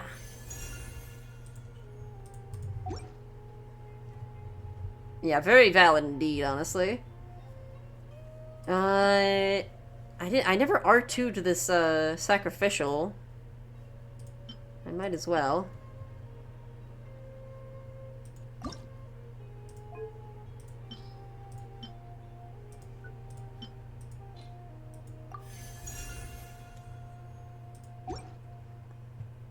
See, we have Favonius, which that is our 11th Favonius, so I don't really have any.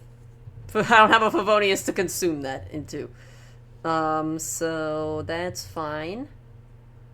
Let's check onto our next stack of weapons, because there's nothing really else left here. Okay. I fucking hate Eye of Perception. I hate Eye of Perception. I have so fucking many of these. You just, like... Wow, another R4 Eye of Perception. Great. Fantastic. Wow, I have 2 R5s of this weapon and an R4. Great. I'm so glad to have this weapon. Wonderful. Ay, ay, ay. Okay, and then let's head down here. Okay. It was a good day for claymores, I will say. Favonius Greatsword. We can get that to R3.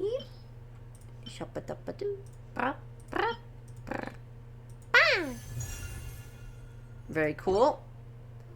And then we have Portable Power Saw at R2.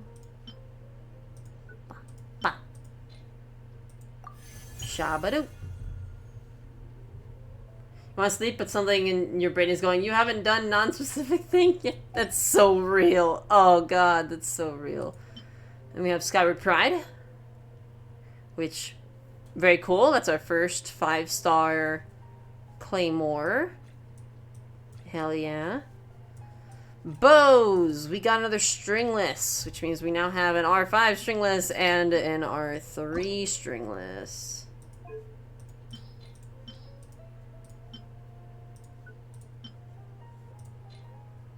This happens so often. Yeah, you're just not satisfied. I totally know that feeling. That happens to me all the time. It's so frustrating. We have another R5 Favonius. Or wait, is this our first R5 Favonius Warble? I guess it is. I guess I never consumed this. I never did that, I guess. Well, have an R5 Favonius Warbow, I guess. Hell yeah. And then we have an R2, which we will quick do here. You sure it isn't bidding Tiffy a good night kiss? Oh my gosh. Adorb, if so. Adorable, if so. Let's see. And then we got our... Well, it's just Dragon's Bane. Wow. I have a second R5 Dragon's Bane. This is what everybody wanted. This is what everybody was waiting for this moment. 2 R5 Dragon's Banes. Wow. We did it. Incredible. Dragon's Bane, technically, I could put it on Arlecchino. I'd probably be better off putting, like, the deathmatch on her, maybe. But I don't know. I don't know what her builds are. I'll have to look it up. I will have to look up good builds for Arlecchino. What is the specific thing I need to do before I can sleep? No. That's too real. That's too real. Oh, God. No. Oh, hey. Alright. Let's boat into this new area over here. I could just teleport to the warp, but it's more scenic if I boat there.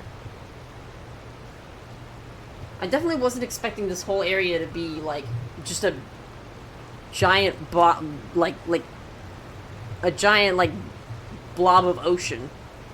Try and force yourself to sleep. Night, Lisa. Good night. Oh shit. I have been challenged to stay hydrated, which means I will have to go and get more water because I am out of water. Shit. I have been called out on my lack of water. Hold on. I have been called out on my lack of water. I have to go. I need to get water. Hold on.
I have water.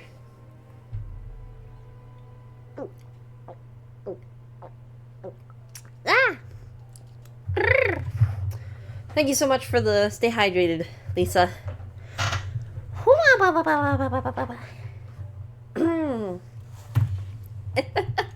If you water noise, I can now sleep. Hell yeah. Get that sleep. Get that sleep you so rightly need. Well, let's get over to this weird little island here.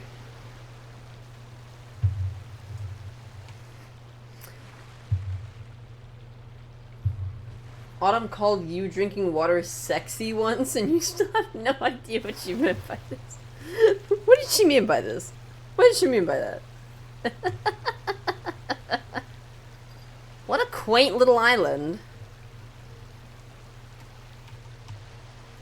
Petrichor.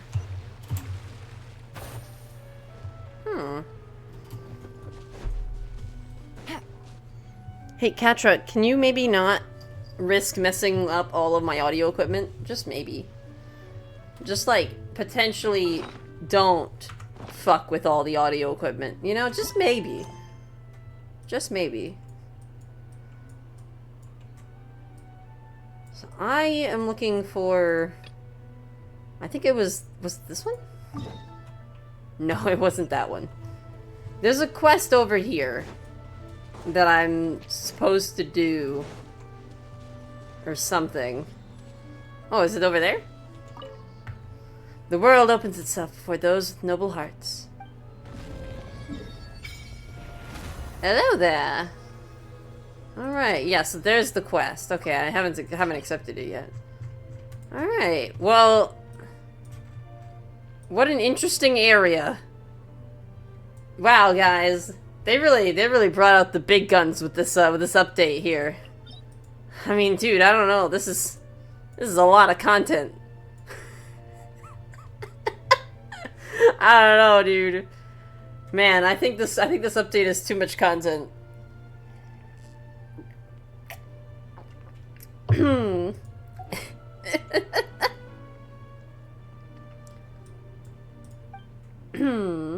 Alright. If a huge part of this update was shaving like 15 gigabytes off the game size, you know, that's fair. That's totally fair. Wow, Mare Nostrum. I wonder what that could be. Light up the map in this area. Cool. Nailed it.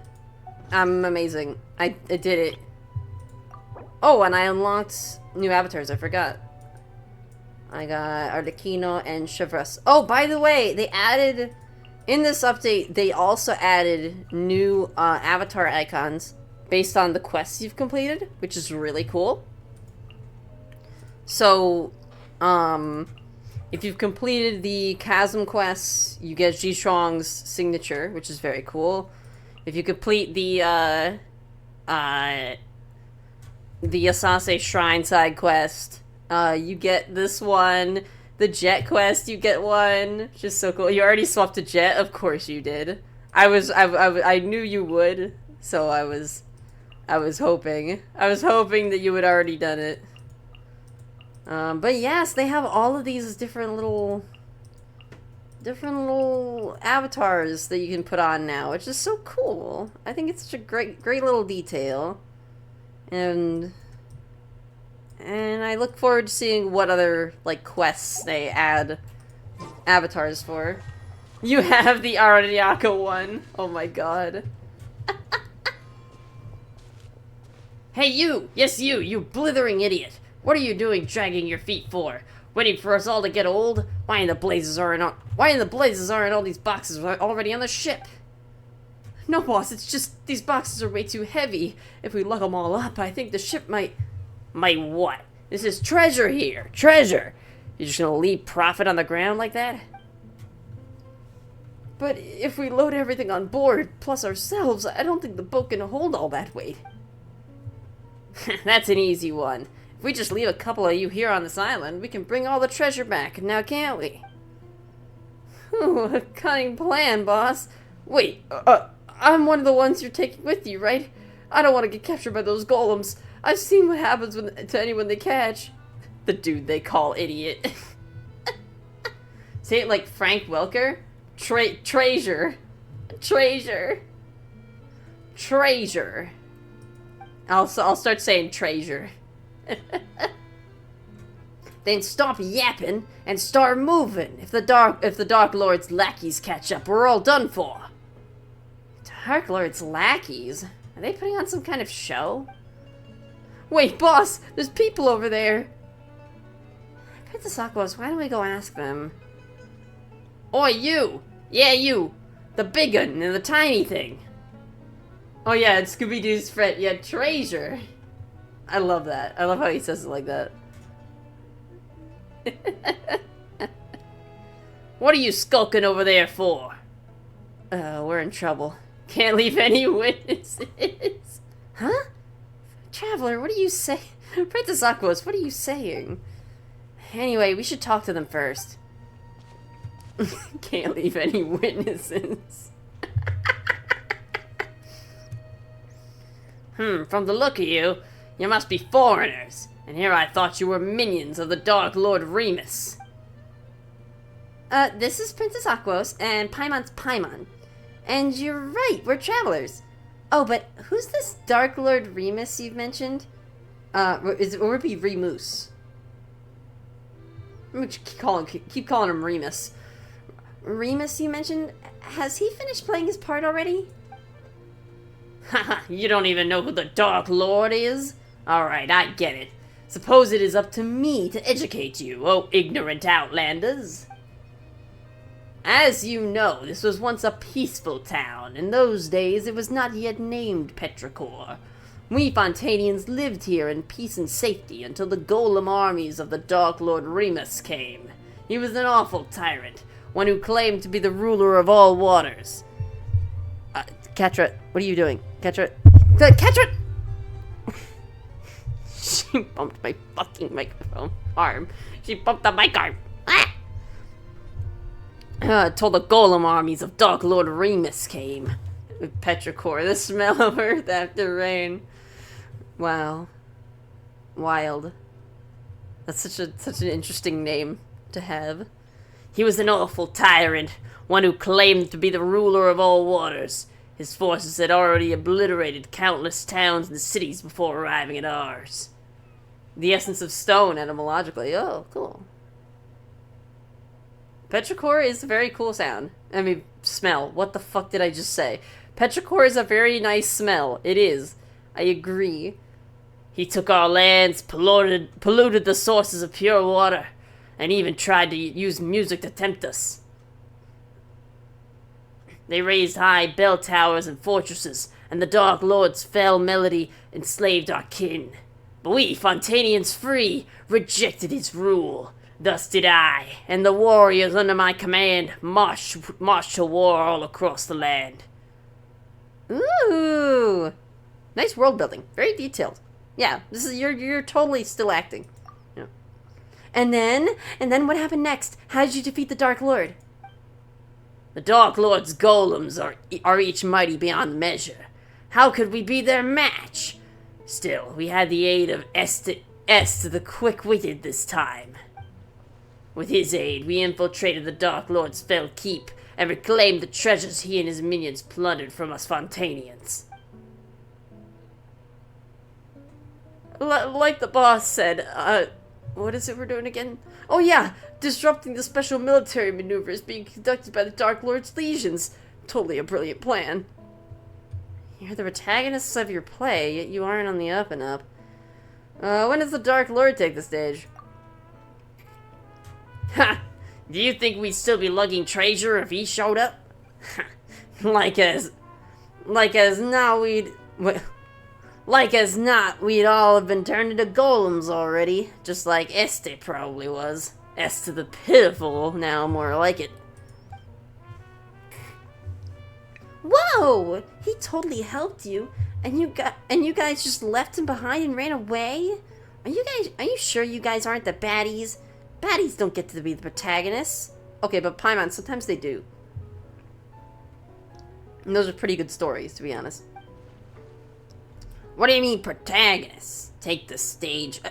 Oi, from where I'm standing, it's looking like you're really as minions, just dressed up as foreigners. I can tell from all your blabbering on about performances and plays. Eh? You mean you guys aren't putting on a performance? Huh, so you won't fess up unless we char you first, eh? Let's get 'em, boys. Oh, jeez. Alright. I don't want to do this to you, but...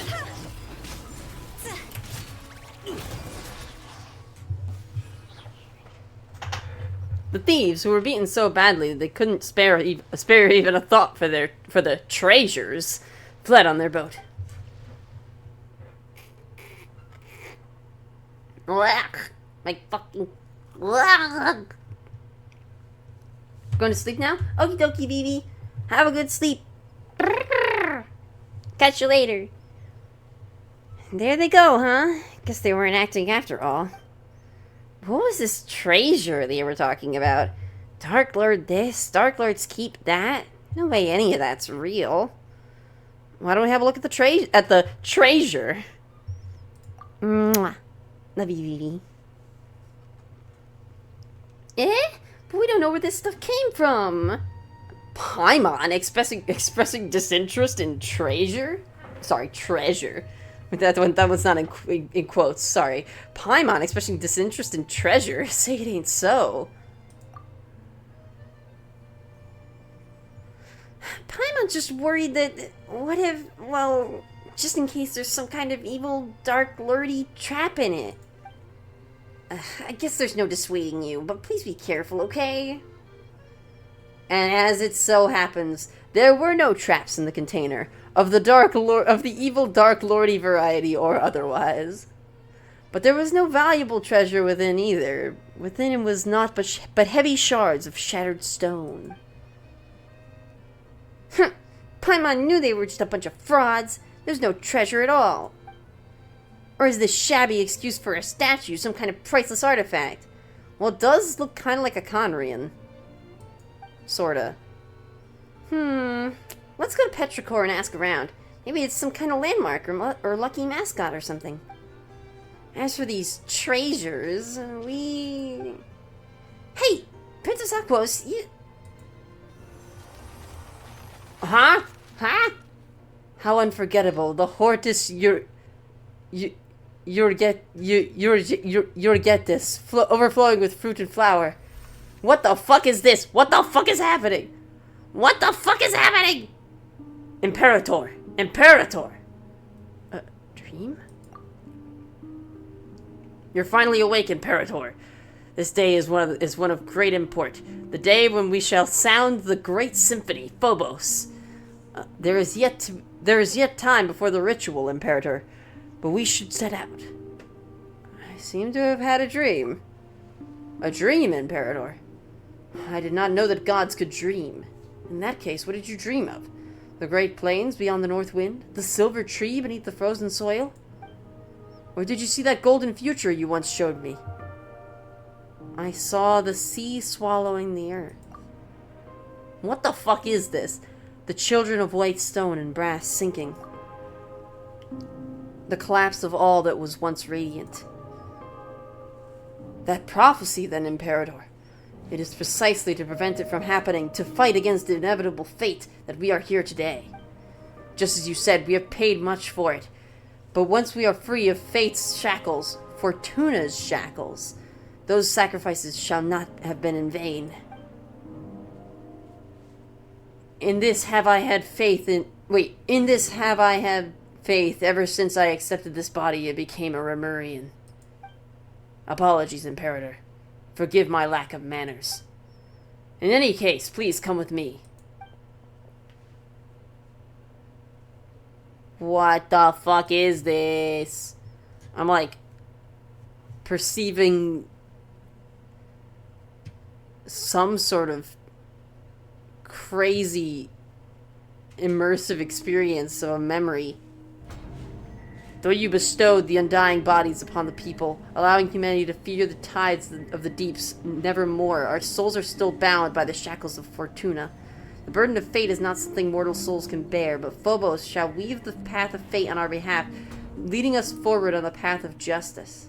The melody of the symphony will flow through the waterways to the high sea, and soon Remuria, no, all of humanity will be freed from the unconscionable tyranny of fate, and welcome an eternal utopia. And then one day the people will no longer need the guidance of Phobos, and all will be able to play their own symphony. What the fuck is this? Look at this. Look at all these, like, these soldiers and shit. And what is that? What was that harp? Wait, what the fuck? Remus. Remus.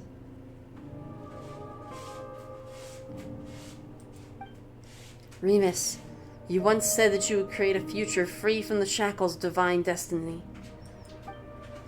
Yet your realm now lies violently shattered, and the chasm you tried to bridge has grown deeper still. The immortal race you created and the peoples of the waters were slaughtering one another. Oh, are slaughtering one another. And now this so-called eternal city, too, faces imminent collapse. You cannot control your own creation. The symphony has brought neither justice nor happiness, but instead it's become the source of all sin. Though their flesh and blood have been sundered from water and soil, the lost souls guide them upon the path of inevitable death nonetheless. The curse of Fortuna is upon your people and upon you. Do you still remember our promise?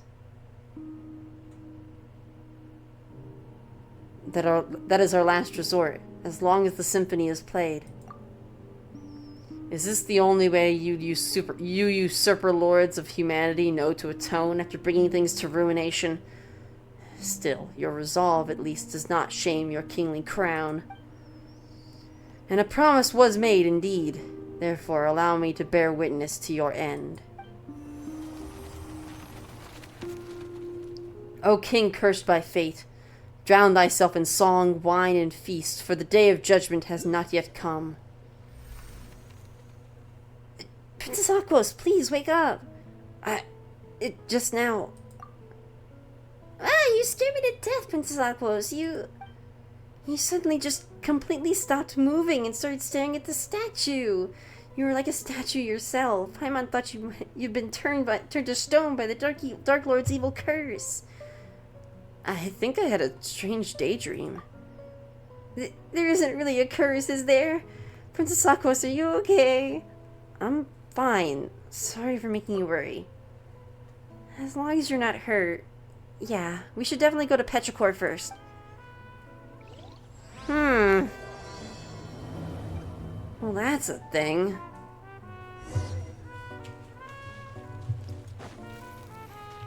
So I have to complete this quest in order to... What? In order to... In order to fight the boss that I guess has Arlecchino's, like, materials. Wait, what the fuck? What? What are you mesmerized by? Are you okay? Ho there, citizen! If you require shelter, simply head to the bell tower in the city center. The savages have been getting all bold and uppity lately, so be on your guard. And you are... Lauretus Visitanis, am I? Under the auxilia of Machimos Legio III. What the fuck? So long as we are here, we shall suffer no despicable invaders to step within the city walls. City walls? Where'd they come from? Are we not within our defensive walls as we speak? Ah, wait, I see. You're testing me. Why, just as Dominus Boethius once said, the mighty legions are the true walls of the Empire. Oh, this guy's possessed. The barbarians have been getting uppity of late. We must step up our patrols. That's the little swirling above his head. What the fuck is this, dude? What? You mean the bell tower? Indeed! These are days of fire and sword, after all. And as soldiers of the Imperator, our God King, we cannot allow our Imperial citizens to be exposed to danger. Someone in the bell tower will guide you to Machimos. Machimos? You shall be safe there. What the fuck? About the barbarians. Those savages? There's nothing to be said for those detestable invaders. They destroy our cities, slaughter our people. Enemies of the Empire, I name them. Nay, enemies of all civilization. Still, you need not fear, citizen. Dominus Boethius shall soon come to Makimos in person. When that happens, all disturbances shall be utterly quelled, and those putrid primitives shall get what they deserve. Have you met any barbarians? No, not yet, I fear. They're a cunning lot, I must say. They rarely show up when they cannot be sure of victory. Uh-huh. What the fuck is this? Hold on a sec. Okay. So they're in some kind of facsimile world. This is weird. This is so fascinating.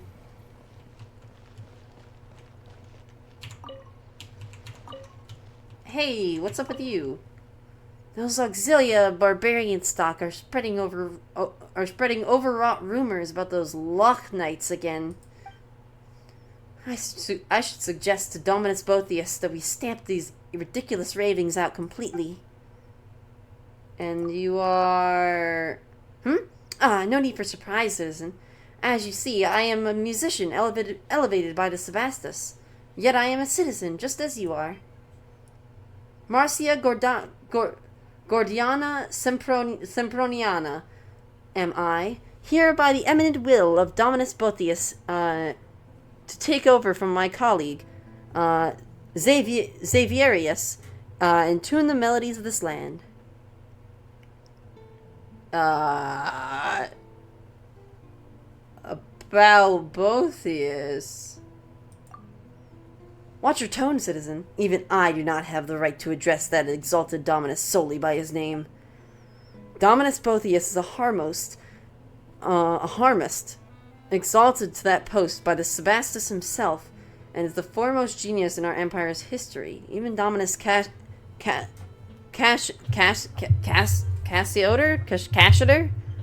Even Dominus Cassiodor cannot. No, forget what I said before. I did not mean to be partisan about our harmists. Regardless, even amongst the Empire's outstanding subjects, Dominus Boethius stands tall as the most representative of its spirit. His loyalty and passion are undoubtedly worthy of our imitation and respect. Yeah.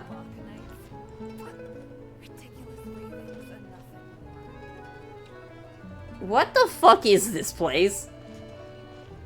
Ooh. This place does feel deserted, and everyone is behaving weirdly.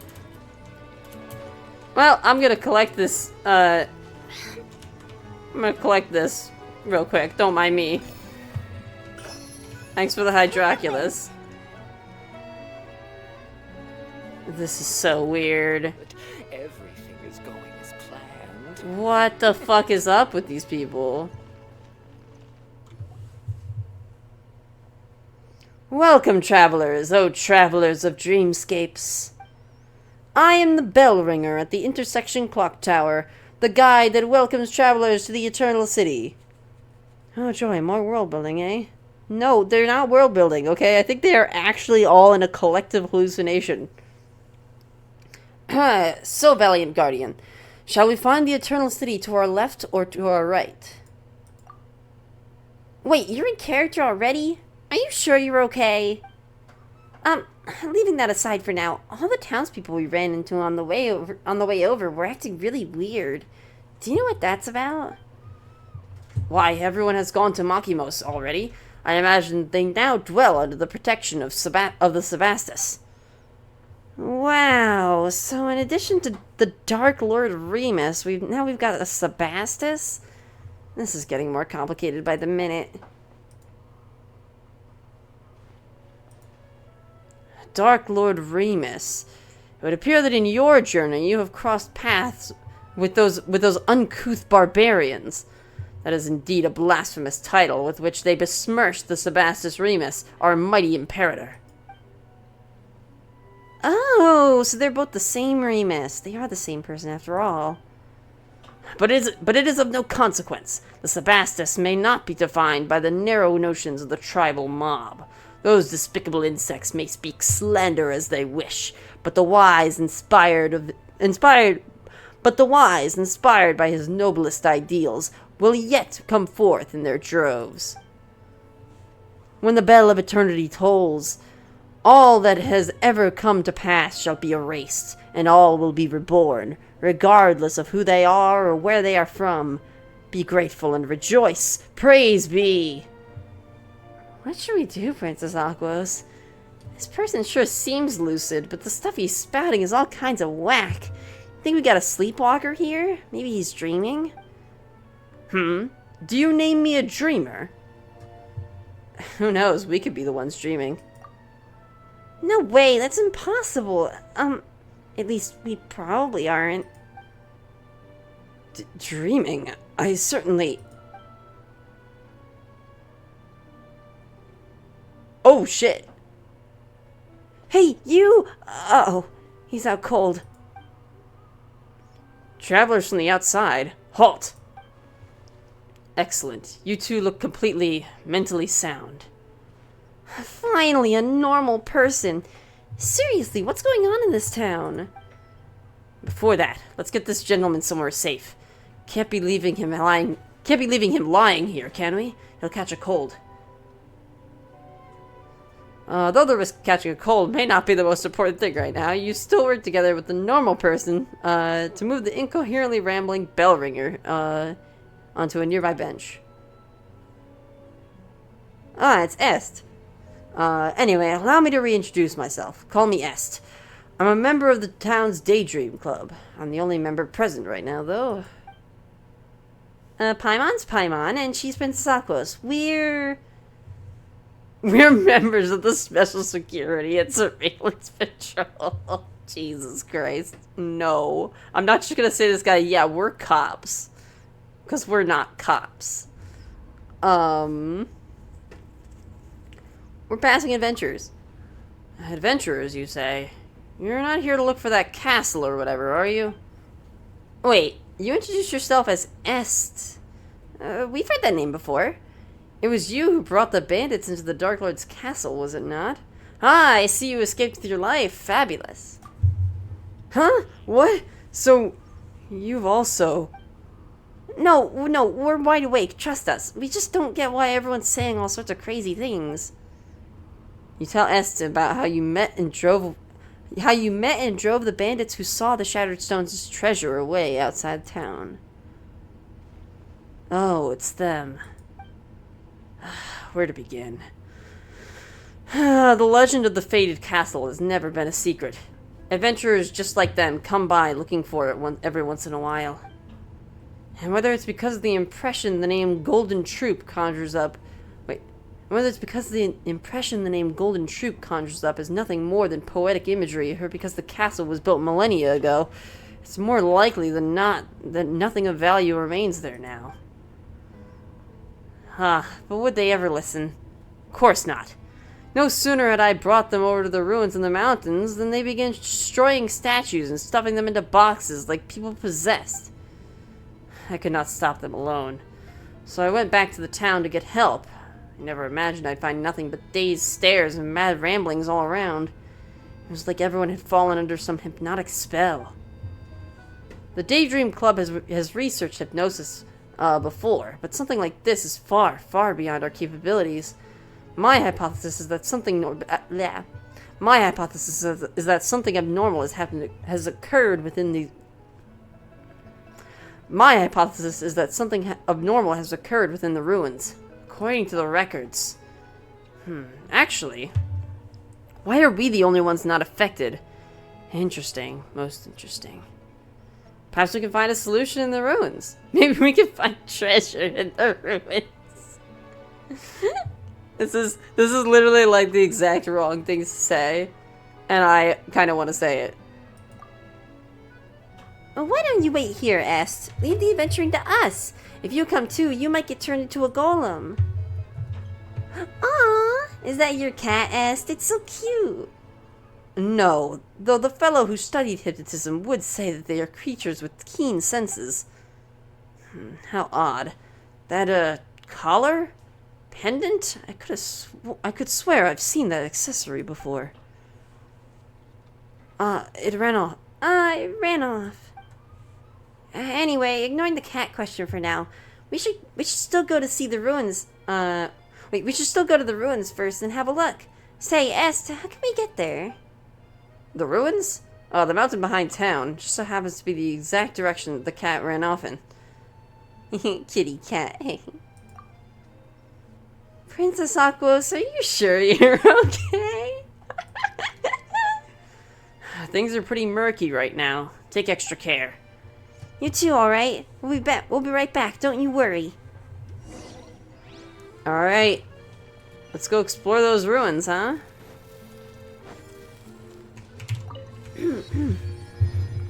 I would like to be able to, I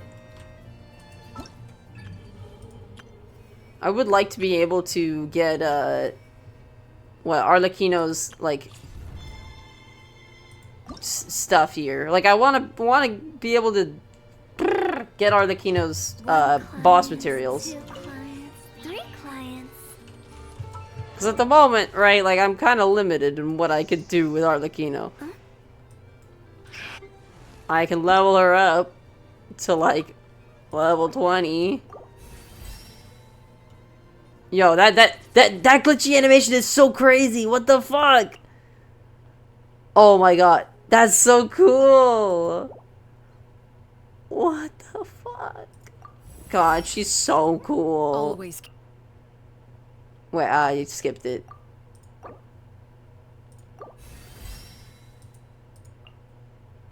Okay, yeah, so I need these, which means I need to unlock the Legatus golems.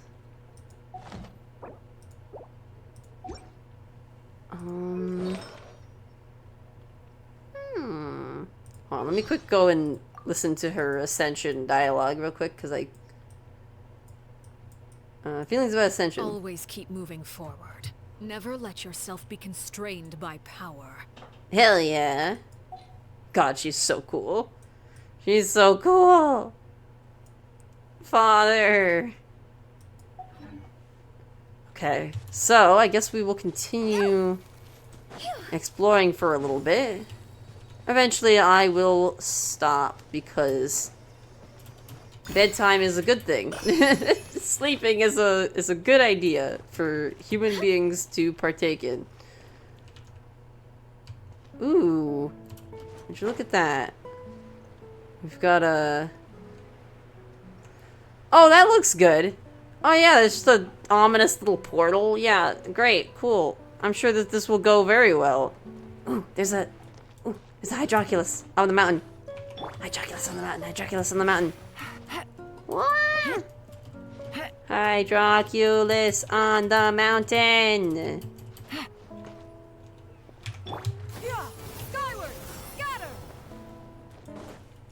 Hydroculus at the top of the mountain. Gimme, gimme, gimme, gimme, gimme, gimme, gimme, gimme, gimme. Gimme! Ah! Yay. Ah! Hold on, I'm gonna quick unlock this domain as well.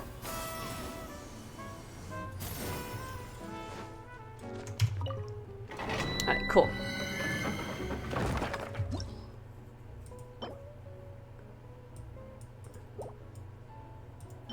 Fragment of Harmonic Whimsy and the Unfinished Reverie. Interesting. Alright, now let's go to these weird ruins where there's another statue and there's also a chest. Oh shit, the statue can fight. Hi?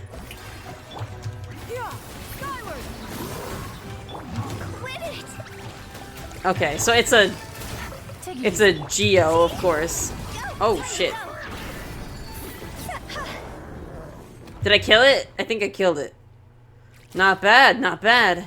Your valor would not Your valor would not know shame, even should it stand in the company of the... Thank you. Not bad, not bad. Your valor would not know shame, even should it stand in the company of the Marsh House hunters of old. Whoa, it's a rare shiny cat! We've seen a whole lot of really strange things on our journey. Even so, a glowing, talking cat... Paimon supposes it still makes the rare list. We found a shiny Pokemon. Oh my god.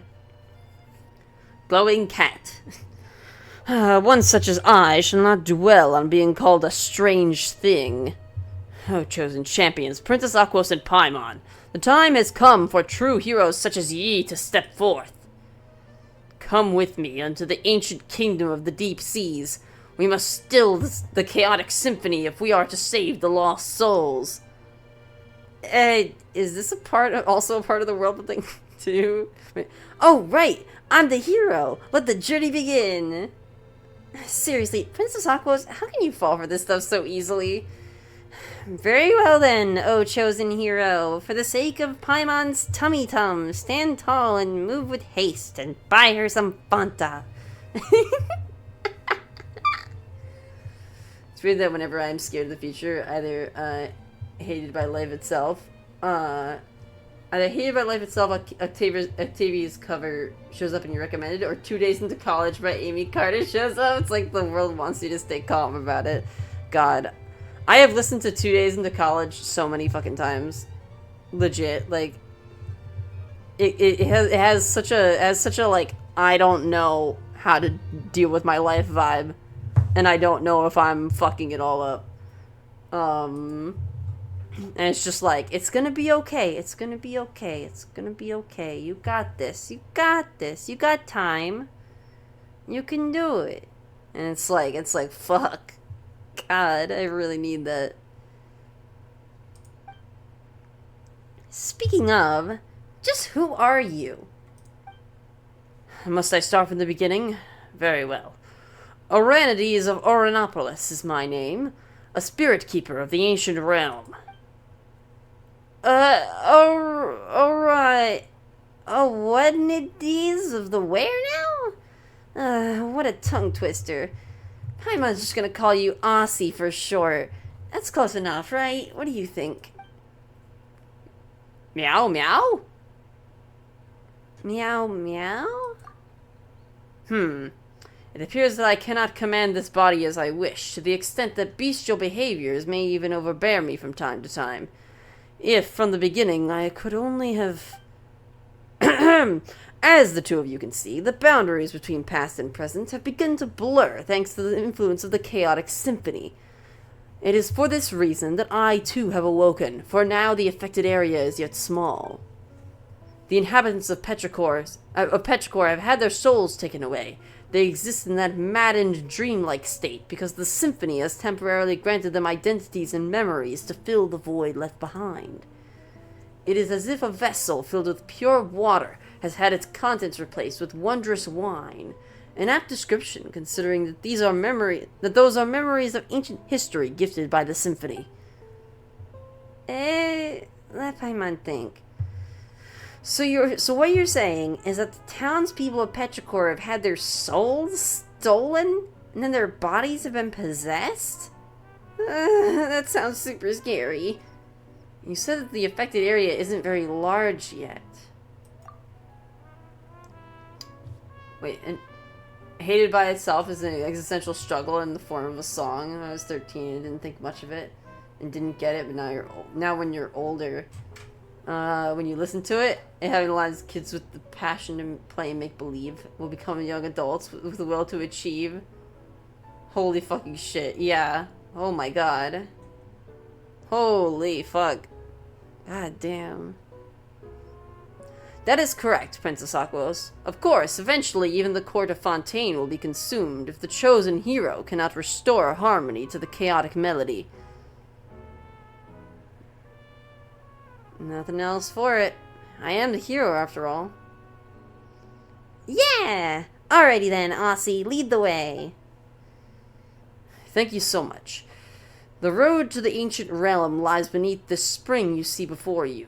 I have caused the seal on the hidden path to manifest. Next, I shall activate the device that maintains the seal. Blah! There goes the cat. There we go. Now then, help me retrieve the harp strings, and I shall thus be able to break the seal and open the way.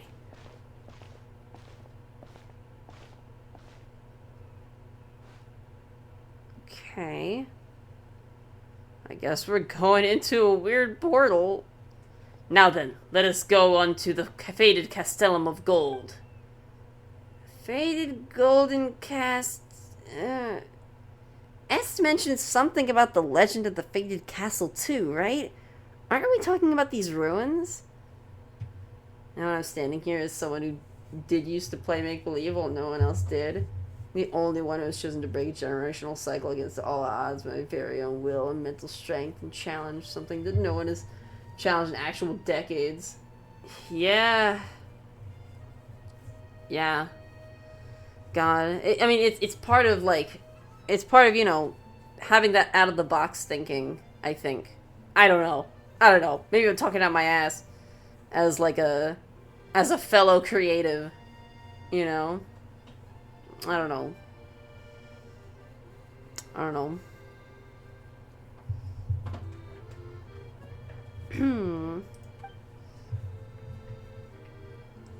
feel like I'm definitely biased.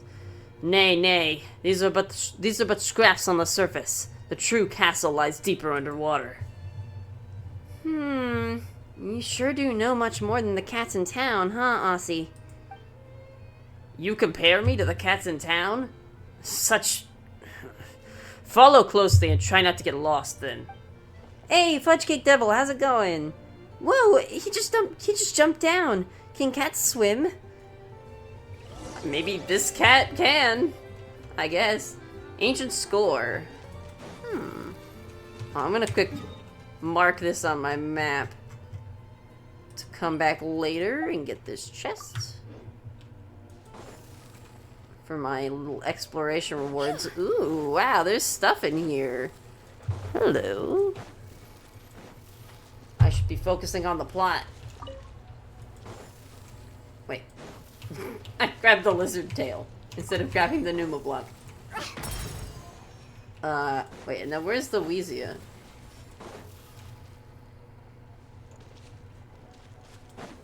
There's gotta be a Weezia here somewhere, right? Right, I found these golems. Praetorian Golem, an ancient golem infused with will that uses its resilient marble body in battle. Use methods suited to dealing with Geo to effectively defeat its defenses.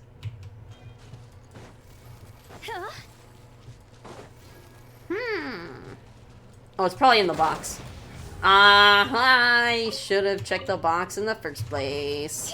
I'm a dummy. Anyways, I'm not even gonna be getting this right now. I don't know why I felt the need to solve the puzzle.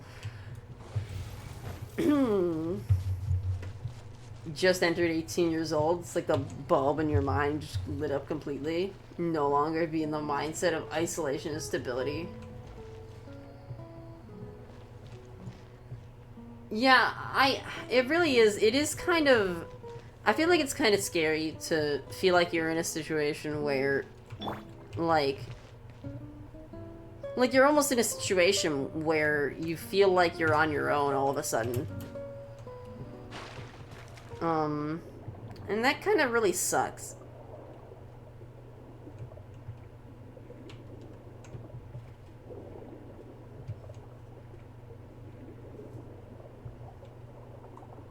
This is gonna be something, isn't it?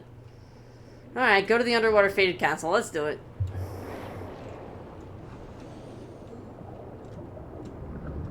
I don't know, it feels like these statues are staring at us. They won't suddenly attack us, right? Perhaps that golem you defeated earlier climbed up from here. That's just terrifying. Is it too late to swim back now? Hu Tao's low health is scaring you? That's just what she does. She has low health, okay? It's what she does. You get used to it.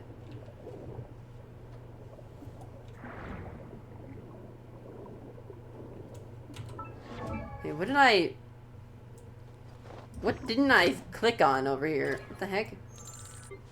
Arlecchino? Oh, right. I forgot to claim the wish.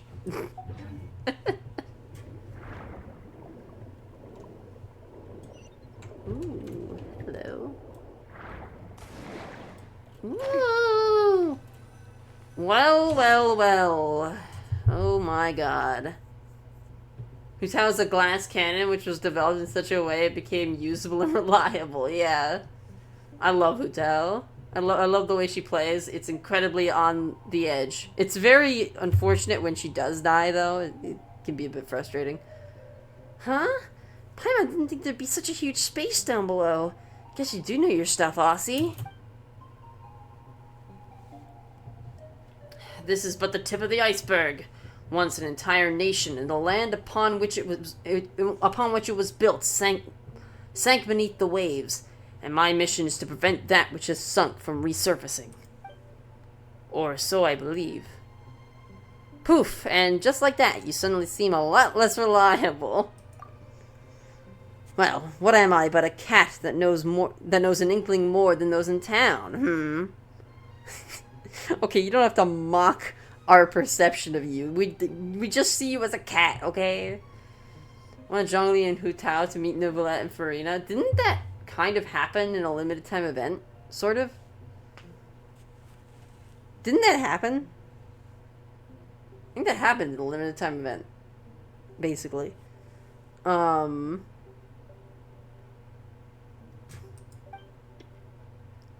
Like during Lantern Rite, I think. We need more? True. You're not wrong. We do. It's never enough. Anyway, we are the sole arbiters of whether the souls of the townsfolk can safely return to their bodies or not. So eyes up now. The fated castle is just through that great gate. Let us continue onward.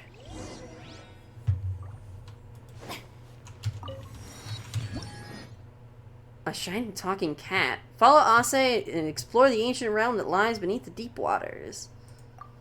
While adventuring with Ase, you can... should I call him Ase or Aussie? I don't know. Ase, you can talk to him at any time to get additional information. Don't forget to pet him from time to time, alright? Dude's a cat.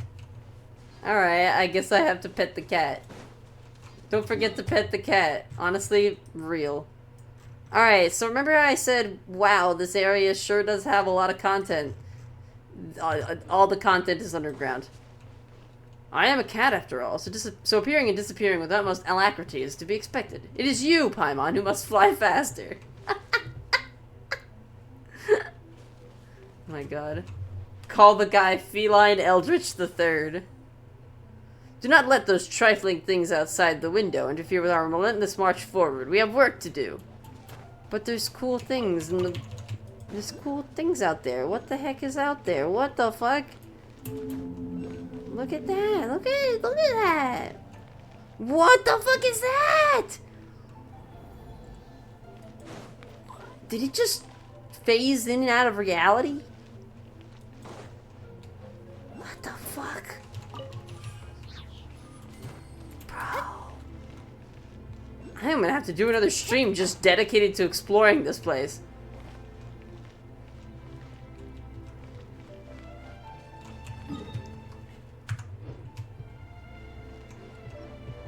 Oh my god, that's so fucking cool. The books part as you move toward them. And then there's this one that you pick up. Oh my god, and they like slot themselves in, huh? Some of them put themselves on the shelves. No, that's so cool. What? Get the fuck out of here. Wow. That's so fucking cool. A door? Wait, hello? What? Ooh. What the fuck is this dungeon? This area is so cool. Oh my god. Whoa, Paimon bets a lot of people can live in a huge castle like this. But of course, and not just people either. Hey, there you go again, saying creepy stuff with a straight face. Oh, fret not. Surely heroes such as yourself would dispatch any hidden ghosts or phantoms without breaking a sweat. And what is this? An exquisite box? Seems like a music box of some kind. Still, it doesn't seem to fit in too well with its surroundings. Good eye. That is indeed a music box. But just as I have knowledge beyond ordinary cats, this music box has functions beyond most others. What, can it speak too? My, I didn't think you would be so catty. Hey, Paimon was just joking before. She didn't think you'd take it seriously. It's Paimon's fault, okay? Don't be mad. Meow meow. Seriously? Now you pretend to be a cat? Anyway, even those who lack any musical knowledge can freely operate the power of the symphony using this box. We will have use of it later, I am sure. Huh? But isn't it because of this symphony has gone all wacky that all the townsfolk have turned into whatever they are now? So what if Princess Aquos presses the wrong button or something? The symphony here may also become chaotic. Wait, what sort of clumsy clod do you take me for, Paimon? Paimon's just thinking out the worst case scenario. Maybe Ase might jump out from a corner and scare you.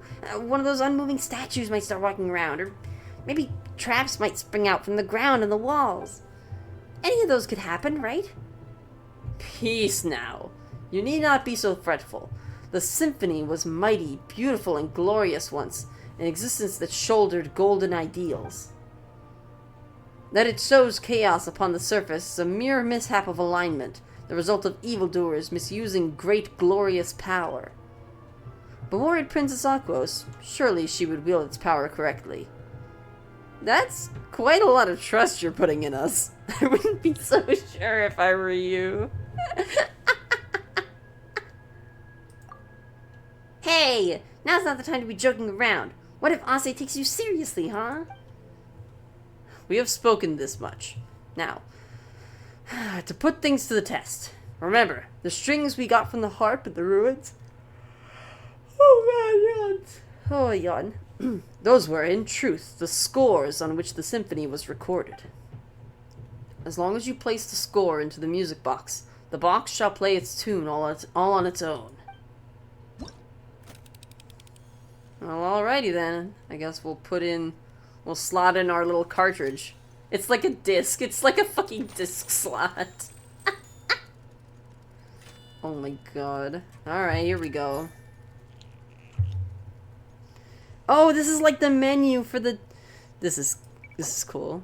This is cool. Play the first score. Locus Aminus. Amenus? Amonus? Aminus? I don't know how to pronounce that. I'll say Aminus, because it looks kind of like amoeba. Locus Aminus. It is said that the first terrestrial creatures emerged from the warm oceans. The lands then were fertile, producing all in abundance. The gifts bestowed by fate were so ample that it seemed as if the land itself had been specially prepared for them. A moving melody accompanies the swift ship as it cuts through the azure waves.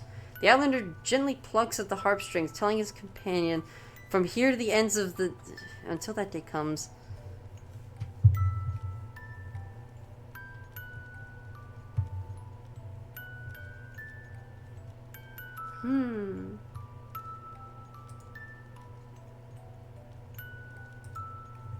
Huh.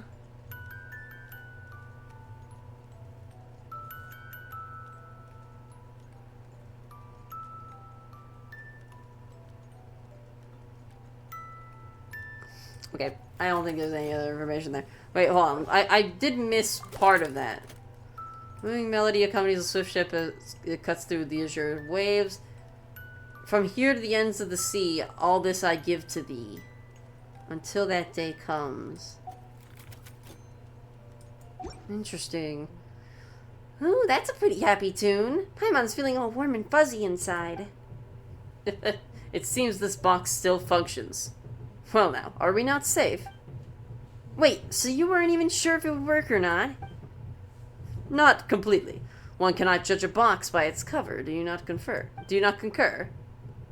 Paimon gets the feeling that you're not talking about the box at all, but never mind that. What should we do now? The chaotic symphony must be here. If we can locate it, we can retrieve the souls that have been taken from the townsfolk. Then let's have a look around for starters. A reasonable judgment. If memory serves, this castle has a great many strange rooms. Perhaps they are worth investigating first. Also, the castle's central hall plays host to a mysterious stage, though no more plays shall ever be performed there. It was once an entrance to a place deeper underwater still, where the power of the symphony yet lingers. We must go and check for any further anomalies there. Deeper still? Indeed. I wonder what awaits us there. Hey, now's not the time to leave us hanging, Ase. You're a surprisingly petty one, huh? Still, before the riddle may be solved, we must first find the clues that await us in the castle. Come, let us away. The enigmatic symphony seems to be from a now-destroyed civilization. You can use its power to unleash two types of sound waves. Use the power of the symphony to resonate with entities that react to the power of music. Did I say enemies? I meant entities. It says entities that react to the power of music. Press to activate a pause sound wave and cause specific objects in the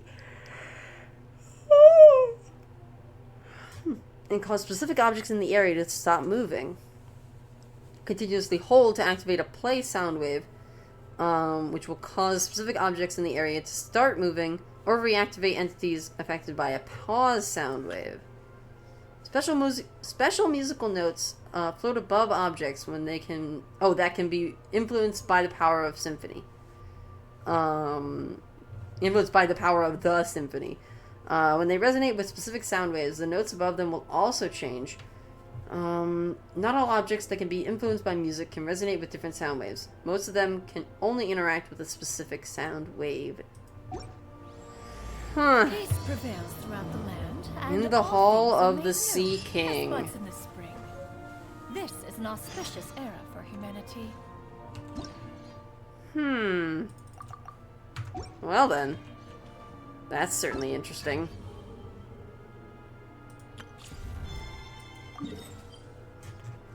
Well, I have unlocked the boss, and that's all that matters. All that matters is that I have unlocked the boss. Very cool. Let's quick go over there. I will definitely have to check out this area more, and this quest. Whoa, hello. Whoa, what are you doing? What is this? What is this guy? Ooh. It's so tempting to just follow the shiny music thing.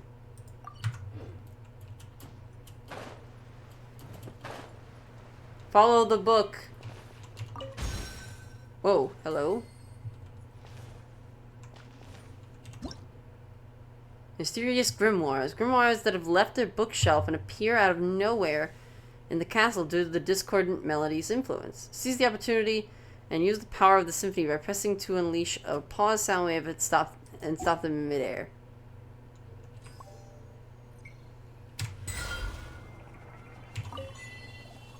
Oh. Cool. Neat. Wait. Pick the grimoires up and return them to the special bookshelf to perhaps activate some power within. Ooh. Cool.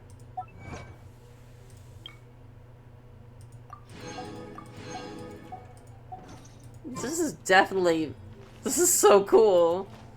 This is so cool. Ah!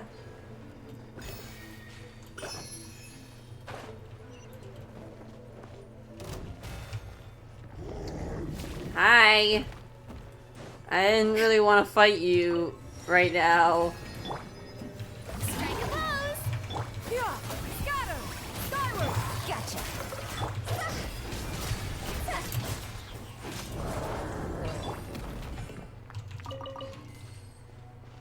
My god. There is so much shit.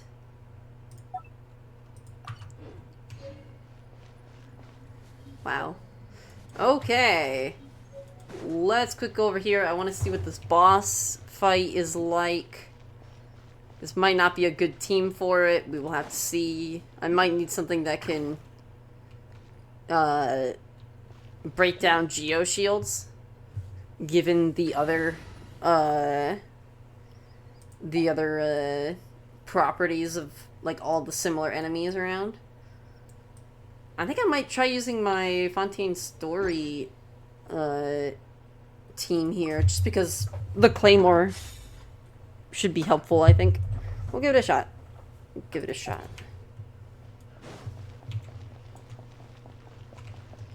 Ooh, Shadow. Ooh, hello there. What do we got? Legatus Golem.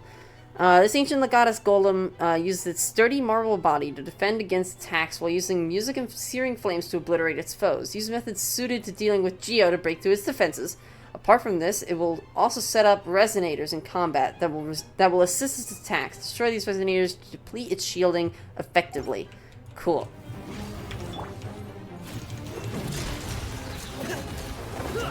Okay. Clearly, I don't know why I decided to do it like this.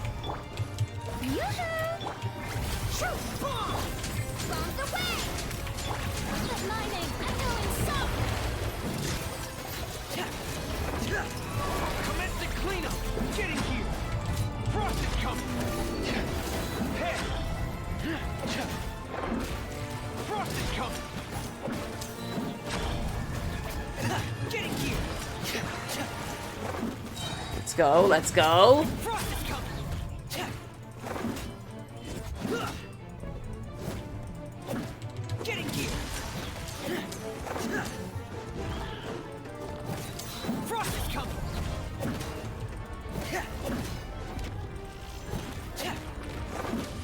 Fuck you, buddy.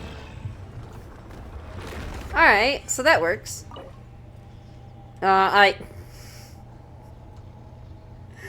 No, I'm just short. I'm just shy. I'm just shy. That's so painful. Oh my god. Well, I need to collect it. I won. I have to collect it. Alright, cool. Fragment of a golden melody. A golden fragment that fell from the center of Golem's chest. Putting the tune inscribed upon the shattered rubble back together, it appears to be a small sliver of a grander musical movement. People once believed that the song of eternal happiness and harmony would resound throughout the world till the end of all destinies, but harmonies can be changed. When the rebellious god king fell from his throne, the imperishable capital was reduced to refuse and rubble. For who, then, shall the lyre in the hands of a legionless commander play? Whack.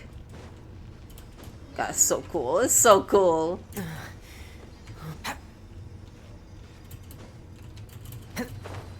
Blah. Mine. Alright, cool. So that's our little boss fight. I'll be farming that off stream, obviously, so that I can level up Arlecchino. Very fucking cool. And we have our little music box now. I actually never clicked on these. Alright, and we got a lost grimoire.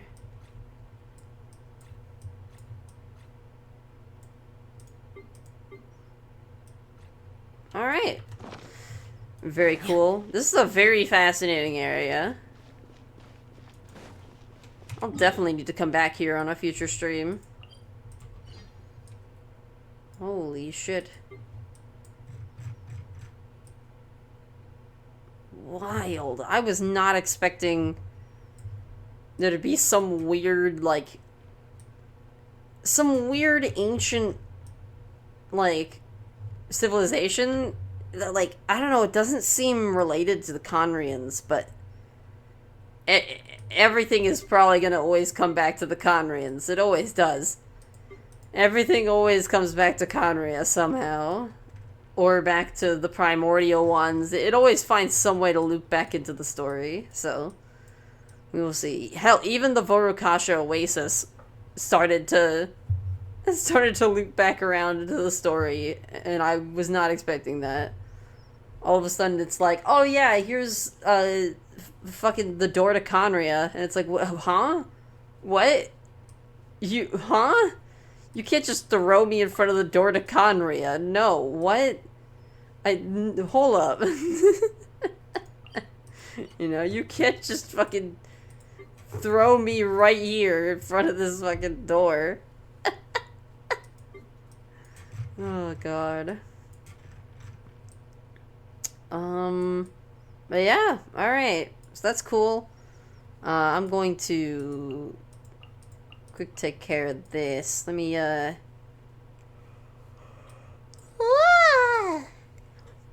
guess I'll do another fight. I'll fight this guy again.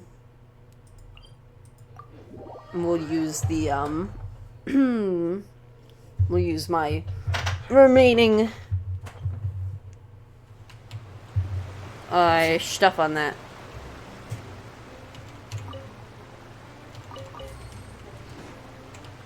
Let me check on the, not this. I think it should respawn by now, right? The map is sag, so at least. Yeah, looking like it. Okay, cool. Let's go back in.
Hell yeah.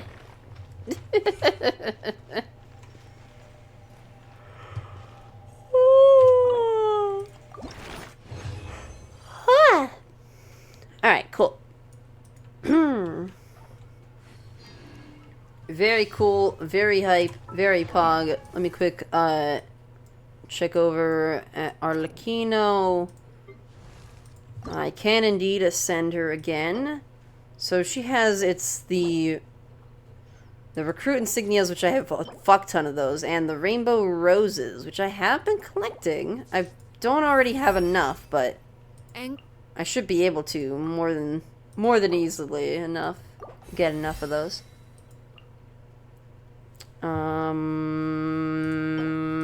That's fine. I'll quick go to the crafting station and take care of that.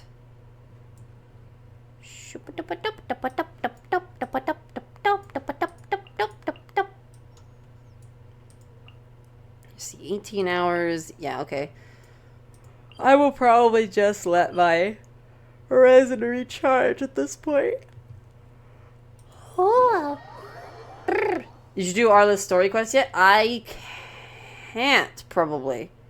Because I am not very far in the Archon quest of, Fontaine. This was, this stream was dedicated to, I completed Chapter 4, Act 1, in the stream. So, we've still got a ways to go before I can take on Arlecchino's story quest. And I have all this other shit to do. Oh no. Oh, God. I just love it when one of your friends asks you about their YouTube channel and it turns into a fucking lecture from you about YouTube analytics and how it works. Oh my God. God.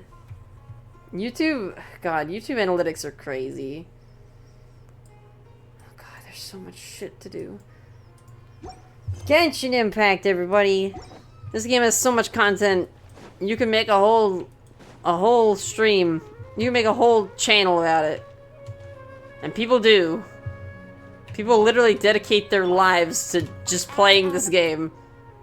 And I can't blame them. This game has that exact fucking amount of content. Some of it's good, and some of it is okay. It is absolutely batshit crazy how much shit there is, and I want to do it all. And I want to capture my reaction to the gems on stream, but wow, there's a lot of it. It's so hard to sift through and like determine what will make a good stream. In your view, social media has the power to give you permanent access to an audience if you know how to use it, but it's sad that many don't. Yeah. I mean, to be honest, social media is kind of crazy. I mean, to quote Bo Burnham, right? If it is possible for you to live your life without an audience, you should. Like, living a life with an audience is probably not healthy for people, is basically what he has to say about that. And I think I really agree with him as I stand here cultivating an audience. You know, like I definitely agree that the fact that we all kind of are living our lives as if we're all on a stage and we are constantly performing for an audience is a bit toxic. It's definitely not super good for our like mental and stuff. But we do it anyways. I mean, it's kind of fun, you know? I really do get something out of it. Social media is bizarre. I don't know. It's unlike anything we've really had before.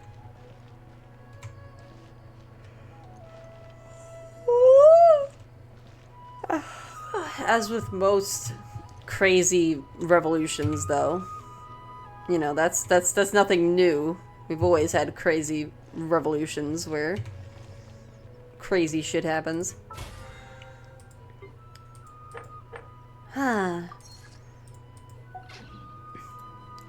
So progressively, the thing is, no matter what job you do, you're gonna have an audience. Like, even in corporate, there are people observing you. Performing for an audience doesn't make sense to me, because that audience is there because they enjoy what you enjoy. Can't get burned out. There will always be an extreme high and extreme low, with an extreme low. Yeah. Like, I definitely... It depends on how you cultivate that audience, right? Because sometimes, if you're not careful, right, you can cultivate an audience around a fiction of who you are, one that you fabricated, right? And then it can become a problem where, you know, you can't, you know, it's not as simple as just being yourself, right? Like one of my things, obviously I want to be authentic on the stream, so that way, like, people come here and they watch the stream and they stick around because they like me for me, and then I can just be myself, right? But ultimately, there is still an aspect of performance about it, you know? There's still a degree to which I don't show you everything about me. And you only see, in a way, an experience that I kind of curated. Parts of me that I said, yeah, I'm willing to share that. And that's something that I want to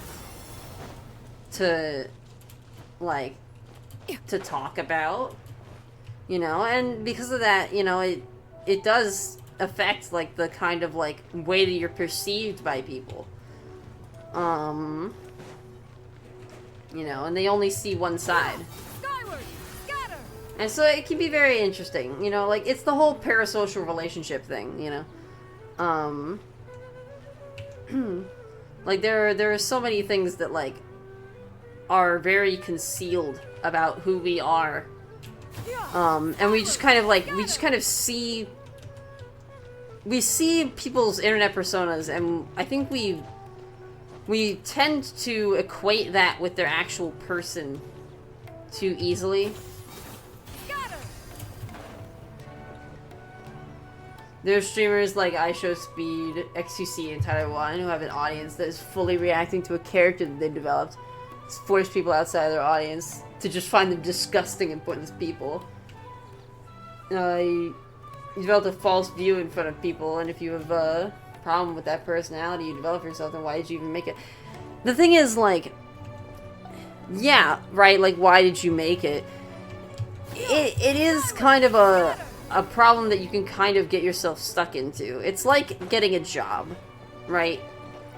If the job is making you money, sometimes you will keep doing it, even if it's not what you want, right?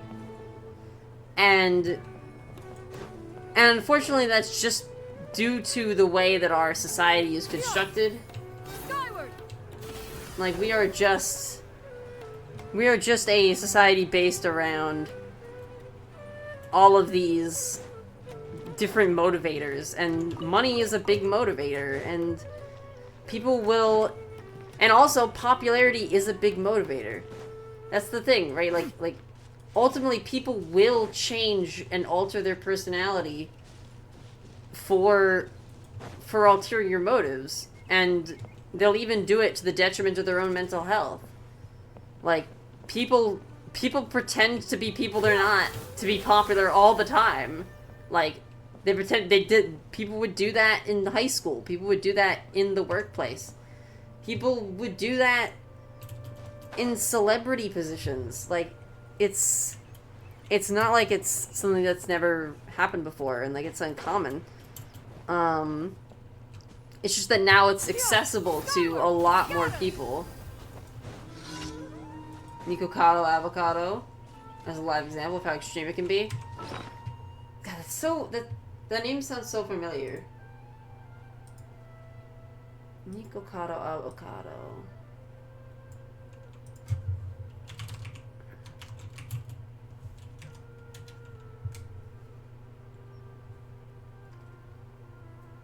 I don't know if I've ever watched anything from this guy.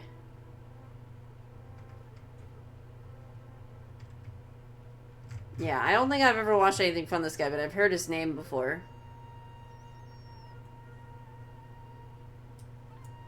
There are all sorts of extremes, you know. It's complicated. It's insane. I mean, everybody has access to this power, right? To cultivate a kind of identity of their own.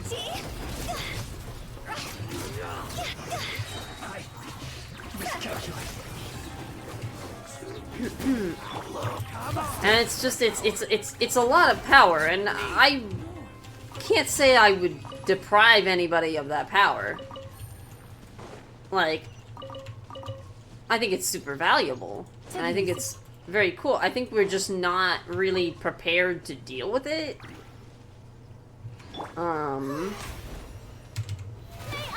It's an interesting problem. It's an interesting problem for sure. Like, evolutionarily, we're just not, like, prepared for this.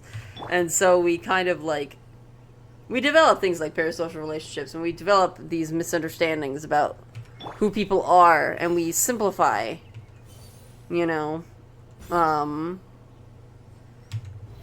we tend to think that things are a lot simpler than they really are. You know. And it's rough, it's rough. I don't know. No, social media is... It's a blessing and a curse, you know? The issue of that power is that it is power. Power has no mind of its own. It's a gray scale of power. It can be used for both good and bad. Like for shows, we could say Gravity Falls gained popularity and taught countless people good lessons. And Teen Titans Go got popular purely out of hate as a cash grab. Yeah, we could say all sorts of stuff, right? That's the thing, right? People often say that power corrupts. And, like, and stuff like absolute power corrupts absolutely, right? I don't necessarily think that's true. I don't think that... I think it's very rare to find somebody who, with infinite power, would take on the infinite responsibility properly and would only do good, right? Like, that would not... That's a very, like, naive thing to think that, like, somebody out there exists who, with any quantity of power, right? Like, but that doesn't mean that, like, there aren't people who can't handle power responsibly, right? So, like, I totally get it, you know? Because power can be used for good, and it often is. It's just that, unfortunately, in our world, it is easier to come into power through nefarious means, right? Yeah, power doesn't corrupt, it brings out the evil in a person. If you don't have an innate evil, which is dense enough to take you over, then it will corrupt. Mark, for example, he has so much power, he's one of the most loved people on the planet. Are you talking about Markiplier? Markiplier is such a sweetheart. If you're talking about Markiplier, he's very powerful, has a lot of influence, and he's a great guy. From everything that I've seen, at least.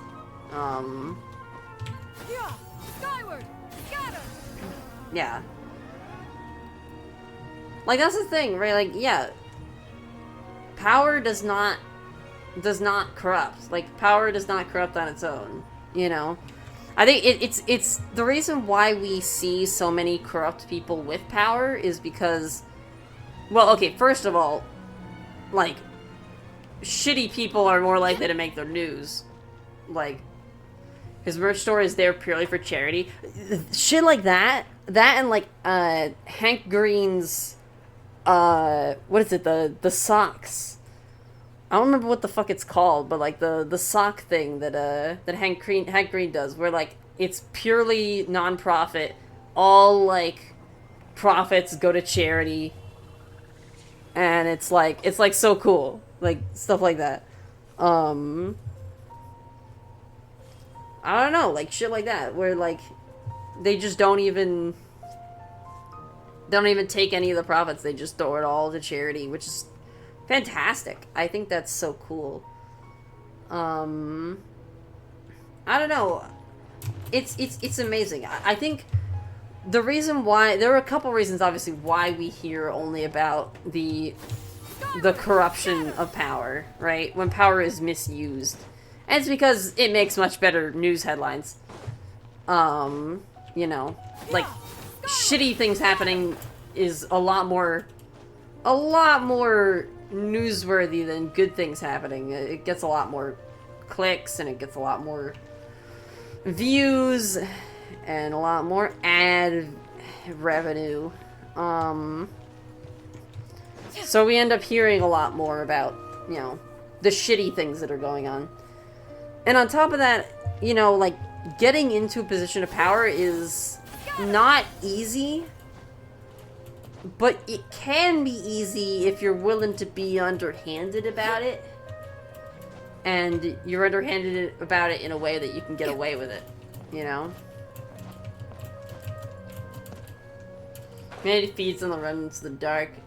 If it's good things, then most of the world is not going to be interested because humanity is in and of itself a douchebag species.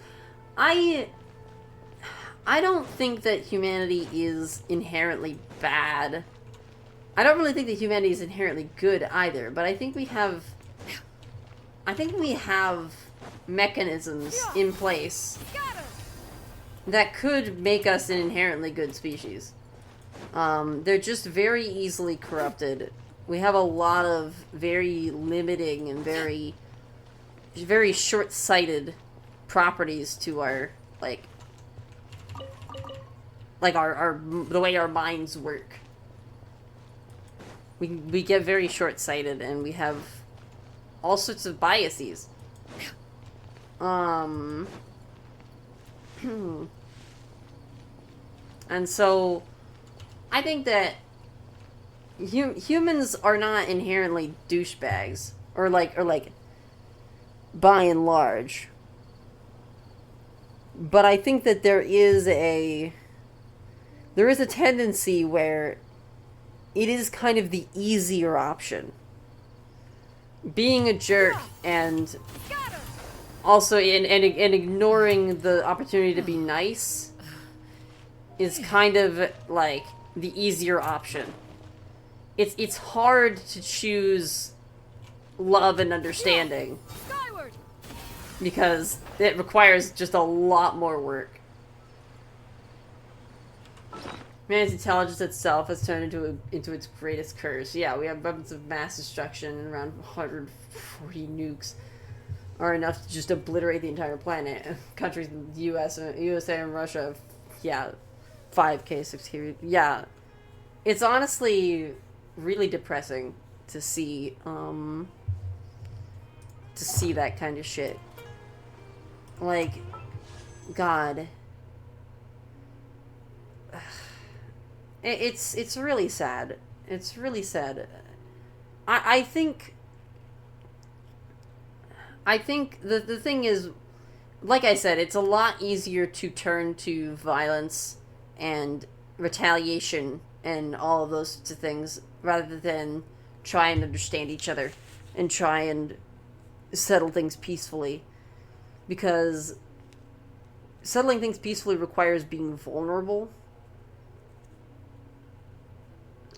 And I think we're very much coded to go for easier options, right? We're very much like trained to kind of take the easier path sometimes, the more reliable route. And sometimes we don't really we make the short-sighted decisions. Like, let's just build up more nukes just in case tomorrow we need to retaliate, right? Like, which is insane.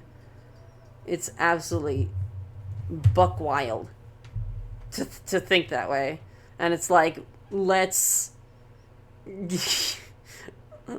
burn all of the fossil fuels so that we can do this, that, and the other thing, rather than thinking about the far future where it's like, this is literally going to destroy our planet. But we're just like, no, it would ruin the economy. And it's like, what the fuck? Tsar Bomba, which is decades old, has the power to potentially destroy a continent. Ugh. Jesus Christ. I'm gonna do one more pull. So I'm crazy. Are you fucking shitting me? Are you fucking shitting me? Are you...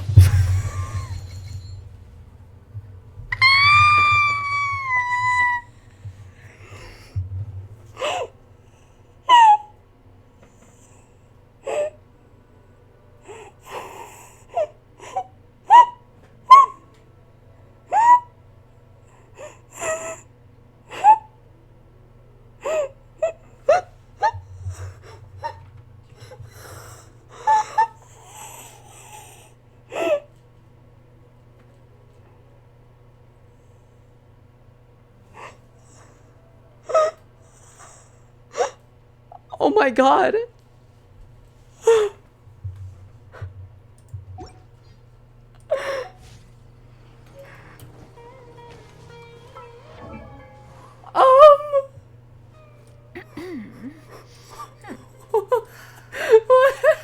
What just...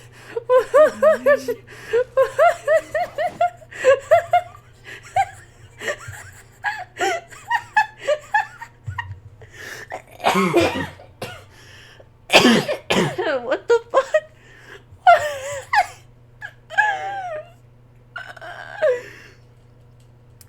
What? What just happened? What just happened? I'm gonna have to farm the statue, guys. I guess I'm gonna have to farm the statue, guys. Yeah. What the fuck? Good luck. Nah, girl. With that. Jesus Christ. Oh my god. God was like, enough, yeah, enough sadness, take something. Jesus fuck. Well. What the fuck? What the actual shit? Why does it have to be this day? I could... Oh god, I could just stay up all night farming, and I shouldn't do that. I need to go to sleep. This weapon is the most drip. This weapon is insane because it does the scythe thing. It does the fucking scythe thing. Like, come on, come over here. Look at this shit. No. Like, hold up, okay? Because a normal ass weapon on Arlecchino is just not right. It just isn't right. Like if I just give her a whatever weapon, right? Like, whatever. Hold on, no, I'll give her like the death match or something, right?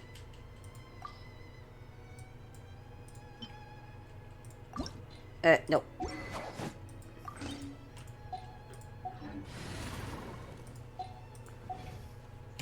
Like, it's just not the same, you know? See how it just has like a ghost of the... Transfixed.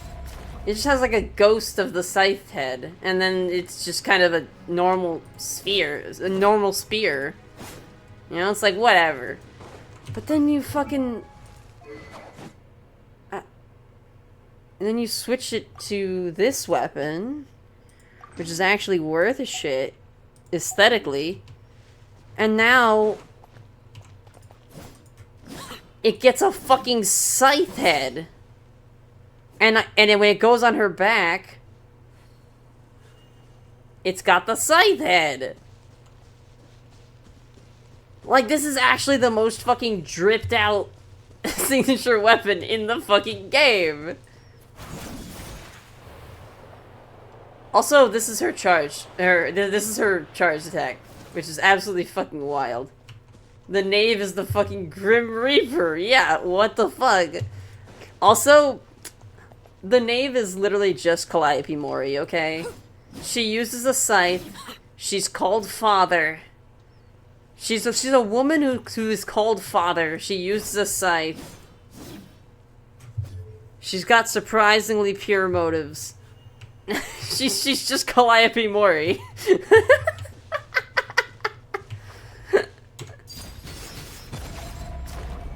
Oh god, that's so fucking cool. God, that kicks so much ass. Arle rap album when? I know, right? When are we gonna get the rap? Okay, so, she will actually just die, though. I can't actually fight. I can't actually fight with her. Make way for the...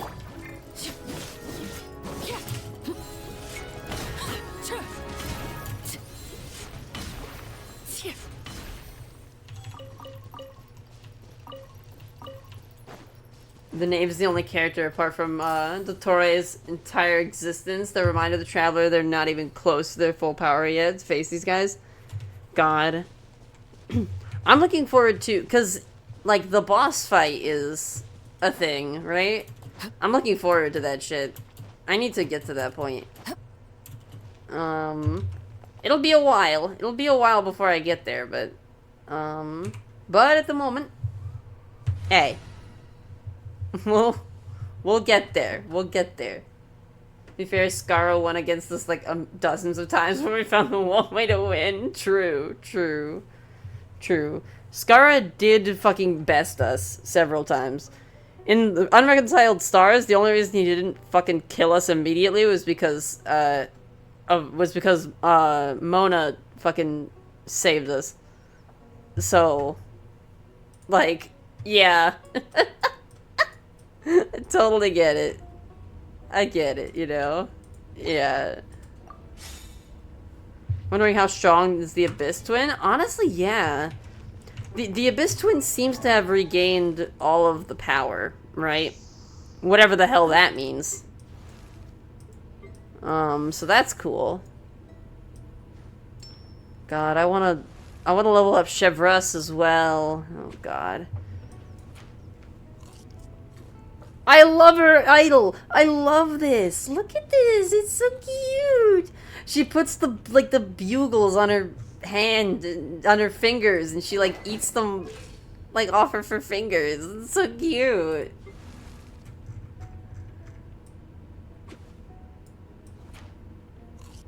She just eats fries and onion rings and look at how they're on her fingers, and then she just goes nom nom nom nom on each finger. God, it's so cute. When she arrests someone, they're like, "Why are the gloves so greasy?" And it's like, I've been eating fried food. God. Dainsleif was choking an Abyss Herald and the Abyss Twin, who in your case is Ether, while treating Dane's attacks like they were light work. Will go as far as saying they're a fucking threat to the whole of Teyvat, apart from the heavy principles. Oh, for sure. Oh, they're definitely just a total threat to Teyvat. Yeah.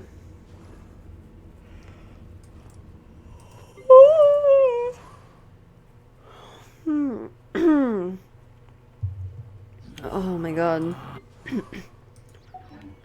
Yeah, with Mona, I love that the story of Mona is literally just, or well, no, in Unreconciled Stars, it's literally just Mona realized, oh shit, this Scaramouche guy is actually fucking bad news and will fucking murder you. And teleports you away. I really wish Unreconciled Stars was not a limited event. Because that shit was so cool. Like, that is criminal that it was a limited time event.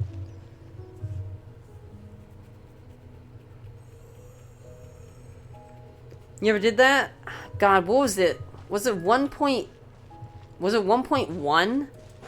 I think it was like a 1.1 event or something. It was like really early.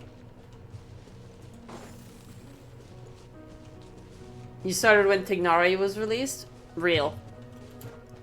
See, the really cool thing is, if you did the Unreconciled Stars event, then in Chapter 2, when you met Scaramouche again, he would remark, he would have different dialogue, depending on whether or not you had done the Unreconciled Stars event, because that determined whether or not you had already met him. Which is so cool.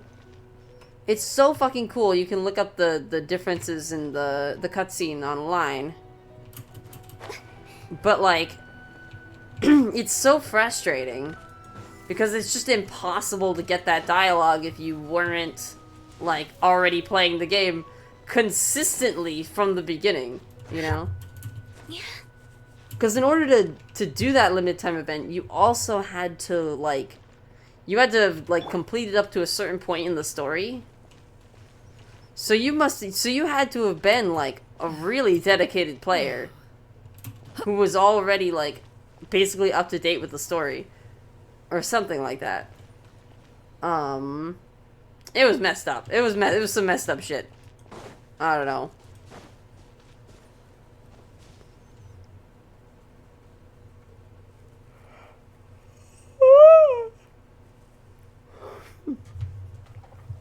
But yeah. Basically, I don't know what I'm talking about. I'm just saying Unreconciled Stars was very cool, and I wish it wasn't limited time event exclusive. That and like the Eula and Albedo story stuff and the event stuff, because that's like genuine like character quest content.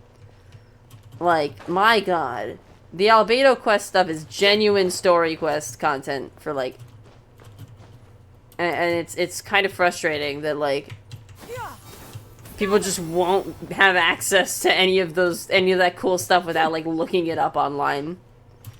It's kind of an injustice.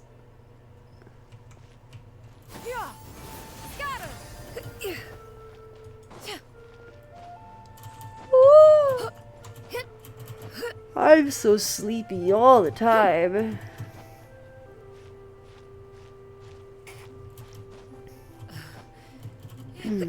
What was this again? Oh, right. This is the,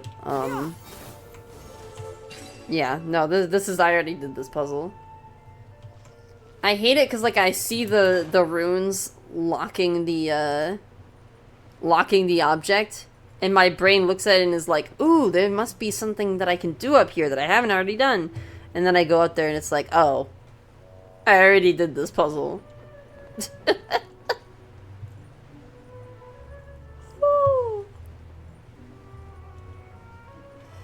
Well, oh right, I was gonna do this dungeon. I was gonna do this domain. I'm a fucking dumbass. I literally forgot what I was here for. Oh my god. I'm just gonna do this once. It's fine. It's fine, I'm just gonna do it once. Don't worry about it. It's fine.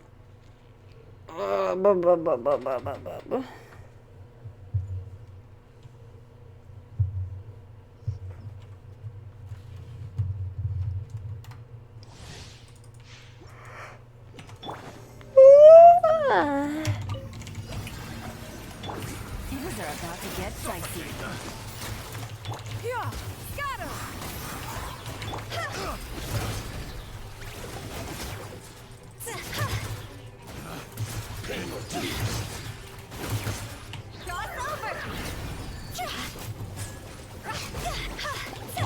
Quietly now. You've already the crit on HP change set, which is probably gonna be with Farina for a while, at least until I get new set stuff. Cool, neato as heck.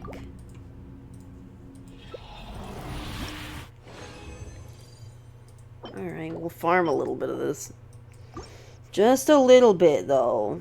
I just want a little bit of cup.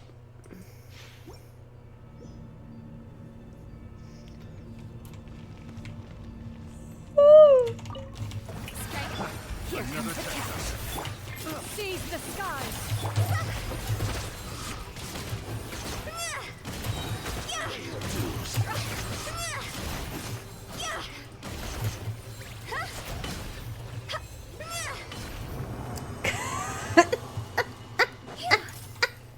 The fact that you can do Zhao pogo stick with any character is so fucked up. Shan-Yun is such a fucked up character. Dear God.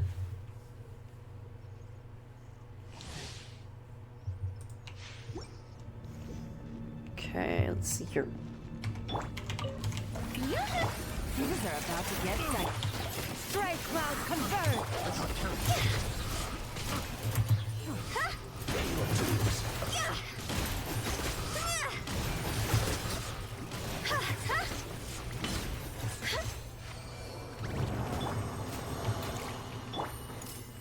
Pog. Take it easy.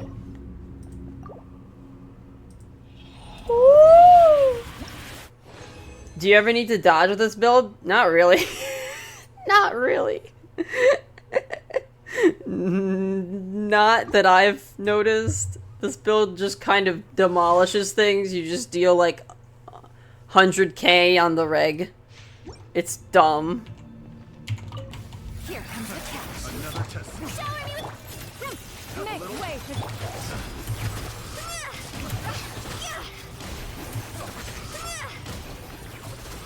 Damn. That's gonna affect my time a little bit. It's fine.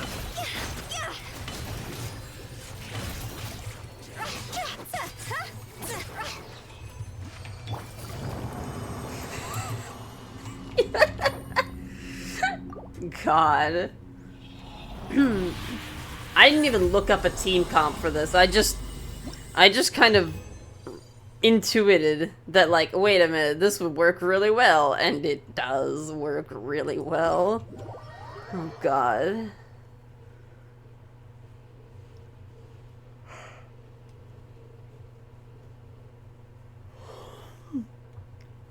Hu Tao vaporized pogo stick is terrifying.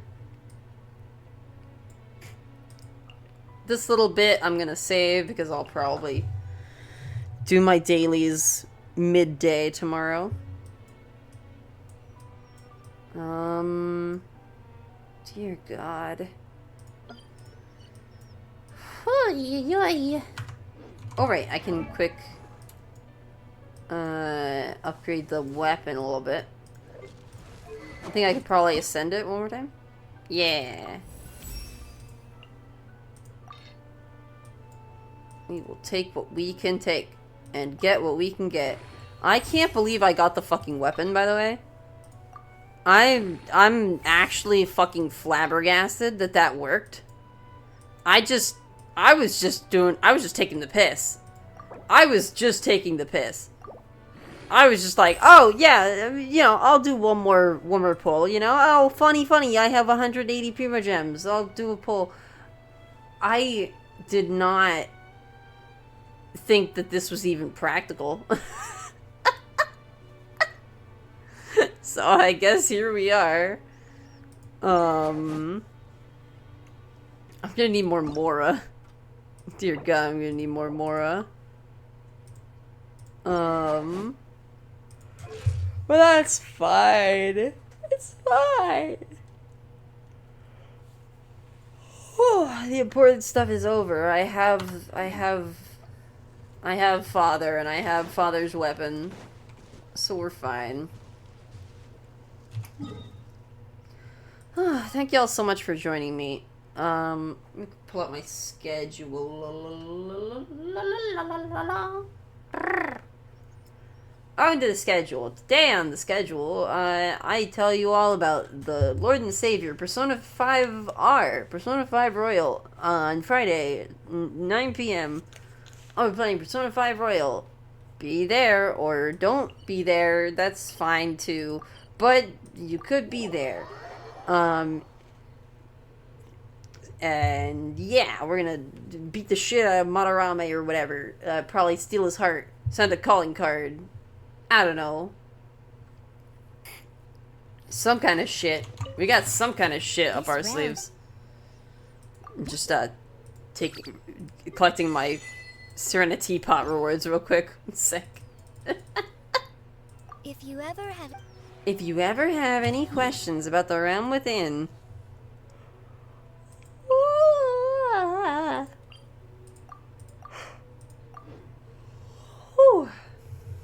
oh God. So yep, that's our plan. Friday, Persona 5 Royal. Every day I have VODs going up on the VOD channel. I'm trying to catch up. It's very slow going, but it's happening. I've been working on it very hard.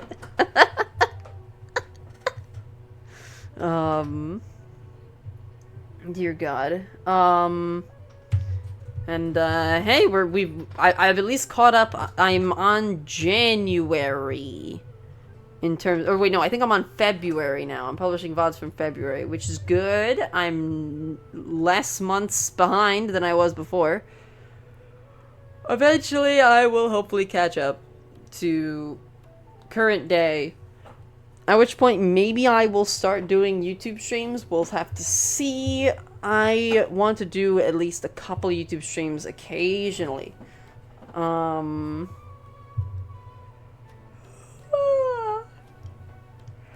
Anyways, I'm gonna get some sleep. I'm tired.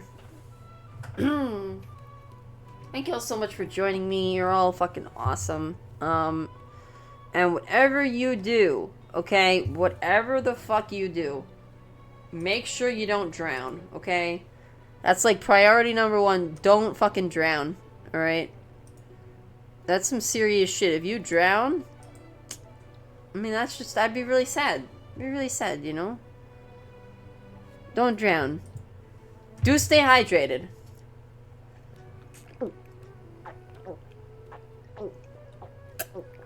Ah! But don't drown. I can drown, though. That's fine.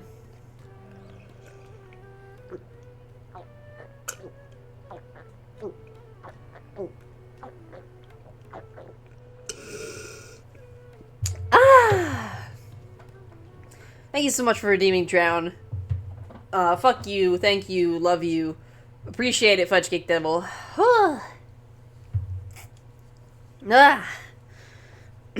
But yes, to all of you, don't drown. I live underwater, so it's okay. But all of you, you need air. I'll catch you all later. Goodbye, everybody.